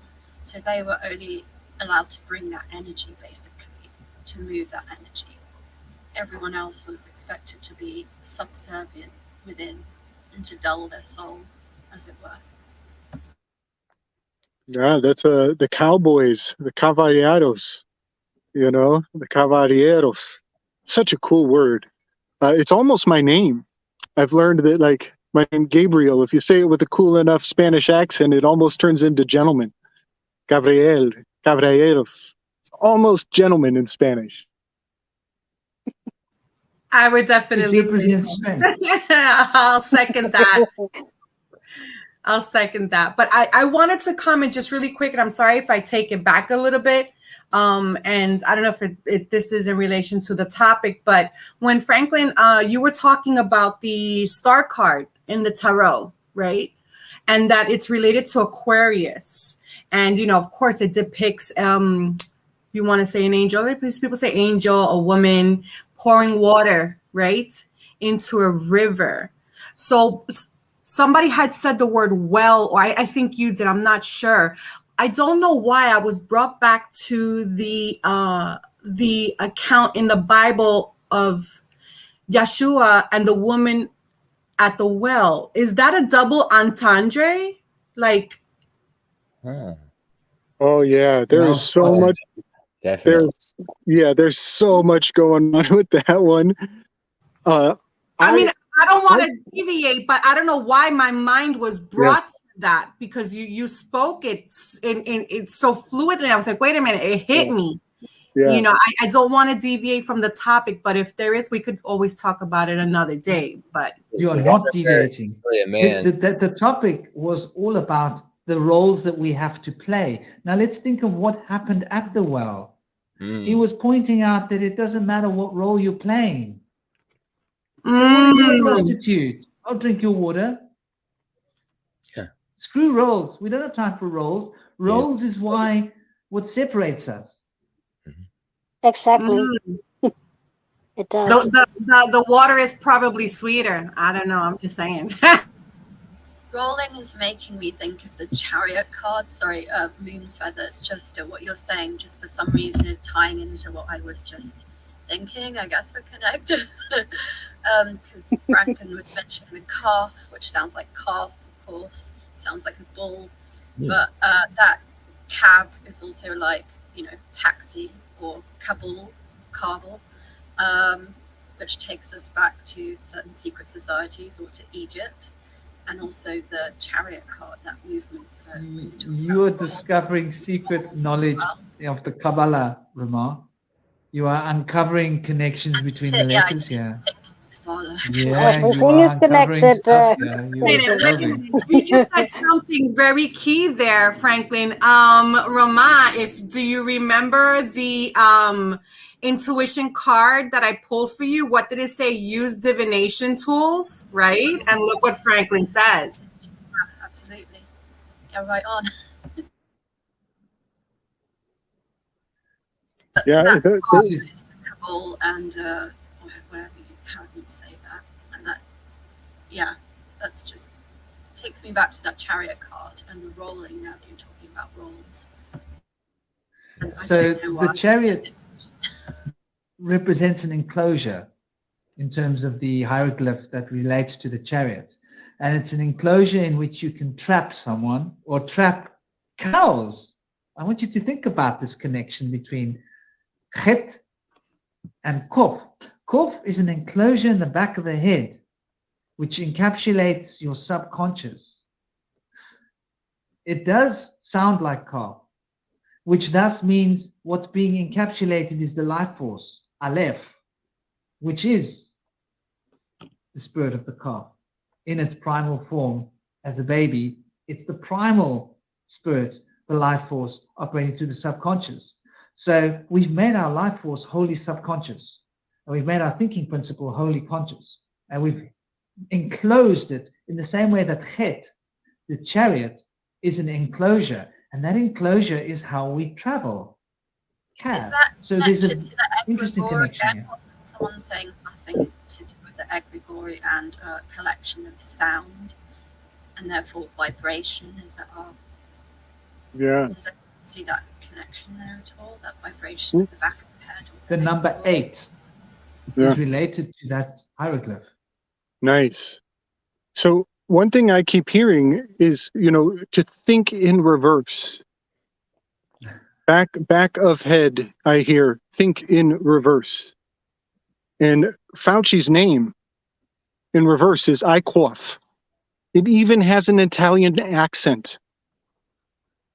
And so oftentimes, when we cough, we're implying that there's a subtext, or don't say this in public, or remember our agreement that we're not going to talk about right now.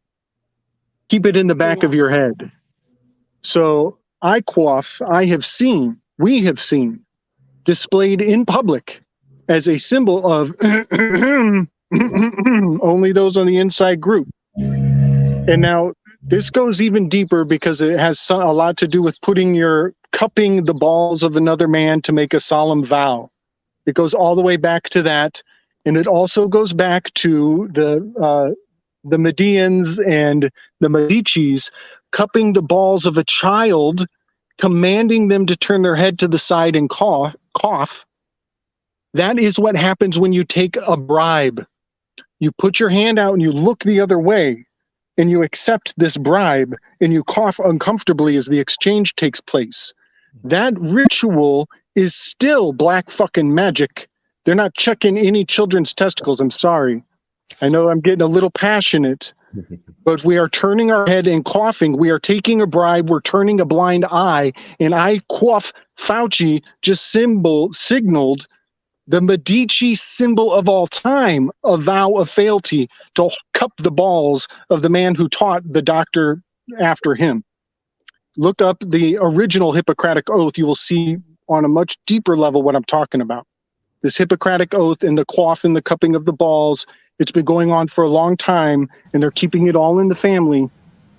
Okay, I'm sorry. I know that was a little negative, and we're keeping it positive. No, But when I that's see fine. No, that's What I- great. Holy Grail, somehow a I- sphere cup. I don't know why, like the world's in a cup. Well, okay, yes, no, okay. Let me bring it back to the white pill. Let me give white pill back onto it. Okay, so that cupping, that holding aloft, this is the Bellamy salute. This is what the Nazis were doing. And in 1942, American children were holding their hand up to the flag, just like in Germany, doing the Bellamy salute. You can look it up. They quit in 1942.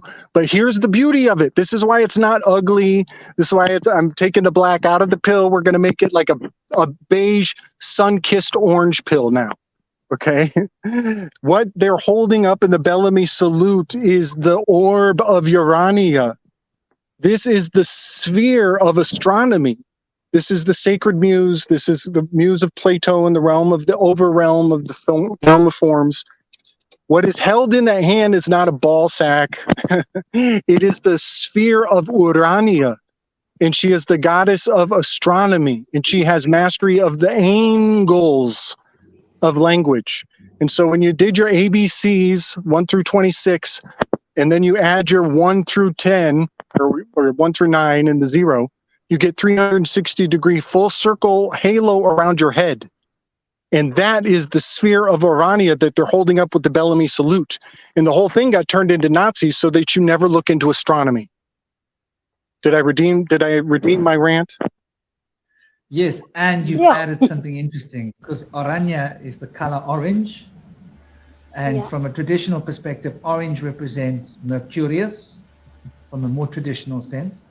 And it all Mercurius- hinges. Yes, this is the door hinge. The only word that rhymes with orange is door hinge. Urania's Yes. orb is the Yes. door hinge. Porridge. And it leads to To open Uranus. the door with. Mercury can touch Uranus. Wow. Uranus, remember? Uranus.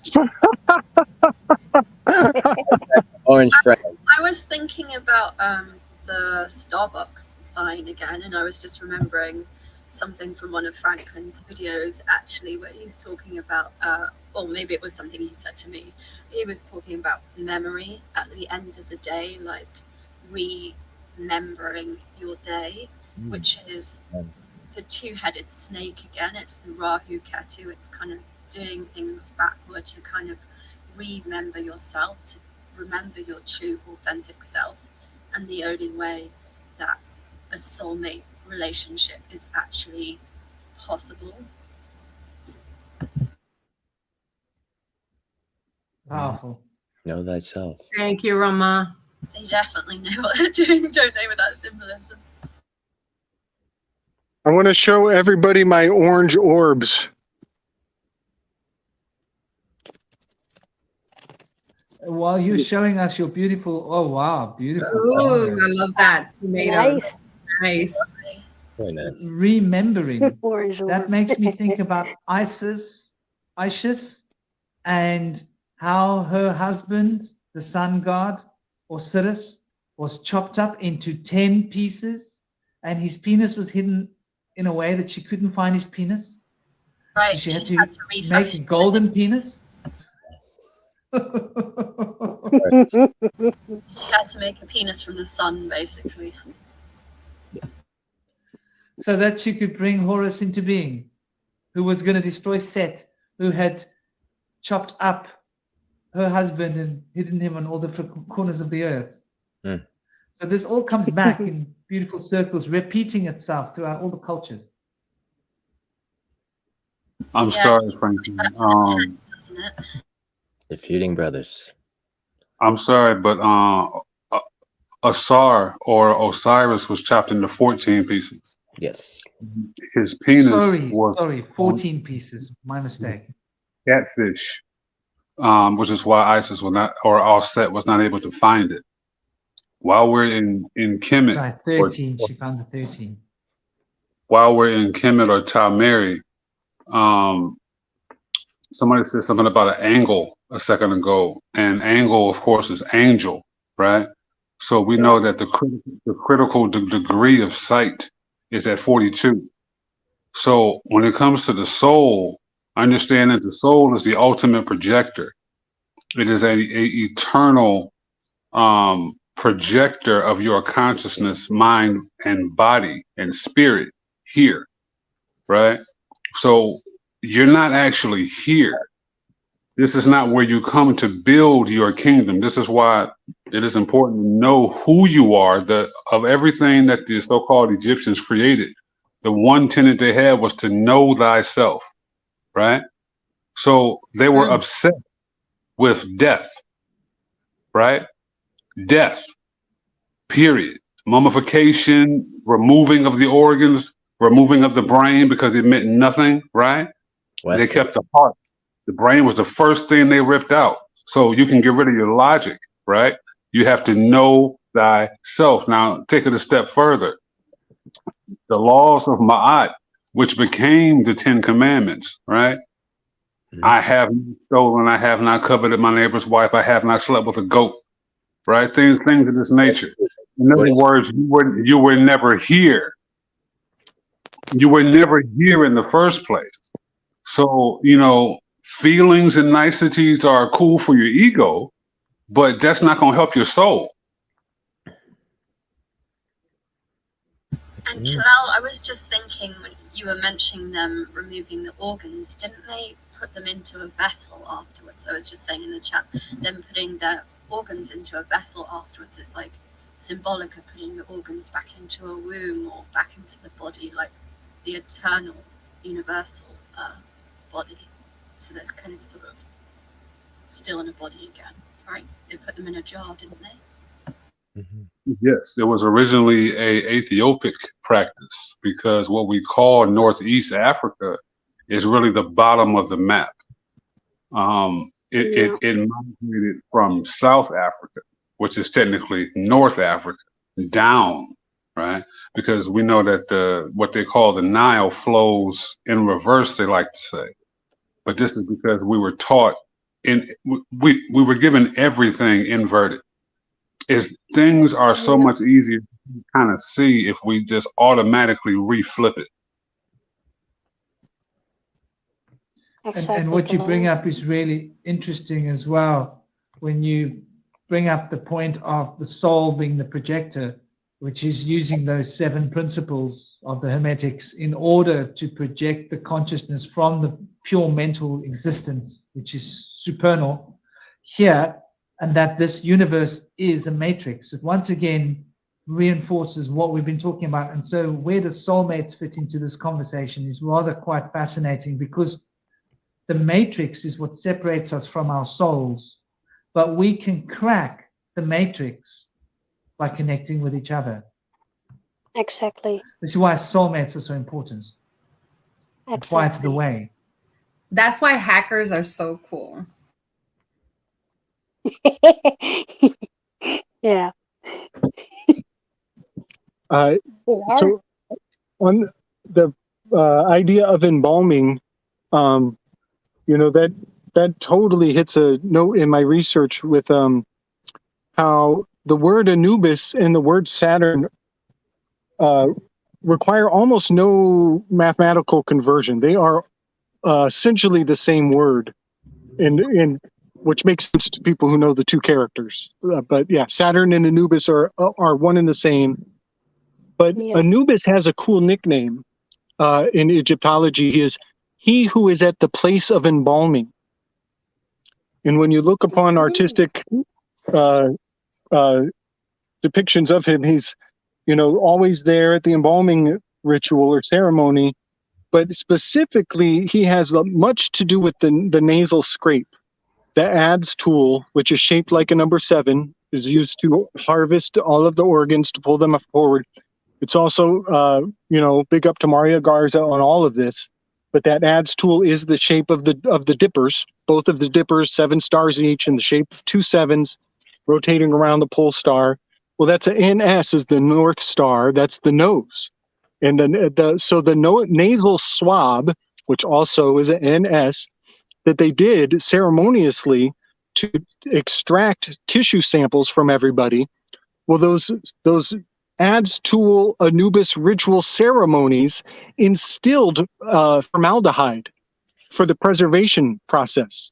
And so they take part of your DNA on storage and leave you with a formaldehyde that removes your ability to smell.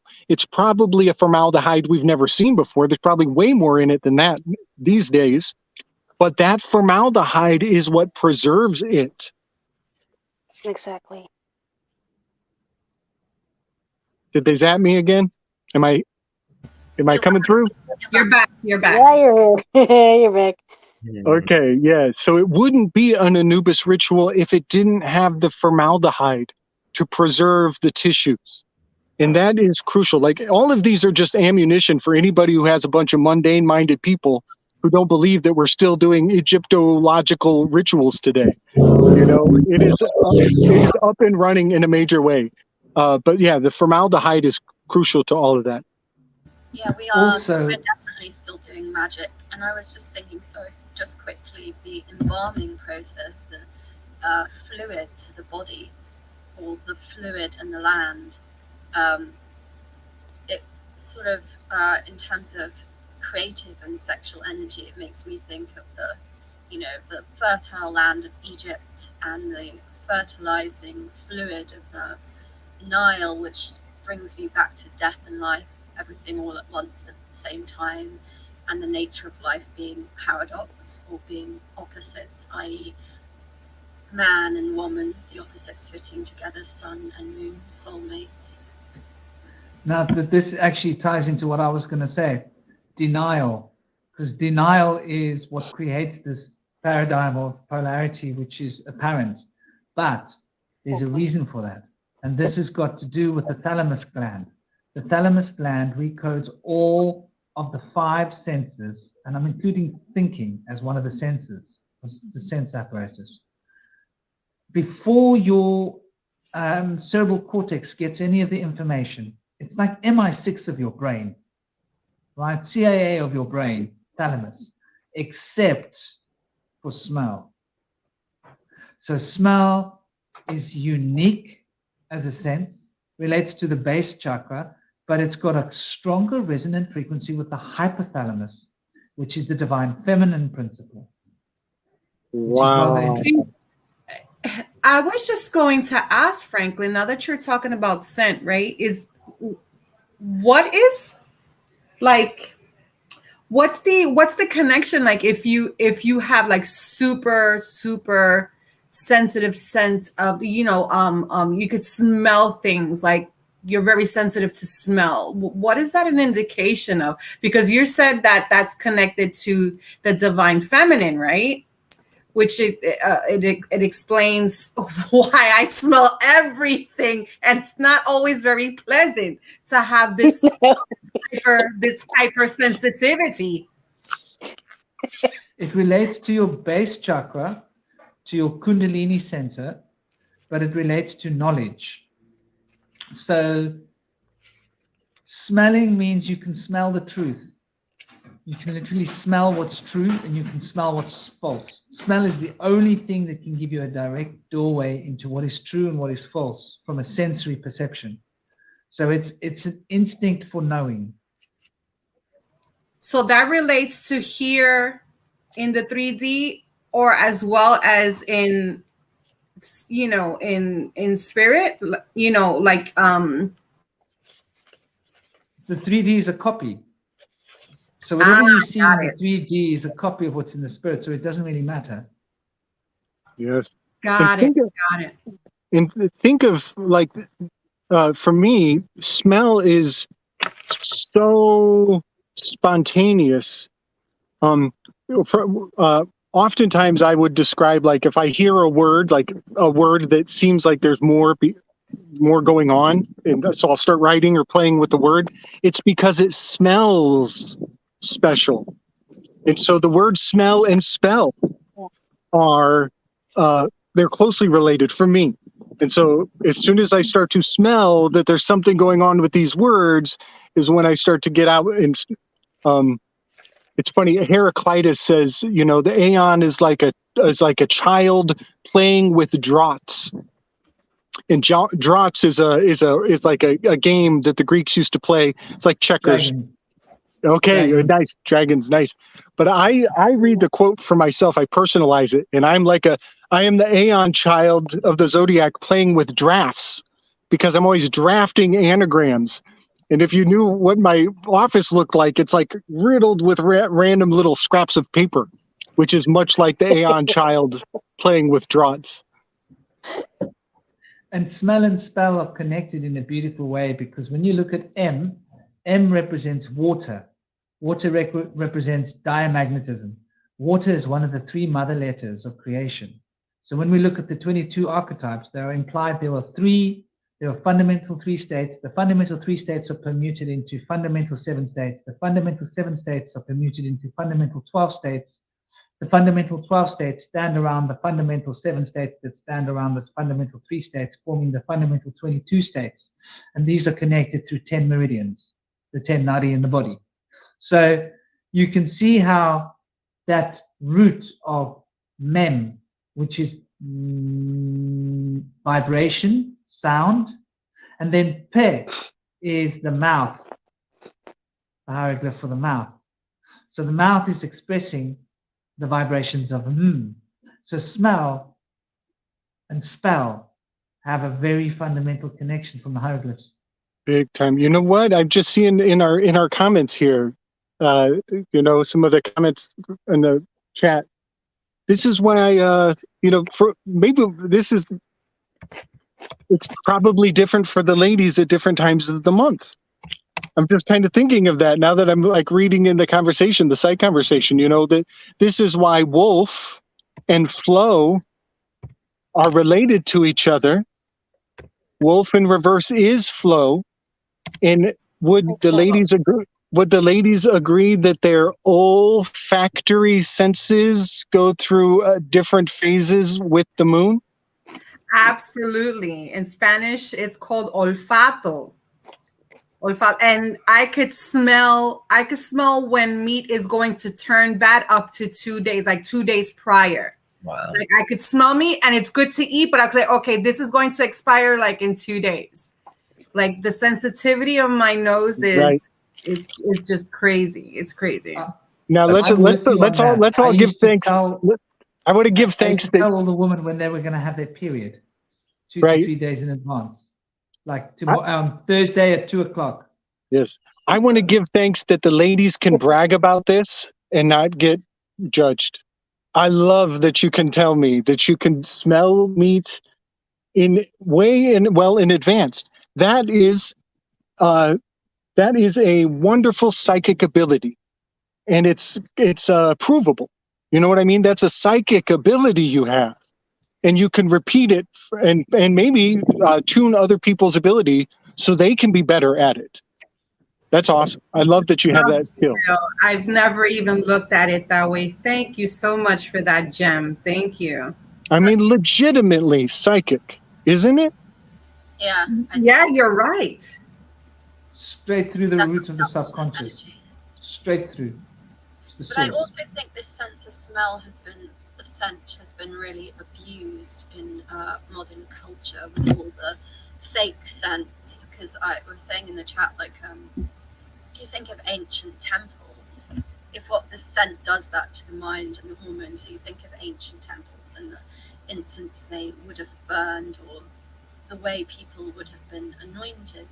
And now we're putting all this fake stuff on our bodies or in our environments, but really we should be anointing ourselves, and maybe we've lost the sacred art of anointing each other and oneself, but really we should be soulmates. We should be anointing ourselves and each other with sacred pure oils, really.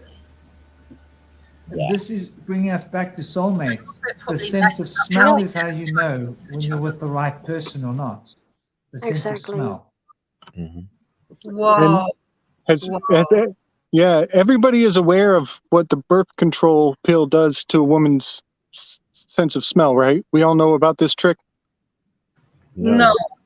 Oh man. Okay. See, I take so much for granted so often. So, okay. Oh, you're right. I'm- You're right, Gabriel. Yeah. So this is. Without Yeah. So think of the bow and arrow. because the hormones that are added to the birth control pills, Yeah. they dumb down the senses that a woman naturally has to smell if someone is right for her, if she's picking the right partner. Give thanks. Wisdom, folks, right here. Wisdom. Say more, please. Yeah, I've got plenty more of that. It's why they made it, because we're most women are being fooled that it's something good to be using, that you can't, that you won't have children, that you won't have this, but it's so packed with a lot of shit, just to say it like No, that. go I unpack mean, it. Unpack it. Don't stop. Unpack it. I've used it when I was young, but every time I stopped using it, I felt completely different. Yeah, Say more. I used it when I was young too, for 6 years, and it's interesting that 6 is coming up again, just the Masons, right? There's 6 extra days added on to the calendar and everything too. Like What kind of different does it make you feel? Because as a man, I really want to know more, as many details as you can share. Well, what I felt was my sense of smell improved, my sense of hearing, and my sense of seeing. Wow, that's amazing. And when I got back onto it, it kind of went to the back, like it was there, but very far away. Ladies and gentlemen, I want to point out that the letters of the senses that she described spell the word shh. Wow. Smell, hear, see. Those are the letters that spell the word shh. So a silencing of one's true nature and one's true magnetism to attract what is correct. Do you remember any specific examples or like times when it was really strong? What do you mean? When the change? Yeah, like did you ever get in like arguments or like think or change your job on a certain day because you changed a routine? Or was it stronger when you were ovulating? Was it 7 days? Well, I 21 days? wasn't really busy with that, but what I did sense was it had to do with the time that I stopped using it, how it affected me. If I would do it at a full moon or at a waning moon, you know, stuff like that, it would just really change. Would you say that it affected your ability to know right and wrong or good from evil? No, not that, but it just, because I have certain gifts that I've had since childhood that I felt deteriorating when I used the pill. Yes. So familiar to the story of Genesis, isn't it? Yeah. How many years would you say it took you for that to really leave your body? I'm wondering how long that takes. 3 years. Okay, it's out of my body then. Good. Phew. So Plantagenet is the name of the family line that has run America, the corporation, since before it was a corporation. The plant from Genesis. Wow. Yeah. They flout the 322 all the way down to my neighborhood. There's a Masonic school around the corner from me, and it's on the corner of County Road 3 and County Road 22. It is replete in our lives, folks. It is everywhere. You can convince people if you just have the connectivity that this is absolutely the oldest trick there is. And the lady's ability to smell is going to bring things back to righteous. It's going to bring the compass to point north again. Perhaps it's another witch burning in a way to suppress. But the men are a part Yeah, of this. it is. It's like kind of like a wolf in sheep's clothing. And how the men are a part of this is why men are being attacked. This is why the toxic masculinity phrase exists, because men are being turned into Something they're originally not. Group mind. No, well, specifically, let's all be group mind, peer pressured into acting the way I'm supposed to act like a man instead of being how I feel to be as a man. Mm-hmm. And so that means that men are being taught that this population problem is a big issue. You can't have babies. So we must all just, so when a woman gets pregnant, we should like say to her, get an abortion. So women now are living under the fear of weak men that have lost their masculinity, lost their integrity, lost their strength to be able to say, screw it, I'm going to make this work because I'm a man, right? And so like, oh no, I can't have a baby. Oh, where's my mangina? You know, excuse my French, but that's what it's becoming. And so you've got all these men packing manginas. And so women are like, I don't have the balls to have a baby on my own. I need a man with balls. So it causes women to feel the need to use the pill because of weak men. You know what? I Wow. hate to say this, but I can see the truth in that because I do really love my brothers. I love men, and I wouldn't say this about all men, just some who may be really affected by popular culture. But when I was on the pill, I was in my 20s, and the person I was dating, one was very abusive, so I guess my senses really weren't on very well, but also I can remember him saying to me, like, if you get pregnant and you keep it without my permission, then I won't bother to be around. I'll just send you money or whatever, but I won't be present in that child's life, which really sent alarm bells off in my mind. Like, I can't get pregnant. It's like not safe to be pregnant at all.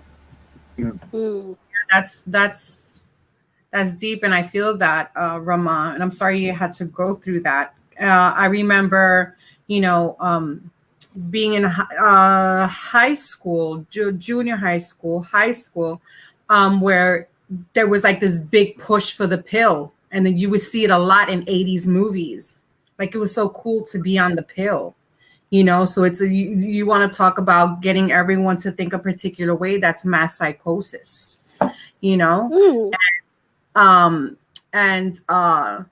but yeah, I could definitely see, and I've seen the attack. I've had a lot of friends that were on it.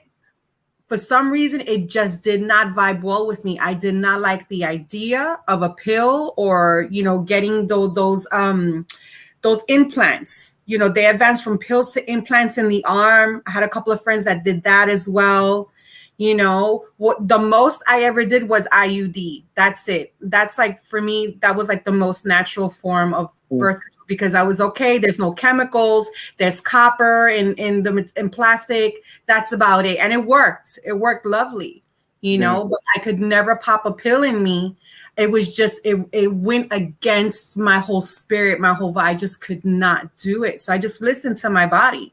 And if I wanted to get pregnant or not get pregnant, I would just use the rhythm method, Yeah, that is what is up. Tell us about the rhythm method. Yes. Tell us about the rhythm method. The rhythm method works. Rhythm as a dancer. Look, Gabriel's already moving. Let me tell you something. You don't know how I used to tell my GYNs that I use the rhythm method. Oh, don't do. They would speak so much against it.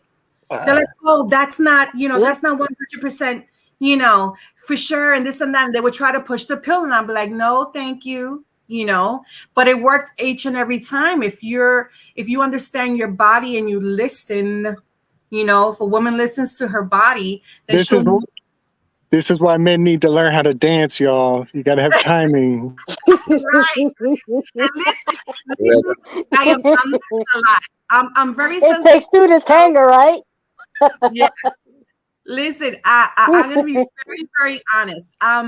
Yes, I'm very sensitive to smells. I don't like things to smell bad or putrid or anything. I can't. You know, I like cleanliness and things like that. But I could. There's an attractiveness to a man's pheromones, especially in his armpits. Okay, I don't know what it is. Like if you're not funky, like stupid funky, there's this pheromone that just the scent that comes out of your armpits. Oh, it's so sexy, and I just feel like, you know what I'm saying? It's so attractive. You know what? You know, especially if it's super like natural. You know, you could tell when your man, you know, he's, you know, like he's feeling you. You know what I'm saying? And that he emits that pheromone from his armpits. Okay. You know, so then, you know, I have a little bit of an armpit fetish, so whatever. Like there are limits. Like for God's sake, natural oils. Yes, it's so sexy. You're making me think of how the word hugs, if you make it a soft G, becomes huge. Yeah. Hugs are huge. Kissing is an exchange of pheromones. And that's where you can tell, does that taste right? Does that feel like it's going to be compatible? And that's all that is. That's what that is right there. Yes, absolutely. Kissing is for. Yeah, that's everything. You can touch a person's soul when you kiss. Yes. 100%. You know what? All of this topic, all this subject matter is we're hovering so close to the charm of calling. Well, the word shamar is to like call you or to be named. Como se llama? Your llama is your name, is your calling. And so even, you know, to be charmed is to be named.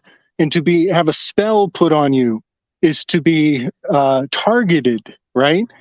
And even all of this around spelling and the name of the identity of who you attach to is just fascinating. That it's emotional, in its origin.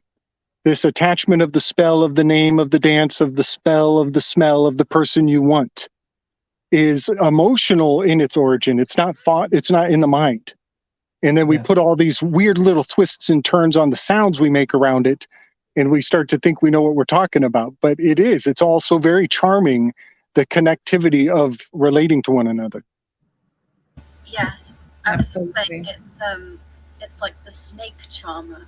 We're charming the kundalini up each other's spines. And we're calling the name, spelling the Godhead. Because that's what we're all trying to reach, really, is the Godhead. So that's what we're really calling when we name each other. Is that snake up each other's spine, male and female, frankly. Come on.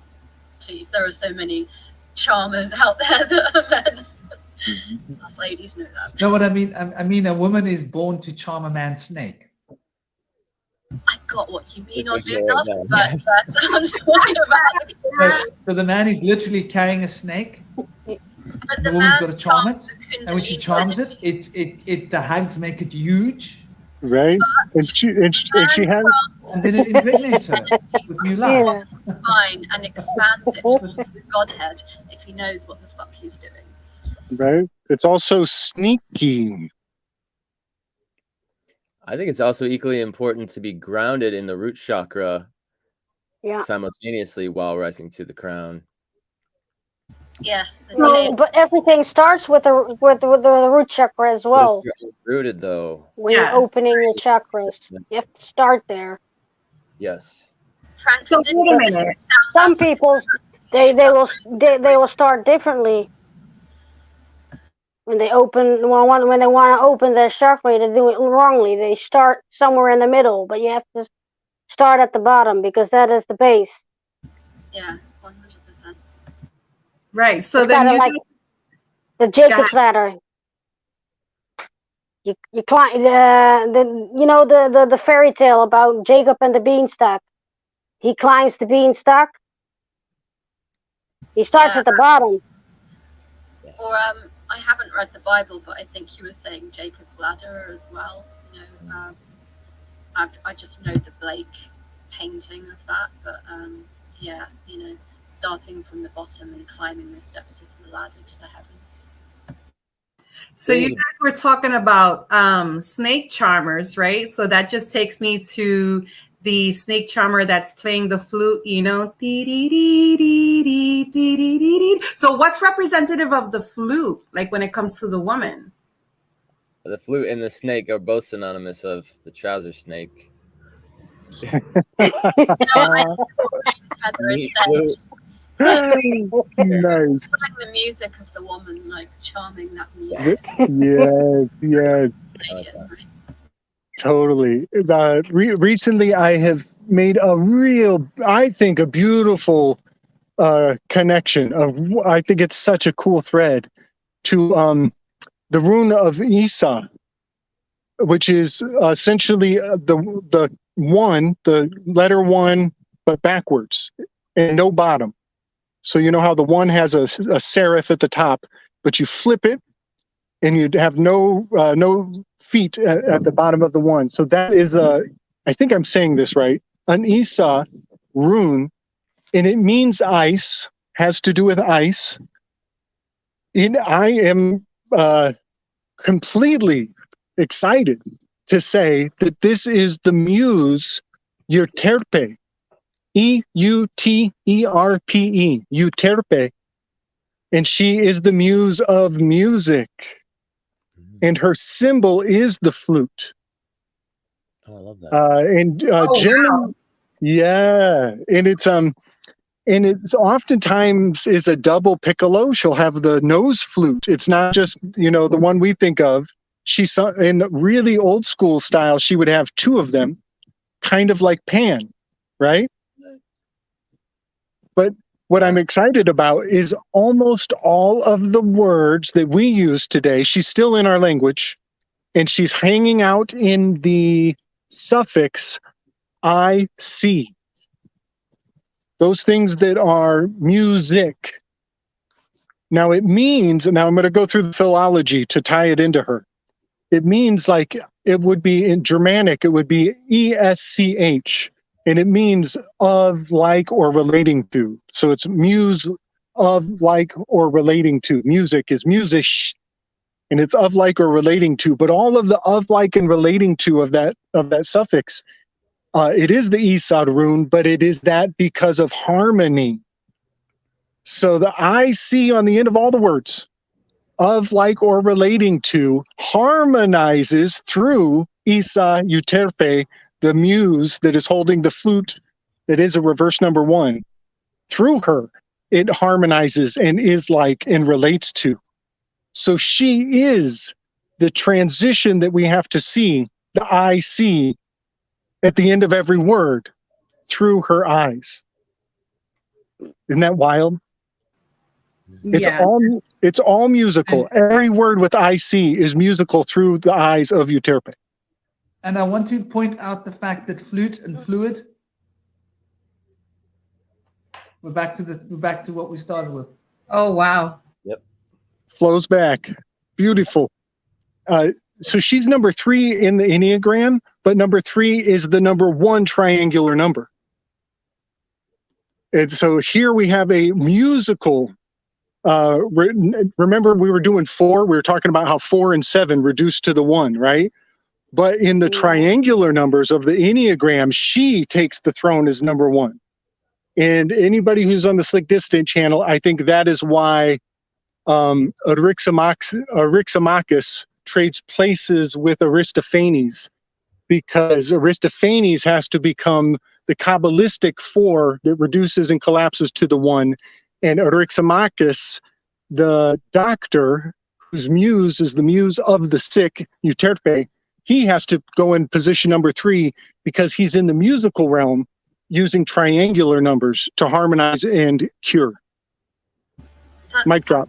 interesting that you mentioned the 3 again. You know how Franklin was saying it takes 3 years for the pill to fully leave the body. So, and you're connecting that with music. So it's 3 years that it takes the body to harmonize, to be tamed by the flute again, to come back to its pure and natural self, right? And to be able to bring a soul into this life with a soul mate. Totally.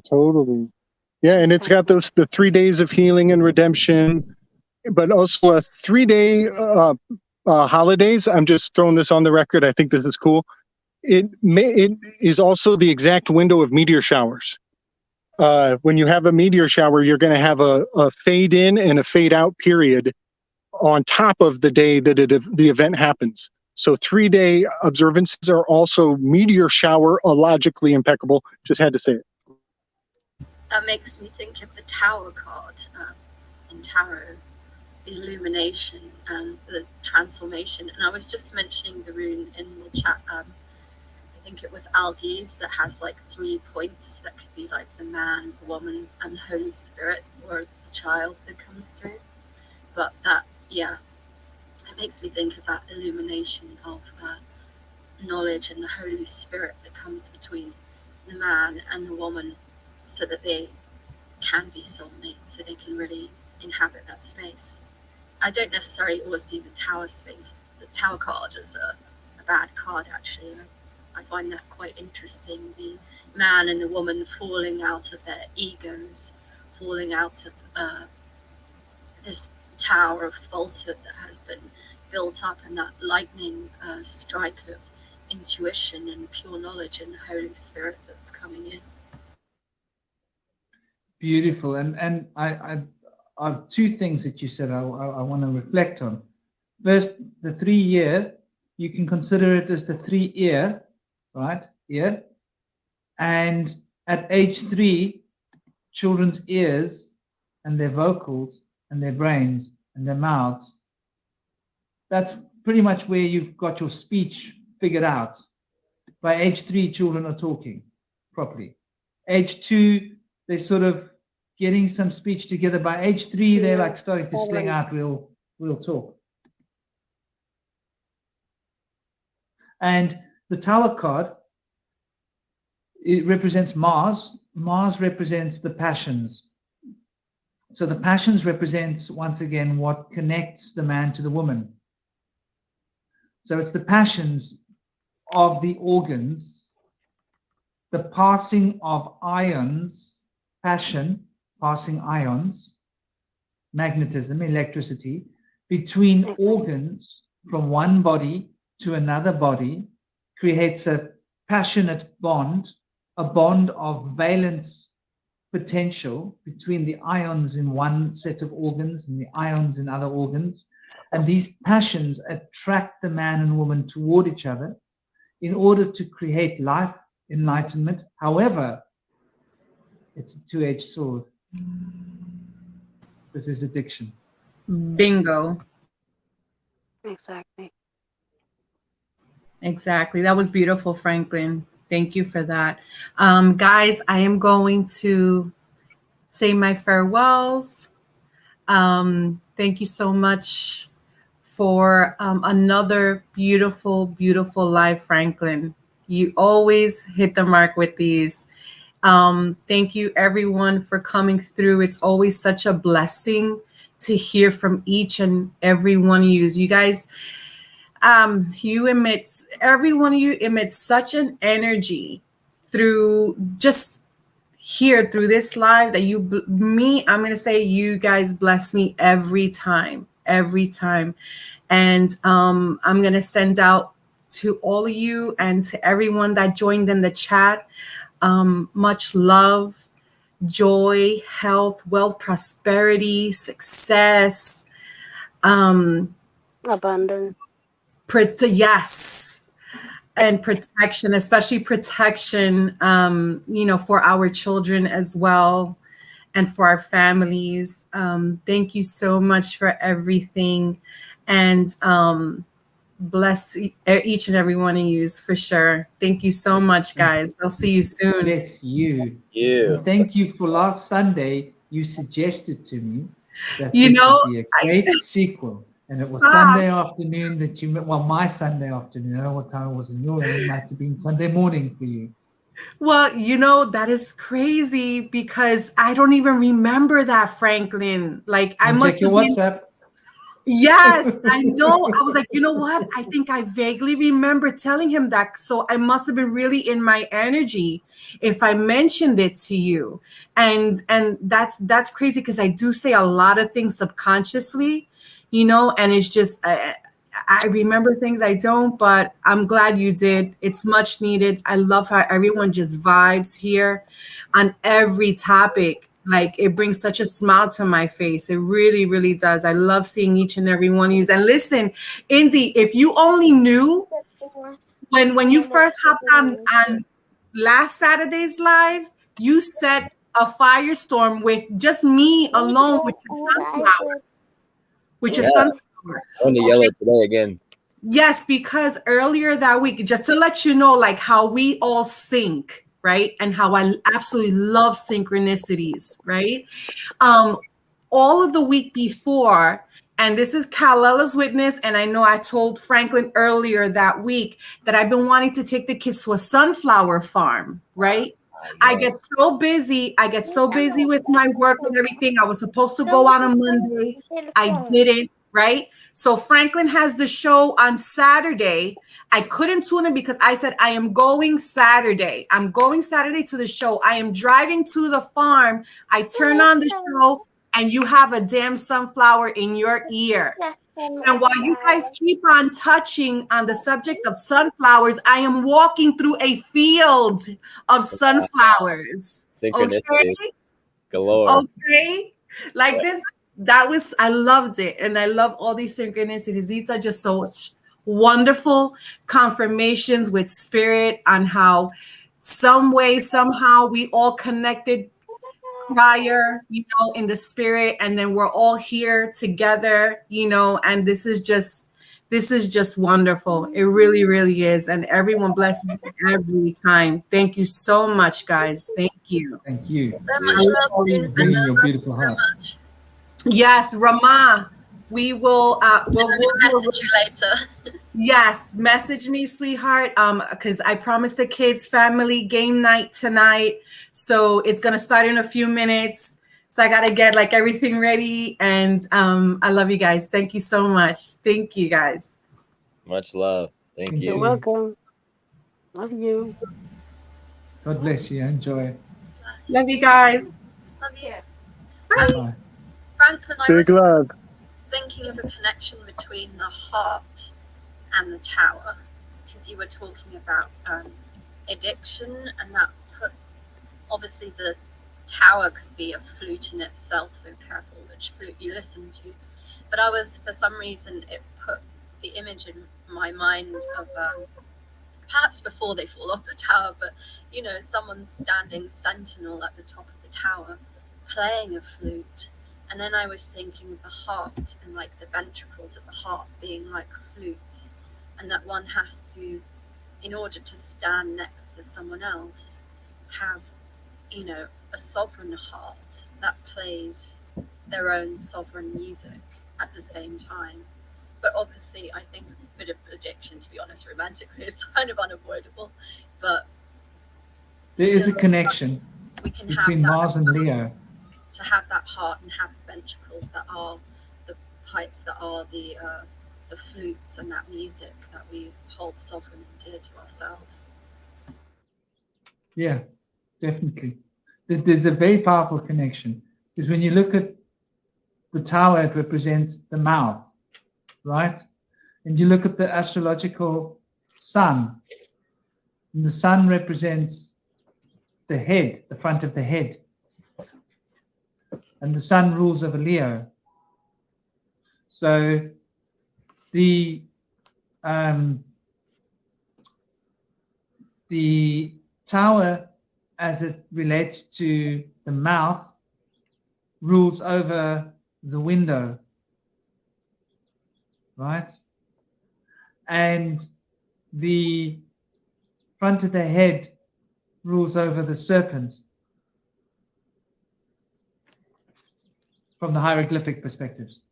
So this connects the Leo through the sun to the Leo, and the sun to Mars, and the Mars to the window, which is Taurus.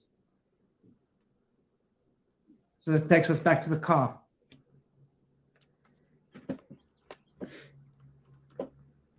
Full circle. Yeah. And the bull, the lion, the eagle, representative of Enlil and the Elites, warmongers, slave mongers, in opposition to Enkyites, who are representative of the snake or dragon, represent salvation, liberation. These are two feuding brothers. The stories have been retold many times again, as we mentioned Set and Osiris earlier. There's also a Norse story that goes back potentially further back, one of the oldest stories. And I've heard about that from Craig and Ford. He's got a good channel on YouTube, but he goes into some really deep ancient Norse mythology. But if you go and look at all cultures, you'll see those feuding brothers in just about every culture. And that's very interesting, because the Futok ruins have only got 24 ruins, right? Which is basically turned into a heliocentric model. But the older forms of the ruins have got 30. The Icelandic ruins, the ruins from Sweden, the older ruins that precede the Futok. And Google will tell you that Futok is the oldest. It's not. There are way older ruins. And they all have 30 ruins. One of the runes represents Thor, does it not? Yeah. But well, it would, Thor has a rune, yeah. Thor is associated with the bull, the lion, and the eagle. And his brother Loki has been demonized, just like the other brothers have been demonized, who are the liberators and salvation of mankind, who have been painted as scapegoats or demons. Mhm. And so I think the eagle is more associated with Thor than the other two. the eagle and the bull are, Eagle of transformation, which is Scorpio, the eagle. Yes. Life and death. And so the hanging on Iscaradal, the tree, upside down, represents the transformation of life and death, which is where the scorpion and the eagle find extension.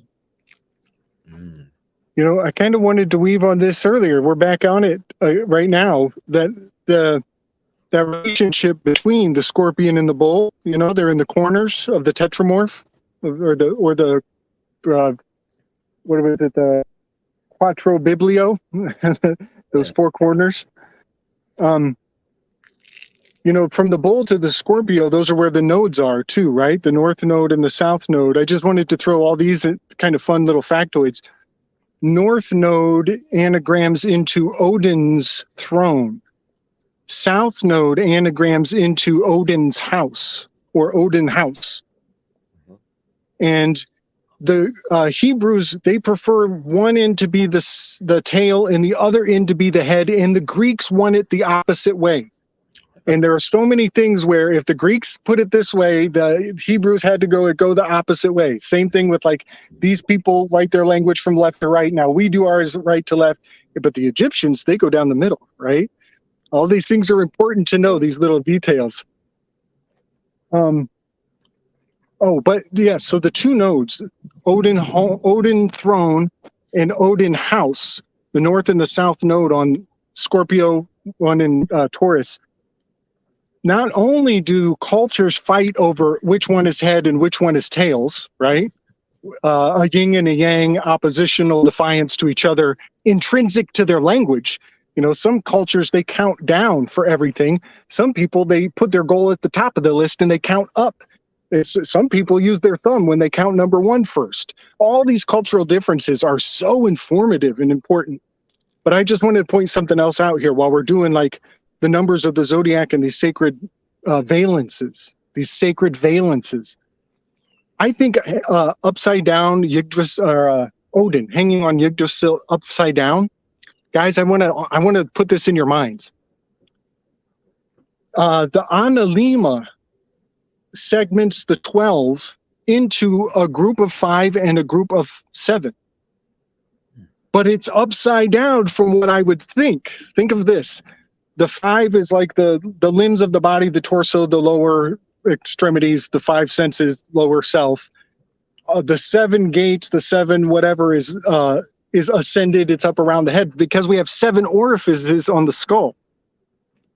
So the skull becomes 7, the lower body portion is the 5, and when you flip that upside down and you put your body at the top and your head at the bottom and you plug in the numbers to the Analema, the figure 8 that the sun makes, sure enough, the bottom bowl will have 7 months corresponding with the 7 holes of the head.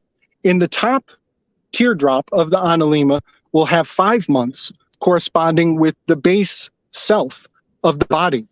So my end thesis with this rant is, I think the Analema is Odin hanging upside down from Yggdrasil. And the 7 orifices of the 7 holes of the body is the bottom bowl of the Analema. In the 5, the sacred 5 of the lower senses is actually the upper teardrop of the Analema. What do you think? Do those 12 points represent the zodiacs? Yeah. There's 7 months are on the bottom part of the Analema and 5 are at the top. All But right. Pisces. Yeah. Okay.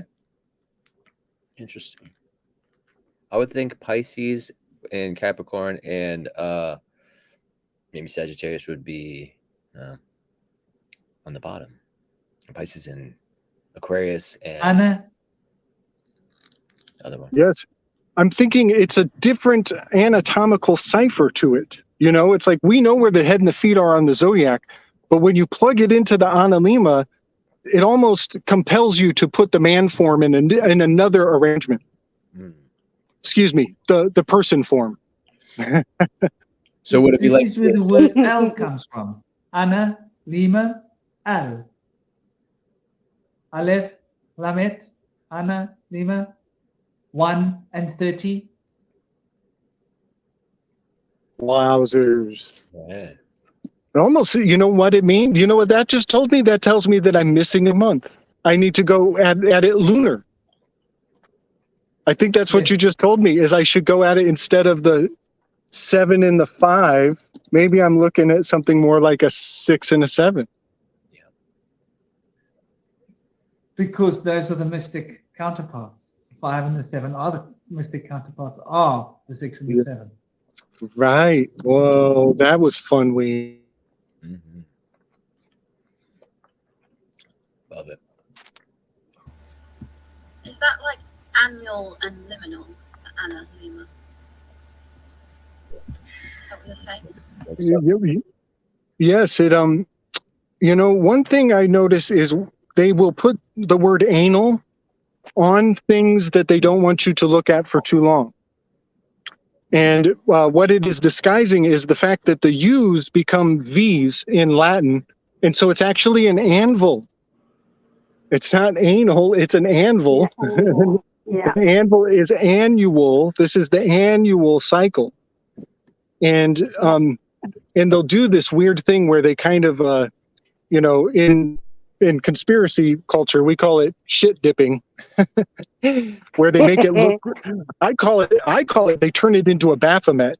If they can make it into a Baphomet, then everybody's going to run and turn and not even look twice. That's how they protected the cacao industry, by the way. But anyway, I'm ranting. What was I saying? Thor's hammer hits against the anvil. You're already lost. And the liminal is that threshold again, that doorway again, right? Right. Yes. And it is. It's telling you to Not prepare. quite one thing or another. Bingo. Yes. Put your mind in that space because it's going to be multiple meanings spoken. Liminal, luminal, light, lumens. You measure light in lumens. Yes. And like, you know, Dante Alighieri, he is known to have spoken thoroughly on the technique of how to write one story on multiple levels. And those 4 levels are actually correspondent to the tetramorph again. And the tetrabiblos that what's his name? Ptolemy put together. But yeah, so many things are, if you're in a liminal space, you can hear 4 different stories coming out of just one stream of thought. This is the Sphinx. Those You four got it, buddy. creatures. Yeah. It's the Sphinx. So Ptolemy was Typhon. Typhon was a conglomeration of all the fixed stations. He's got, let me think, he's got crab hands. He's got, oh, I forget. He's all the fixed stations amalgamated together. And that's Ptolemy. And he was kind of bringing like an astrological monotheism to wipe out the pantheism of the Greeks, and brought the tetrabiblos. But then there was this incestuous weird phase with the Cleopatra line.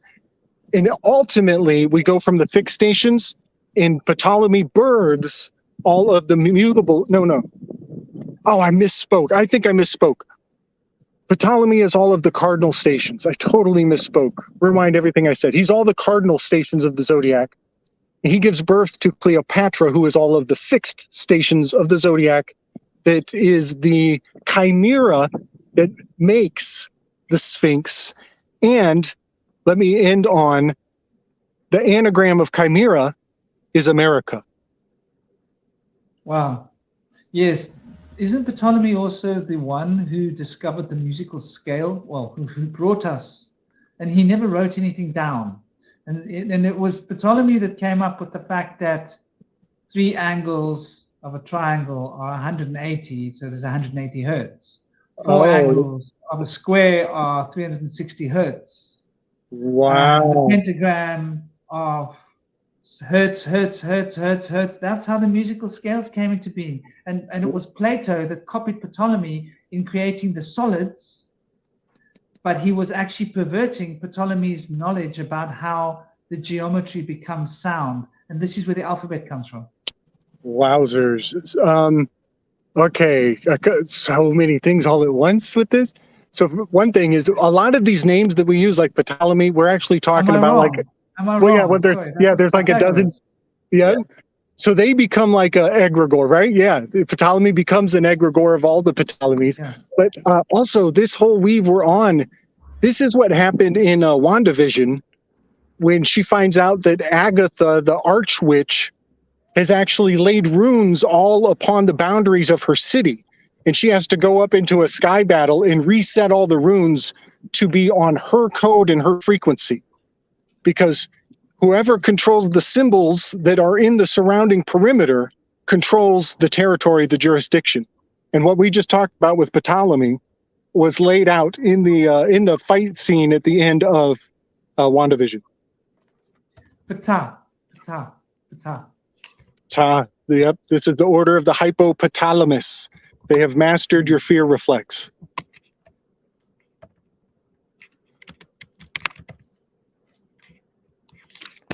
Yes, And I was wrong. It was Pythagoras. Pythagoras. Yeah, I was twisting the words. Oh, okay. Oh, yes. That goes way back. But I think Ptolemy was also teaching the same secrets and knowledge as Pythagoras. And they never wrote down what they said. It was all oral. Or am I wrong? Because I do recall that Plato was one of the first people to start actually, well, no, he wasn't the first, but he was making it popular to write everything down, which is why we know Plato so well. But the story of Plato plagiarizing all the guys who came before him that never wrote it down, and then everybody attaching everything that Plato says to Plato when he was just copying what he had been told by the really great thinkers. The Kemites and the Egyptians had everything by oral tradition until the 17th dynasty, when they finally began to write things down because of prophecy. We knew that we were going to forget because we had to. And just touching on sound again, I was just writing in the chat, but I'll just say this for everyone listening in, that I was thinking about, again, what Hillel was saying about the ancient Egyptians putting the organs in the Coptic jar, I think it was called, but I might have that wrong.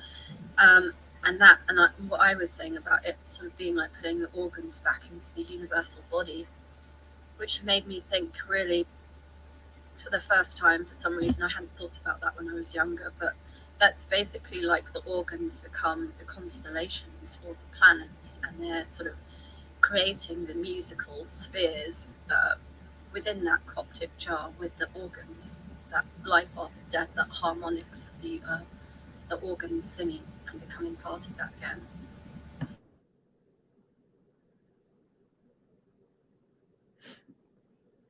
Jar and year, time, jar, yar, Germanic,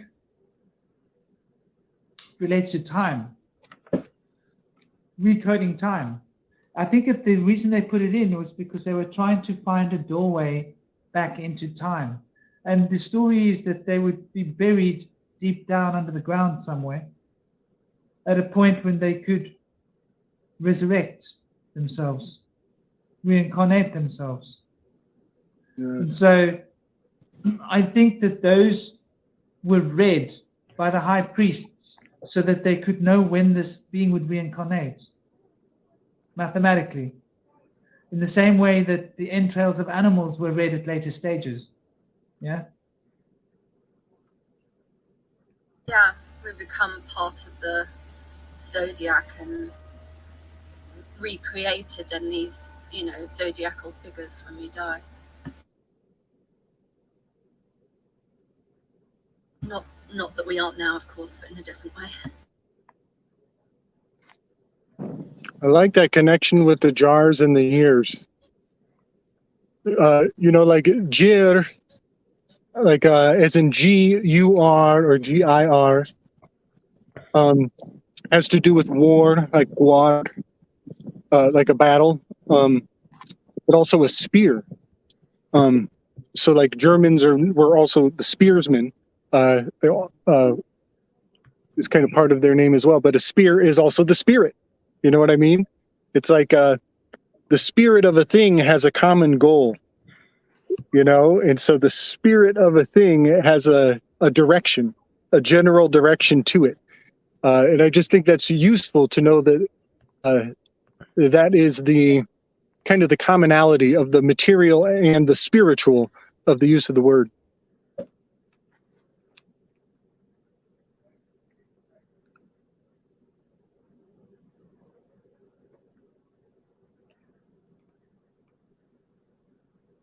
Guys, I'm out of notes. Well, yeah, no, my earpiece fell out of my ear. But what you were saying about the commonality of the jars and the years and the gears, the turning gears. The turning of the gears. They have a common center place. All turning. And that makes you think of that Quetzalcoatl picture with the guy with all the gears. Yeah. Laying back. He's got all these gears. He's turning all these little gears. And it's like he's turning the universe. Yeah. Time. An old depiction of Saturn. By the looks of it. Kind of like the Archons. They built the universe or the planet. The gears. Yeah. And pillars. And there's an interesting, the Archons. Yeah, Archons. Yeah. Khan. Khans is a now this takes us back to a Celtic myth about Khans. He means that white animal that's not a duck, but it's prettier than a duck. Not a goose, not a geese, not a duck, swan. Yeah. A Khans is a swan. Oh, okay. So our Khans, there's stories about these, is it 7? My memory of these mythologies is so far behind since I've looked into this. There's a Celtic story of these children that were disguised as swans and went off into the world to hide away. After the great wars between the two brothers, once again, the two brothers had the two weapons. The one had the spear, the one had the sword. These were weapons who could destroy whole cities. the one brother commanded technology of teleportation. It was a craft that you could ship, that you could climb into, and you could step out within one heartbeat anywhere on Earth. The other one commanded the technology of raising the dead. So these two brothers were at war. Does it sound like the Anunnaki to you? These super technologies and super weapons, and these children were transformed into swans, and they went off and they got lost from their parents for a certain long chapter, and they were slowly coming back to their parents. And so this to me makes me think that there's a connection in this ancient Irish story which relates to the archons in this way as the swan. And now we're looking at Hansa, Paramhansa, Hansa, which is the swan, which represents breathing in and breathing out. And now we've gone back to the nose and the instrument that takes stuff out of the nose, because it's all about the nose, the two nadis, the breathing. Hansa. And back to the soul as well, soulmates, breathing in, as the Hermetists say, I think, nous, right? The God mind, the universal mind. And I feel like the scent and hearing are somehow connected as well. You're breathing that in, that God mind, and you're listening to the word of the divine within you, if it vibrates correctly, maybe if you haven't taken loads of pills or whatever. And connecting with each other in that way. That's beautiful. That ties right on to the swan, to the swan song, because the swans have a special song for one another, and they bond for life. And I was thinking when he mentioned the swan, how handsome is kind of like saying it's a swan soon, like a lone swan. But a lone swan is just a matter of time before he finds his partner. It's almost implies that, we just haven't found his lady just yet. She's just not, she must be around the corner. Yeah. And the swan ties in with Cygnus, which holds a lot of symbolism, kind of going back to the Denisovans, the shamans. They were said to have had a close relationship with the swans, that they themselves could transform into swans, and did so and disappeared and flew off with the swans and chose to leave mankind. But they had technology 40,000 years ago, the ornamental jewelry. They had domesticated horses, as was said to have been done by Poseidon in Atlantis, and also having domesticated dolphins. And so the Denisovans seem to be the only relic that we see from those times with high technology. But they were said to be the giants and the shamans of the Native Americans in the Hopewell and Adena tribes, with the elongated skulls ranging from 7 to 9 feet in more recent times, but it was initially being up to 12 feet tall. They painted their faces red with ink, and they knew about the stars. They taught us about the stars and how to commune with nature, according to the legends. We see Cygnus in places like Rapa Nui, also known as Eastern Island, and in Göbekli Tepe. We see these statues that signify Cygnus as a place where the soul goes after death, after having come through different places in the stars, Sirius, Osiris' belt, in the journey, ending at Cygnus. So that swan representative, possibly the rebirth. Cygnus is the word, relates to the signs that became the letters of the alphabet. So we're once again back to the 22, back to the 32, which is implying the 33, which became the body. Those 22 signs. Amazing. It's convoluted, isn't it? It All is. comes back to the same point. It's endless. It's amazing. Loops.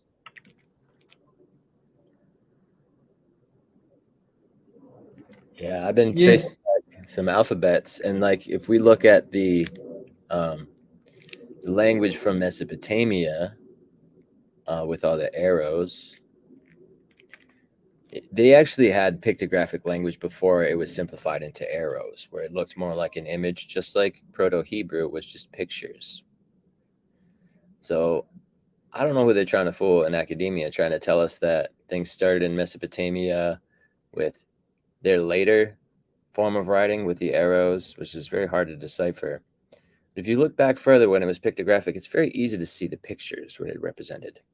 I believe they changed it to arrows in more of a chicken scratch form because not everybody was an artist. And so they made it a little easier for everybody to inscribe things that were legible over time. But it was so beautiful when it had those pictures in the alphabet. It also had representations of a number system, a musical system. All of the symbols had allegories and stories that connected them with nature and with the higher powers of the divine. It was such a more powerful system. Now things have been so divided now. And language confusion has divided us, but the language of the birds can bring us all back and bring it all together. Going back to the roots, it all goes back to that. I think that Phoenician thing as well could be a post-alluvial thing. So we had all the knowledge, we had it all, yeah, we had the technology, we had it all, and then we lost, the world went tits up. Yeah.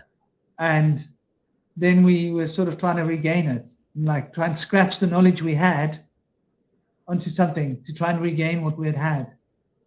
Natural instinct. Yeah. Definitely spot on.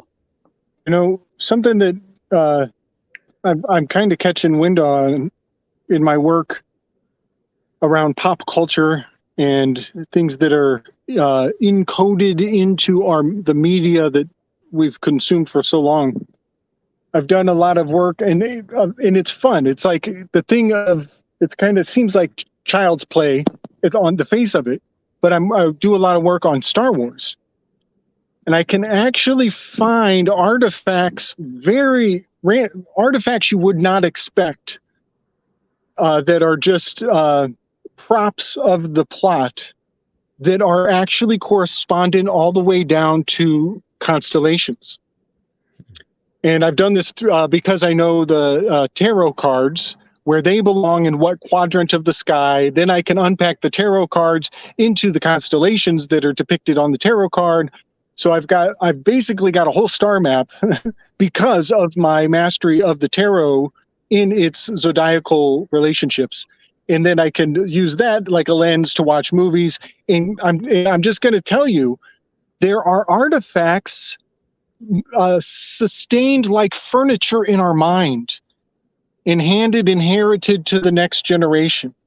And the shape of those artifacts are impeccable to the shape of the stick figure menagerie of the night sky. And one example of this, and I don't know really what it means. I just think it's fascinating that it's down to this much of detail. And that is that the Cygnus constellation, which is sometimes called the Northern Cross, I think it has another nickname of the Northern Cross. It is very much a powerful cross shape. It looks like a flying bird. It is the X-Wing fighter in Star Wars.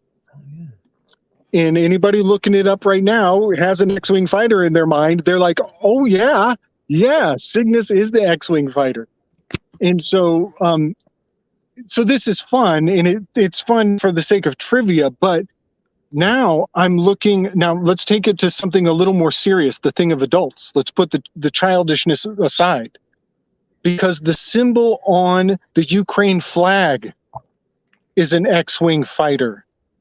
The symbol on the Ukraine flag is the exact same shape, inverted. It's pointing the other direction, but it also, it's an anchor, right? These symbols become anchors in our mind. You dig it? You see what I'm saying? And so now you're like, oh yeah, I always wanted to be Luke Skywalker. So the Cygnus symbol is imprinted on you as a positive thing. Next thing you know, you're looking at the Ukraine flag and you're like, where do I sign up? Okay, so I just want to kind of take the thing of childishness of the Star Wars work that I do And I just want to make that a very important jump into adulthood, because the seeds of that technology was the year I was born, 77. The artist who made the tarot deck, the one that I used to decipher Star Wars, she was born in 1877. That's a hecatone. There's a hecatone of difference from when she was born to when George Lucas made these seeds implanted in my tender mind. And now they are unpacking, and I see that there are world powers on the stage that are using the Cygnus swan symbol to control and compel minds. So I just wanted to kind of show some of the gears. I wonder if the moon, now the story has come up often about the moon. Look, there's no other planet that has the moon and the sun that are the same size to the eye. There's nowhere else that this happens. It's exactly 100, like more or less, not exactly, but almost 108 is the ratio of the moon to the sun. The moon to the earth and the earth to the sun. These numbers fit into themselves so perfectly with regards to the pattern of the distances that the moon is the exact same size as the sun. It sort of makes you think that it was brought here. And now we look at Star Wars. I've always considered the story of Star Wars to be our ancient history of where we were before we came to this planet, that has been repackaged and sold back to us as this George Lucas story. And this planet killer could be what caused the flood, because it's very clear that it seems like there's stories out there where there are beings deciding that we're going to cause a flood to wipe these humans off the face of the earth. Well, maybe not humans, maybe the giants. Maybe they were embarrassed about their kids. Yeah. So they generated kids. The kids had become like cannibals. They were eating. They were like, we can't leave this shit show. We got to clean this place up. We cannot leave this place thinking like this. And so they brought the moon here. And so this corresponds to the Egyptian stories of when they had to change the calendar and when they were great. So this was just before this, I think the last ruling was the ruling of Ra, in terms of if you go into the chronology of kings. So Ra was, and he had a very short ruling. He ruled for only like 1,000 years or something. I can't remember the exact number, but it was way less than the preceding ones.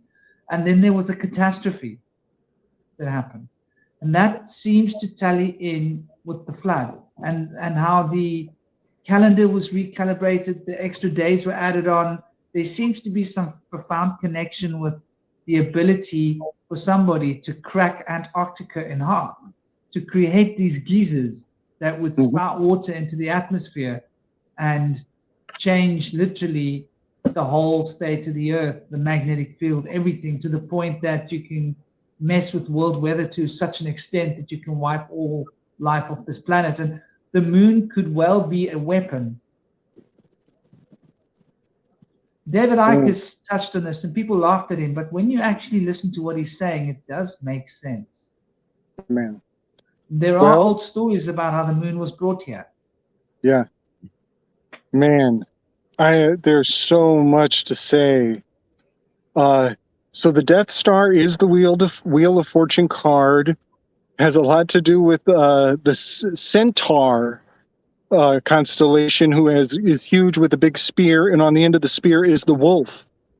Lupus is speared, so that's Adolf, is the head wolf, Adolf.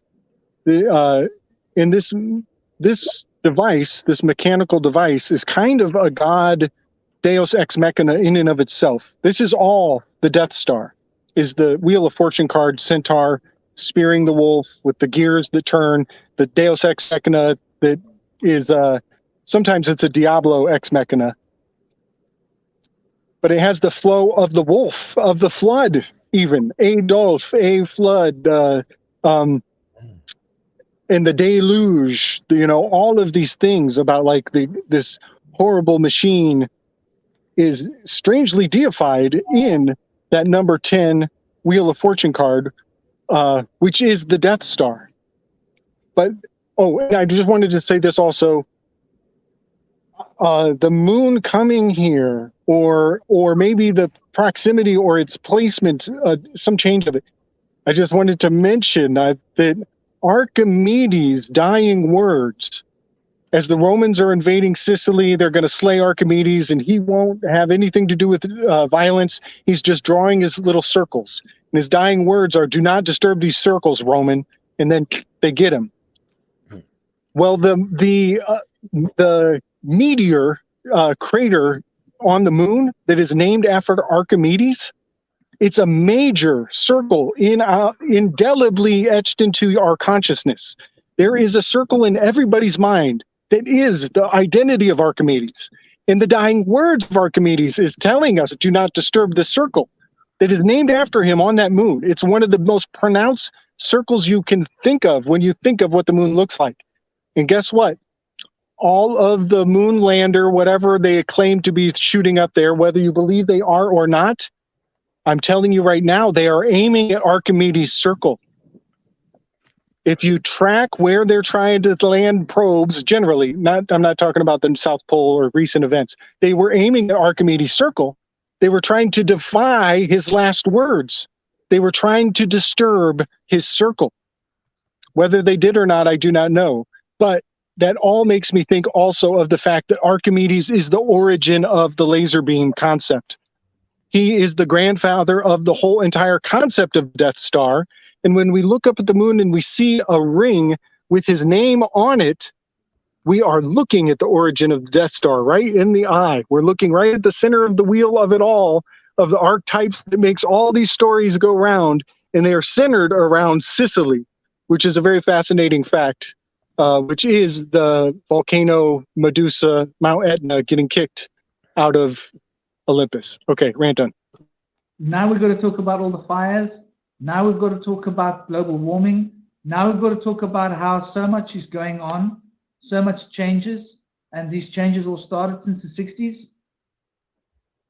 And then we've got to talk about how the information's been put out there that the landing was shot in a cinema. Maybe the landing was shot in a cinema because they didn't want us to see the real landing because of what's up there.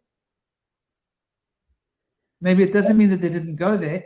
Maybe it means that they had to make a false landing because no ways, like you land up there and there's cities up there. What? There's gates, there's technology, there's buildings, you know? So what's the real story of that? But it is interesting that a lot has happened since the 60s. Yeah. Oh, you're muted, Gabe.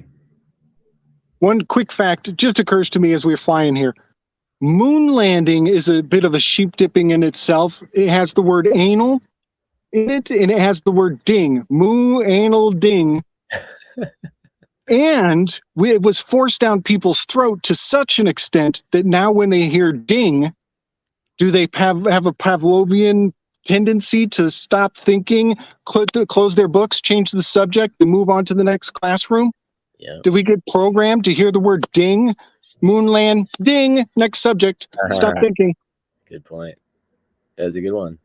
Yeah, I know that some of the astronauts that had gone to the moon say that there's towers on the dark side. Have you guys heard of that? And I know Corey Good says the moon is hollow. There's cities inside. There's so much more to be discovered up there. It's very mysterious. And then we have the night satellite. Have you guys seen that? This mysterious satellite that looks so ancient. Totally. And it's been up there for thousands of years. Like, what is that? That is fascinating. But Psalms 91. That's all I got to say about it. Yeah. It's part of the moon structure, though. It was It was somehow calibrating with the moon. Its orbit was somehow corresponding with the moon. Doesn't So it this didn't bring seem back accidental. menstrual cycles again? Sorry, guys, but doesn't it? If we're often told that the moon governs menstrual cycles and the moods of both men and women as well, the emotional energies on Earth. I'm just trying to bring it back to soulmates, by the way. And That's right. The So it's a moon, mind control engine. the moon is not a physical place. The moon is a projection. It is the most ancient map of physical land we have, which is why we don't see another side. It doesn't have a dark side. Pink Floyd tried to tell you. Pink Floyd tried to tell you, and if you take Dark Side of the Moon, the album, and play it at the same time as you start the Wizard of Oz movie, they line up perfectly. That's for a reason. So there's nowhere to go. If it's possible for Nixon to call the moon from a landline in 1969, but I can't get coverage over any ocean or in any desert, that should tell people something. So, there was no moon landing or a series of moon landings. They named them the Apollo missions for a reason. The mythology tells you in and of itself. Everyone who supposedly was a first lander or first astronaut was a 32nd degree Mason and then immediately became a 33rd.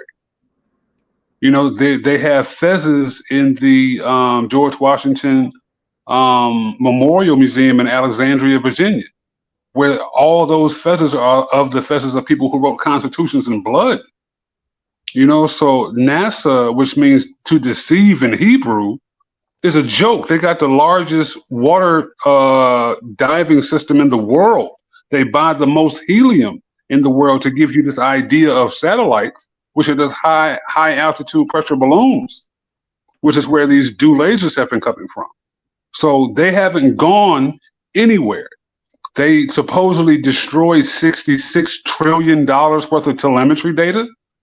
Understand that everything they do is ruled by a 6. The axis of this supposed Earth that's not spinning is at an axis of 6. Time is at an axis of 6. Everything is 6s.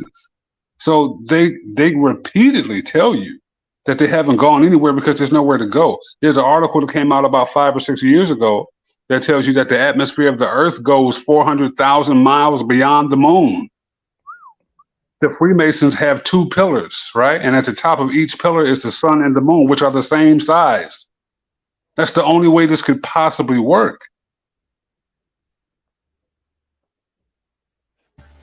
Well, that's interesting that you're saying they're writing treaties in blood, and we're talking about the moon potentially affecting our blood and the fluids inside us, the liquids inside us. And back to DNA, I guess, and also back to that 6 of those 6 extra added days and of time and the control of time and physical matter, our bodies, the souls coming together, all of that again.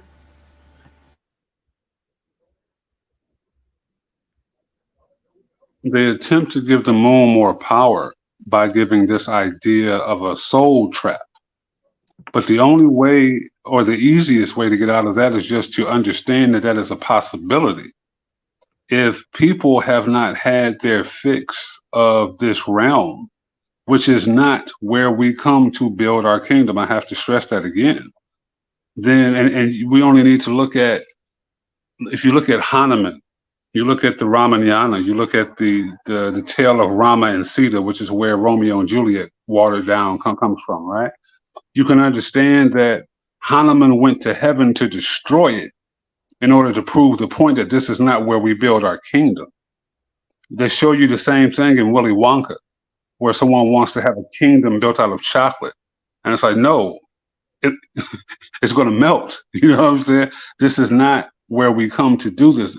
This is a school that has been turned into a prison because of ignorance. And this is, again, why ignorance is no excuse of the law.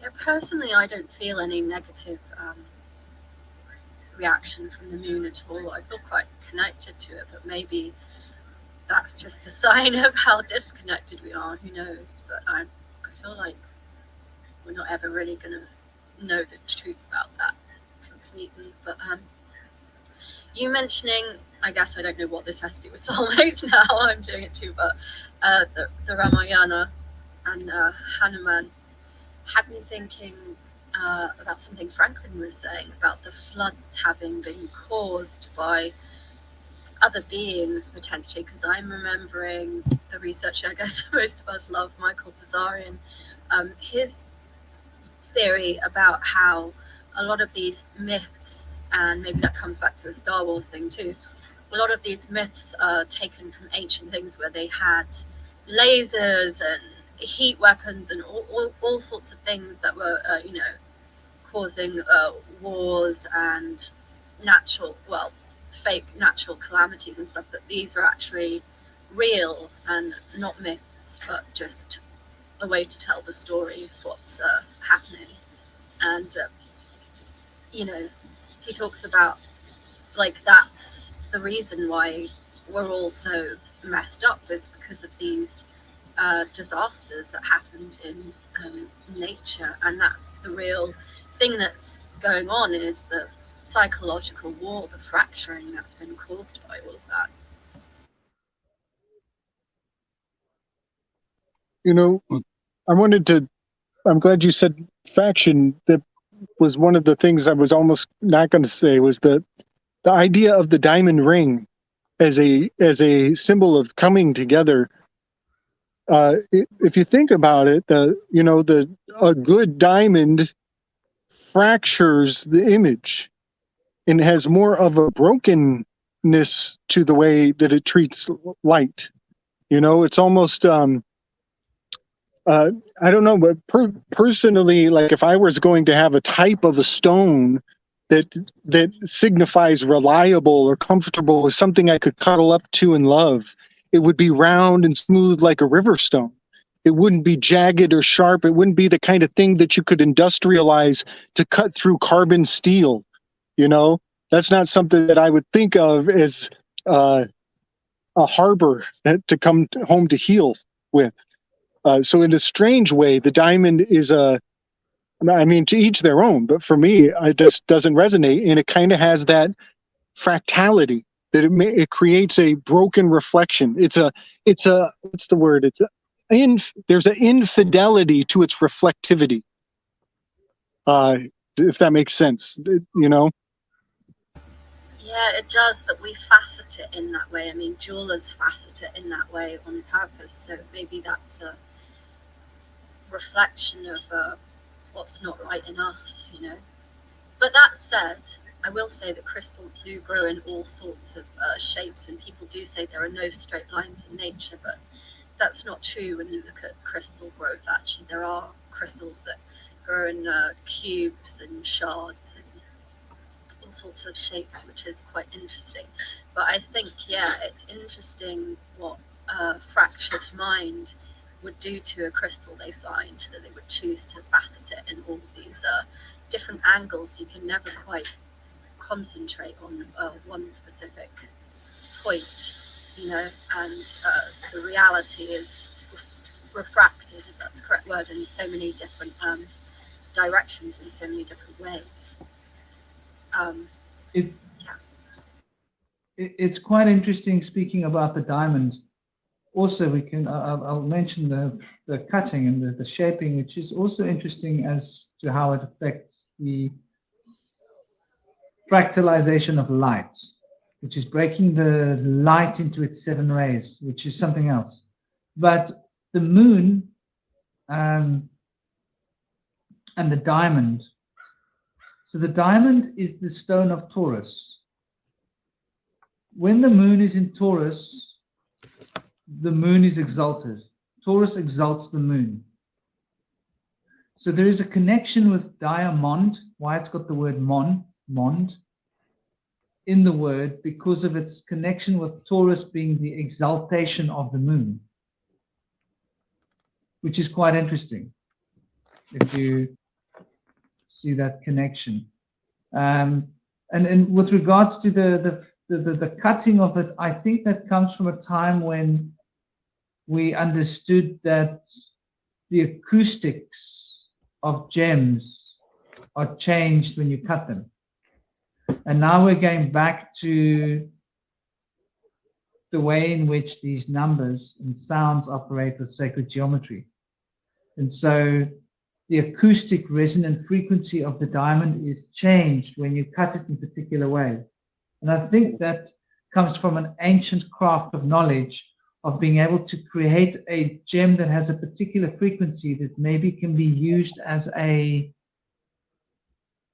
transforming one energy wave to a different energy wave. So it's got to do with the generation of energy.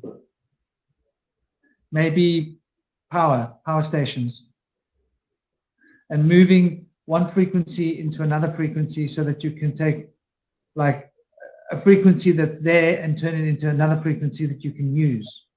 Yeah. I was just thinking as well, if you're saying diamond is to do connected with Taurus, is it kind of reflecting or absorbing the energies of Scorpio into a relationship if it's used for marriage?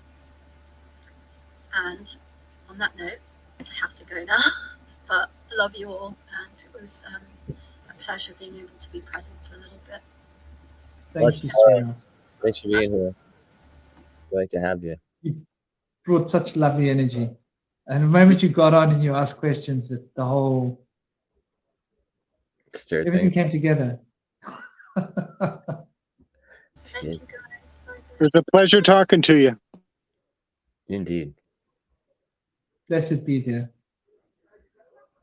So what are we going to say to close off? Because I'm assuming that we've got things we've got to do. Well, I don't have things to do. I've got like Club Duvet that's going to call me soon. Yeah, man. You've got like lovely sun shining skies where you guys are. Wow. Yep. Almost. Yep. You know, I've got a little bit to weave on the diamond thing. That'll kind of bring it back to where we started, I think, in a kind of fun way. This was a project I meant to do a while ago, and it's I actually it never came through. So on my territories map, you know, I've put the zodiac onto the map of the United States, using the 37 degree as my equinox, using the Mississippi as my solstice line. And Washington, D.C.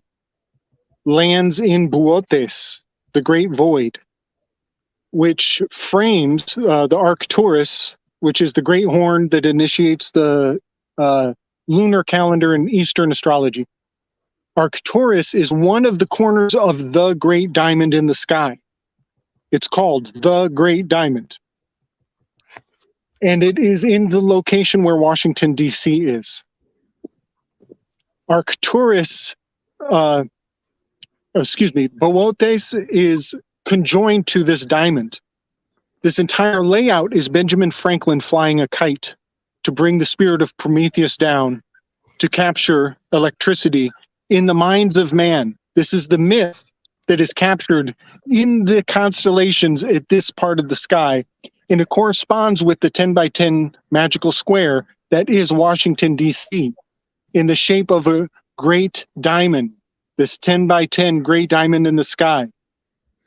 And what is really wild is that the chemical formula for a diamond is C. And the designation of its hardness is D. The diamond, the D, is chemically described as the letter C. Now, DC is taking on a whole new meaning especially on the mole scale of hardness. This is as hard as it gets here, this number 10, Washington, D.C., 10 by 10 magic square, where they have trapped the uterus that is the Delaware, that is dammed up monthly, where they control her flow of geomancy. So they have control of the uterus of the country in their 10 by 10 magical square, and all of the men are expected to allege their woman to the diamond. And so again, with this Electra complex and this externalizing whatever, going to the great tit in the sky. Some people it's a big tit, some people it's a cow udder. Everybody sees something else giving to them externalized in the heavens, this feeder all, this all feeder in the heavens. And its symbol is the diamond. And I just wanted to put all of that in context. You know, I could do it on the tarot cards, I can do it in the zodiac, I could do it in a star map, but it's also in the diamond. And so all of this is kind of disclosed to us with the fact that your ABCs are the same song as Twinkle Twinkle Little Star. I got a question for you. Yeah, buddy. Boötes means kite. What shape is a kite? Diamond shape. Yeah, man. Yeah, man. Yeah. Yes, and it's also you- the Sephiroth. It's kites within kites, Mm, right? yes. I feel Yes. If you understand that it was Big Ben Bay, aka Benjamin Banneker, who laid out Washington D.C.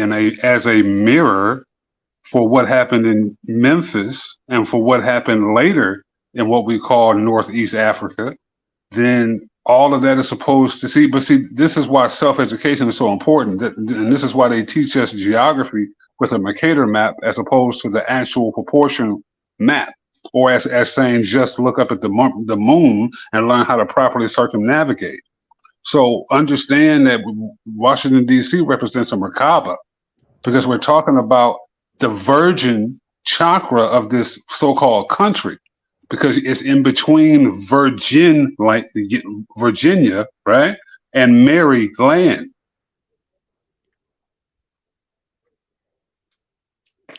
Exactly.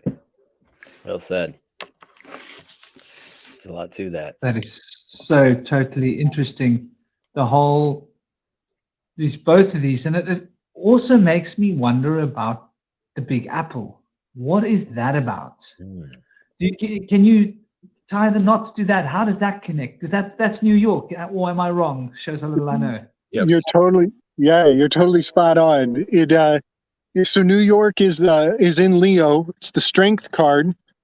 The summer months are the only months that only have one tarot card because the nights are short. So Cancer is Chariot, Leo is Strength, Virgo is the Hermit. But New York is totally in the Leo, right there in the Leo, because Augustus, Maine, the capital of the Maine of the lion is Augustus. And that locks the whole thing in play, you know? But the apple being in New York, you know, the fall that August initiates the fall. It's when the days are getting excuse me. The modulation phrase for the Hulk is the days are getting short, big fella. And that is true to the light codes of August. The days start to abbreviate slowly. And so that tells us we're going into apple season. We're going into the fall fruits. The harvest is on at the end here. But I have another theory. I think the apple, this forbidden fruit, I think it actually corresponds to the Creator constellation. And the Creator constellation corresponds to the Eye of Quebec, which I think is the OG Tower of Babel, where I think information descended from on high. But that's a whole nother rant for another day. Hey guys, I'm taking off. Saying good night, good afternoon. Same to you. I'm calling it a day for today. All right. Thank you so much for being here with us and sharing your wisdom. It was so great. You're welcome. Yeah, it was wonderful to hear that. Thank you so much. Big blessing to you, dear. Big blessings. Thank you.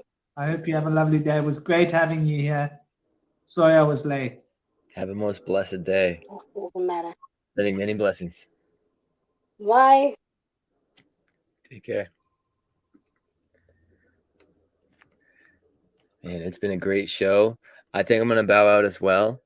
And I mentioned earlier, you guys can find me on my podcast, on my blog, vibetribescribe.wordpress.com. You can check me out here on the round table, and you can check out some of my other videos that I was doing with the Rising from the Ashes podcast in the past if you want to check out some of the stuff we've been doing. And thank you guys so much for having me on the show. It's been a great honor. Learned a lot today. So much love, brother. Yeah, Thank man. you for love, being peace. here. Right Thank back. you, Gabriel, as well. Thank you, guys, all. I'd like you guys to round off with the last few items or ideas, and we should start preparing to end this mammoth discussion. How long has this been? 6 hours. Is it really that long? Yeah. Oh, yeah. Fun. We should get around a fire one day. It'd be a 12-hour session. Definitely should. I would love that. Thank you, Indy. All right, Yeah, man. guys. God bless you, brother. Enjoy your day. Big Thank love, brothers. Big love to you Love, guys. I love where you've taken. I love what you bring. Love what you bring. Thanks. It's an honor. Talk to you soon, guys. And us, and to me. God bless you. Much So love, this fellas. whole I'm gonna slide too. Yes, brother. I was just going to say this whole story is just convoluting, and it just opens up chapters for the next discussion, which is just an endless spirale of spirals. Thank you, Gabriel, for bringing your wonderful insights and your wonderful twists on knowledge. The knowledge twist. My Shaken, pleasure. not stirred. Huh? With an My olive. pleasure. God bless Much you, love, brother. everyone. Much love to you. Love, peace, and power. Bless you, Frank. brother. I saw you fell off a couple of times. I don't know if you were busy or if it was the connection. I kept seeing your face was gone, and then there you're back again. My phone overheated, so I had to switch devices. It has been an absolute marvelous discussion. I think this one might have taken the record. A lot of natural wormholes open up, and I think that's a beautiful and much needed thing. I want to say thank you to everyone who came and contributed, everyone in the chat. Buddy Yoga, I see you. Thank you so much for all your contributions in the chat. You've really been going in. Franklin, this has been a absolute marvelous, brilliant share. I want to say you can catch me this coming Friday on the return of season 2 of the Ronin Experience. And you can catch Moonfeather, Mooniverse, Dark Phoenix Rising, episode 4, I believe, this coming Wednesday. And I hope to see and hear from you all soon. Love, peace, and power to you and yours. And I wanted to say to you, brother, I've been waiting to see your YouTube channel pop up with your voice. I haven't seen you posting much yet, but it'd be great for you to. It's so easy to record voice and turn it into a video with a little. There's actually an online link. I'll send it to you if you wanted to make it easier. Where you just literally take a voice clip that you recorded, stick a photo on it, and it becomes a video, MP4. Please and thank you. I would definitely take that. I need any and all tools. I've been so busy with readings and school and working and speaking. I don't really. I'm a Capricorn. You know what I mean? I don't focus on my own speech until I'm really called to, or there's a beautiful space like this. That's going to be changing here because we're back into this Virgo energy and we're getting into my favorite time of the year. So you can expect to see and hear a little bit more of me. Good. I hope I hope I don't offend too many people because my mouth is kind of wild at the same time. I went to look at your YouTube channel just 2 days ago. I think it was 2 days ago. Yeah, it was 2 days ago to see, like, has he posted anything yet? And I saw, like, you haven't. I thought, well, I must remind him again. God bless you, brother. And thank you for your wonderful grounding insight.